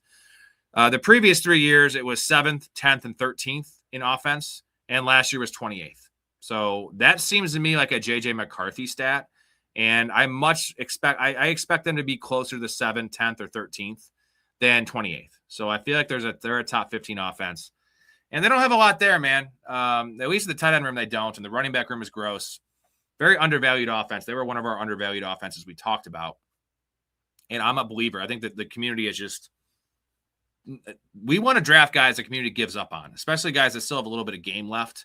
Hawkinson's 28 years old. Like – 2 years removed from that injury now. His last full season he played, which wasn't even a full season, was 15 games, 95 receptions. Like, I don't know, man. Tight end 22. I'll continue to talk about TJ Hawkinson because I'm good at these late round tight ends, and it was Tucker Kraft last year. It wasn't as late as what Brian was, but I mean, yeah, TJ Hawkinson is just a boss of value this year. And Mouth, let's grade these drafts for these boys. Mouth, you're the man. You're the man. Everyone give Mouth a round of applause. And also, guys, do me a favor. Downtown Sports, after this stream, please go to it and subscribe to their channel and then listen to the show tomorrow. Mouth is still on here. It's almost 4 a.m. He still has to record Downtown Sports, a solo, probably a shorter show. He's still recording that after this. He's dropping supers. He's hanging out. We love him here, and we appreciate him and Downtown Sports. Let's grade these teams, guys. Again, this is a puppy, not a sit and go. So we're going to have that in mind here. So let me turn my phone off. I only have 5% anyway. Let's start with who was highest on the list. It was Keith's team at the 3rd pick. Dak Prescott and Jared Goff. We have Javonte Williams, DeAndre Swift, Chuba Hubbard, Rico Dowdle, Mike Washington, Malik Davis. Fucking lovely. Jamar Chase, George Pickens, Roma Dunze, Michael Pittman, Denzel Boston, Tesla, Flournoy, and Darnell Mooney. Dude, you got Tesla too. Mark Andrews and Dallas Goedert. I don't hate that tight end room. It might seem a little old and boring. I think it's going to do the job for you. The stacks are real. You know, Tesla being stacked there with Jared Goff. Is that your only Jared Goff stack? That is fine because you can't have them both typically. So this team is properly stacked. I love a Dunze as a 3 when you have that running back room with Michael Pittman, Boston, Tesla. Fucking love that. That is money. And this running back room, let's take a look at it. Javonte Williams, in my mind, is a true number 1. Swift, Chuba, Rico, like, lovely, dude. Rico is your 4. And then you have upside shot there with Mike Washington and Malik Davis, a little bit of insurance. I think he is the 2 there. I want him over Jaden Blue. I love the quarterbacks. This is a plus for build. I'm going to give it a B+. I think I'm going to go B+, A- range. It's a really, really good team, dude. Really good team. One of your better teams I've seen. Solid B for Mouth. Let's go to my squad here. We have Jaden Daniels and Matt Stafford. We have Henry, Montgomery, Kyle Monungai, Isaiah Pacheco, and Dylan Sampson. We want to talk to Sampson. Puka, Rashee Rice, Terry McLaurin, DK Metcalf, Matthew Golden, Rashid Shaheed, Jerry Jeudy, and Tyquan Thornton. We have Chikakonkwo, TJ Hawkinson, and Terrence Ferguson. So in terms of stacks, we have Okonkwo, we have McLaurin with Jaden Daniels, we have Terrence Ferguson and Puka Nacua. I get those guys confused sometimes. With Matt Stafford. I guess the biggest question of this team is, do you believe in the running back room? Do you believe in the running back room here with Monungai as a 3, Pacheco and Sampson? I feel like it's pretty balanced. No wasted picks there. I could have gone with a 6 guy, like a Mike Washington, for instance, but I do kind of trust what I have here with the floor play up and none guy. Pacheco's going to get some points, and I feel like there's upside Pacheco for sure. Derrick Henry just doesn't get hurt. That is the reason. If I had another, Saquon Barkley or Christian McCaffrey, who I like more than Henry, but they're more likely to be hurt, I need a 6 running back. So that's my thinking there. We have a B team, solid Bs. For me, I just dig Matthew Golden, Rashid Shaheed. B- from Brian. Boo. It's all good, brother. It's all good. All right, we'll move on to the next squad, which is Hetzer's team. Thank you, Keith. B. Hetzer with Baker, CJ Stroud, Jacoby Brissett. We have JT, Chase Brown, Stevenson, Gainwell, Algier. Well put together running back room. Ibuka, Adams, Harrison, Godwin, Shakir, McMillan, Dell, and Horton with Trey McBride and Kate Otten. Man, this is, dude, we're kind of dominating these. This is a well-constructed team. Like we're not having a lot of issues with the build, which is a huge part of best ball. I hate Ibuka as a 1. I don't like Adams as a 2. I do like Marvin as a 3. But I think the key to this team was Godwin, Shakir, and Jalen McMillan. Those dudes, pretty solid. Tank Dell and Torrey Horton, really nice, like deep shot wide receivers there where you got them. And I like Stevenson as your 3. Quarterback room is solid. This is a solid B team. So Mouse says this is another really good team. We have, let's see, Hell Rat, no. And now we get on to Mouse teams. You definitely have stacks. Mouse squad here. Lamar, Malik Willis, and Mendoza. We have Genty, 8-Chain, Harvey, Charbonnet, Kamara. Flowers, Wilson, Thomas, Johnson, Pearsall, Surratt, Chris Bell. With Kyle Pitts, Kincaid, and Gunnar Helm. Brian Thomas is a 3. Johnson is a 4. Pearsall 5. Surratt 6. Chris Bell 7. With the gray, I mean, the build, again, is a very good build. You probably could have gotten away with not taking Mendoza with Lamar and Malik Willis, but I understand the Willis risk in terms of not getting shut down, but maybe he gets hurt. We have 8-Chain and Chris Bell stacked up. We have Lamar Jackson with Zay Flowers and Elijah Surratt. We have Mendoza with Genty. And that's it. So pretty evenly stacked. First things first, I think I love the Charbonnet pick. I think the running back room is really solid, all around balanced. My one concern would be wide receiver, and it's the Chris Bell pick. And I love the pick. I love the player. I like the stack. If for some reason Chris Bell does not play until week 12, if you can buy your time, this is a team built for succeeding in the fantasy playoffs. But if for some reason Chris Bell is not playing until week 12, you're sitting there with Brian Thomas as your 3, Quentin Johnson as your 4, Pearsall as your 5, and Surratt, who's a rookie, as your 6. Ricky Pearsall has health concerns for sure. As much as I love Brian Thomas, I don't think he's going to bust, but there's some risk in this wide receiver room, I guess, is my only gripe with this team. I think it's right around the same grade. I think it has one of the higher upsides of the teams we read. I'm going to go solid B. Key says B. Brian says B-. It's a very, very aggressive team, which I do appreciate. This is also a puppy, a giant tournament. So that is the key. And yeah, I guess RJ Harvey would also be a thing, being the 3. But I think Harvey is going to be better. The Jonah Coleman thing is going to take a while if it happens at all, my personal opinion. And that's going to buy you some time to have Charbonnet actually be your potential 3. So you're going to have Charbonnet giving you that insurance. And this team does need Alvin Kamara to sign. Well, Matt, that is a very, very bold statement to say that it's going to win the puppy, because the puppy has how many people are in the puppy? Like 700,000? That's a bold statement. I would never go that far in any best ball draft, because it's insane to say that. But I do like the upside of this team. And I think one issue, though, the other issue is Alvin Kamara. If he retires, that's a problem, because now you're sitting here with Genty, A-Chain, Harvey, and Charbonnet. If Kamara retires and Zach Charbonnet is not ready to week 5, you have 3 running backs, which is fine if you can get by those weeks. But like I said, you mix that with the Chris Bell thing, you're going to have kind of a shallow team the first X amount of weeks. I mean, again, saying that this is a guaranteed championship team if you make it is, trust me, man, I have played a lot of these tournaments. It is hard to win in a group of 12 in week 16. It is tough. You're going to face a lot of super teams, and the biggest issue I find is sometimes you get some rooms, like, we're not in the draft rooms for these other teams where teams just get crazy value, right? And those teams are the super teams. Now, I think we're building some of those teams here.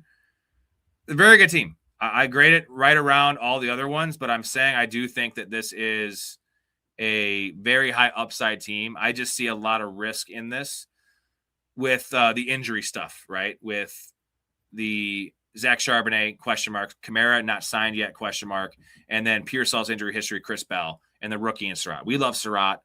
I hope he is the number 3 there, 2A, 2B, something like that with Rashad Bateman. But they still have Walker there. Like, we have to see how that plays out. So there's just some question marks here. But QJ is an awesome best ball pick, Brian, and I've been warming to that recently. And very inconsistent, but like 8 touchdowns the last 2 years. I feel like he's going to score 8 again this year. You just don't know when they're coming, and a lot of times they come in bunches. This year he's going a little higher, obviously, than he has been. But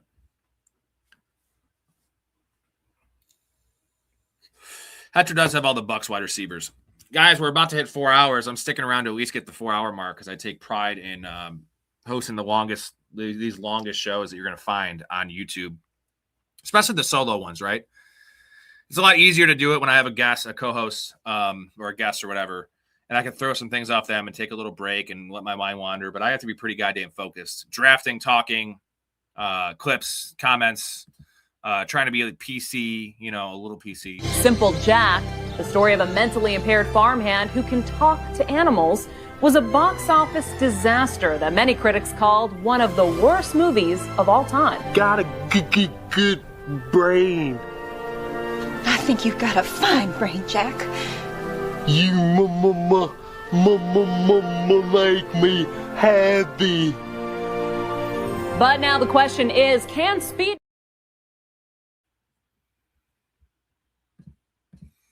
All right, we have 2 minutes left.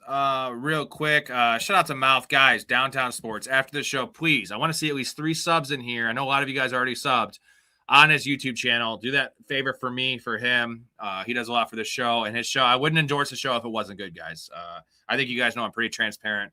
I don't play any games. You should, and it's one show a week, 2 shows a week, hour and a half max. You guys just watch this show for 4 hours. So in June. So would love that if you did that. Would appreciate that. Also, I do want to shout out to the Patreon guys. We had a couple new guys in here in terms of Francis and who was the one that joined last night? Having a brain fart. Anyways, I got to add them to the graphic. But Keith also is one of the newer guys. Shout out to Keith. Everyone else in here supporting me during the off season and since last season. You guys are awesome. We appreciate you. You should hop in. If you're not in, what are you doing? It is the best community in fantasy, and I think everyone says that, and I really truly believe that people in here are what makes the difference. And it's very grassroots. It's very intimate. I know everyone personally at this point. Like we've been friends for years. I think everyone is connecting, and it's very positive. Outside of a couple little politics spats, which is going to happen when you have a group of people that from different ages and ethnicities and backgrounds and stuff. We don't care. I don't discriminate against anyone, guys. I love everyone, and as long as you're my kind of guy, which I'm pretty fluid on that, but just be positive and love each other, I guess is all I ask. But you get access to the Discord community fantasy leagues, guest appearances on the show. Keith's going to come on soon. You're going to see Mouth next week. Free merchandise giveaways, hats and shirts. I'm giving them away every single month. Keith, you'll be getting yours later this week. And access to the betting plays. If you're a betting man, I know it's tough out there. It's not tough for us because we dominate. You're also going to get Mouse game picks and Mike Storey's college football plays. These are all my player prop bets. These are all documented on the Discord with receipts. I send it out the second I place the bet. You can get the timing down and the exact odds with the books I use. Why not? It's going to pay for itself 10 times over. I can promise you that. Also, for those of you guys that are already in here, I want to give back to you guys. refer a friend, man. Tell a friend about it. Get a friend in here. I'm going to give you a free month or a 10% discount on one of our leagues. So you'll get some money back for them joining first month or whatever they pay. I will give right back to you to get them in and give them a shot on the show. And I would much appreciate that. And I'm sure you'd want to get a buddy or two in here. I know it kind of sucks we got some elite information, but we also have a great time. So yeah, you're going to give them, they might draft TJ Hawkinson ahead of you, stuff like that. But you're also helping me out and you're getting some buddies in here and we're growing the community. So I would much appreciate that. If you could spread the word for me. We're grassroots right now. I think during the season, we're going to have a lot of other random people in here. But yeah, let's do all those things. Brian, how do you do in NFL? Because I mean, you can ask any of the guys that have been in here. These are all documented. These are all minus 110 bets, essentially. Well, minus 115, minus 120 at the most. If you put $20 on all these bets last year, you would have made about $500. If you did 100 or 150 like I did, I made $3,000 just from the individual bets. I also posted the parlays, but those are more inconsistent. I don't like to track those as much because I don't rely on those. I rely on the singles. So if you put $100 on all these bets, you're up almost $3,000 with juice. Because we were up 38 plus 38. You take away 10% from that. I did the math and I do 6-unit bets, but yeah, you'll pay for 10 years of this service with the first year if we hit like last year, which, even the other years weren't as good as last year, but they were all winners. 28 and 20 was the worst year. Still a solid poll. My volume just wasn't there because I wasn't feeling it that specific year. In the show, I wasn't as in tune with the NFL as I am now, doing this 4 hours a day, prepping for the show for 2 hours, watching so much film.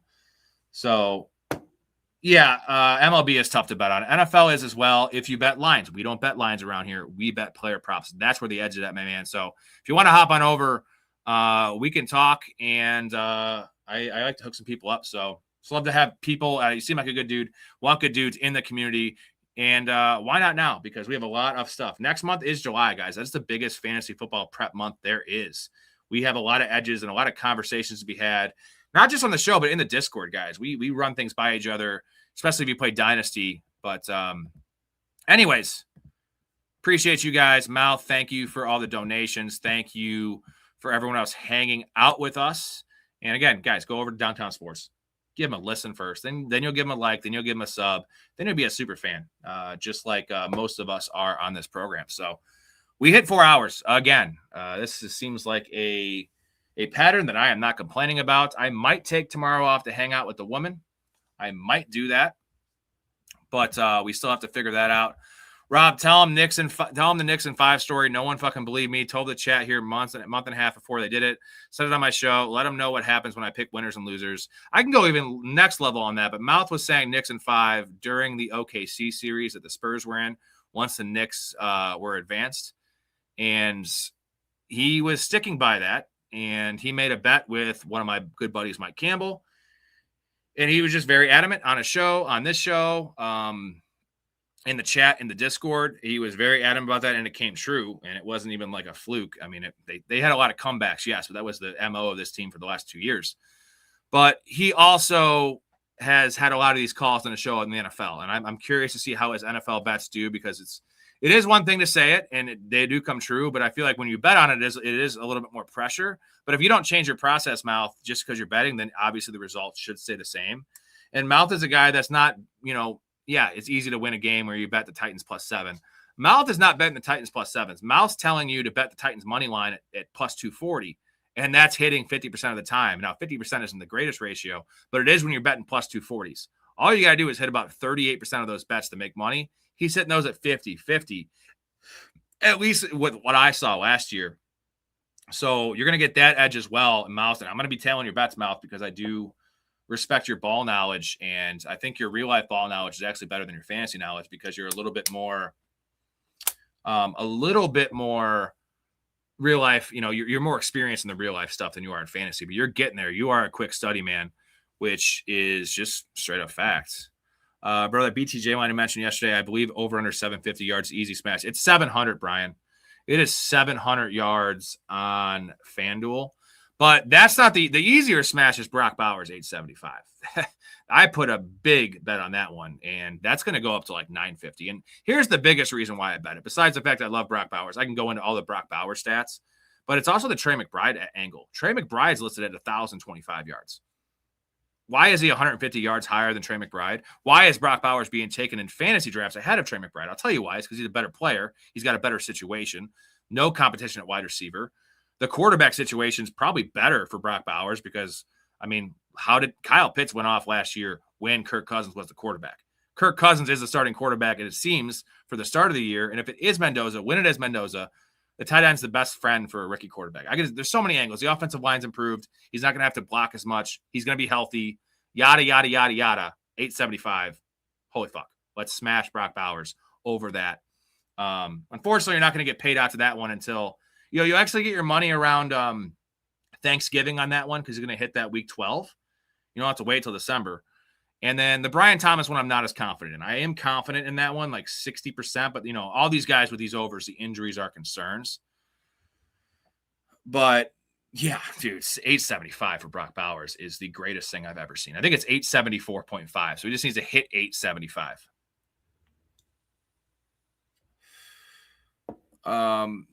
All right. So yeah, we're going to have a lot of those future bets, guys. And I gave everyone those two just because I could not stop. I had to mention them on the show. The next 8 or 10 I'm going to put out there, I'm just going to put out there for the Discord and the people that are actually paying for the bets because, and again, I do give the bets out, the yearly or the season bets in terms of like weekly bets, the prop bets. I give those out on Saturday night on the gambling show, but I'm placing these fuckers on Wednesday. So the odds change so much in my favor typically from Wednesday, Thursday to Saturday. So you can still tail them then for free, but you will lose a couple extra bets, maybe 4 or 5 bets a year more than I will because the odds will be, you'll bet a guy at 79 yards, the over, I'll have it at 74. And, sometimes it'll hit both, but that 5-yard gap is a big difference. And that happens a lot in the player prop market.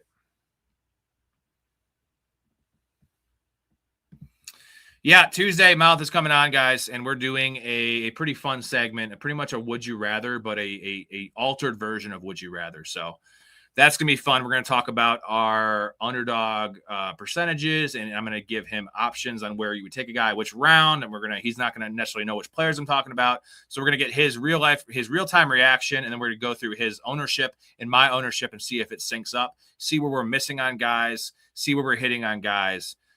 Pretty awesome segment there with Mouth, and we're looking forward to that. So, all right, 4 hours, 10 minutes. Brian, hopefully I see you in there again. Go to the website, go to the link in the description, hop in the Patreon. I will send you an invite tonight if you hop in, and you can get in the community, and I will run you through all the awesome stuff we do offer. If you want to play some redrafts with us, and there's a lot of stuff. Everyone else, appreciate you guys. Thank you for a great show. 4 hours and 10 minutes. Hats off to you guys for hanging out for that long. We did about 10 hours the last 2 nights. That is 5 hours on a average in June. Let's go, guys. I'm grinding my ass off over here. I hope you guys appreciate it and you notice it. I appreciate all of you, and I notice all of you. So great night, as always. Can't wait for the season to start. We got to wait about 2.5 months still, but it's going to be a fun 2.5 months. It's like Christmas Day. We're waiting for a while, but it's going to be so worth it when the season starts and we all start raking in the cash and just dominating these leagues. Thank you, guys. Love your life. Stay positive and respect each other. I am out. You just seem like a good dude. I thought I'd see if you want to grab a beer, that's all. I'm glad you called. We get home safe, Pistol. You got it, Jobin. I'm sorry, what? Nothing. Oh, what'd you say? I don't know. You nicknamed me Pistol, and I just called you Jobin. It means nothing. I'm drunk. I'm gonna call a cab. All right, man. You have my number, yeah? I got you stored in my iPhone.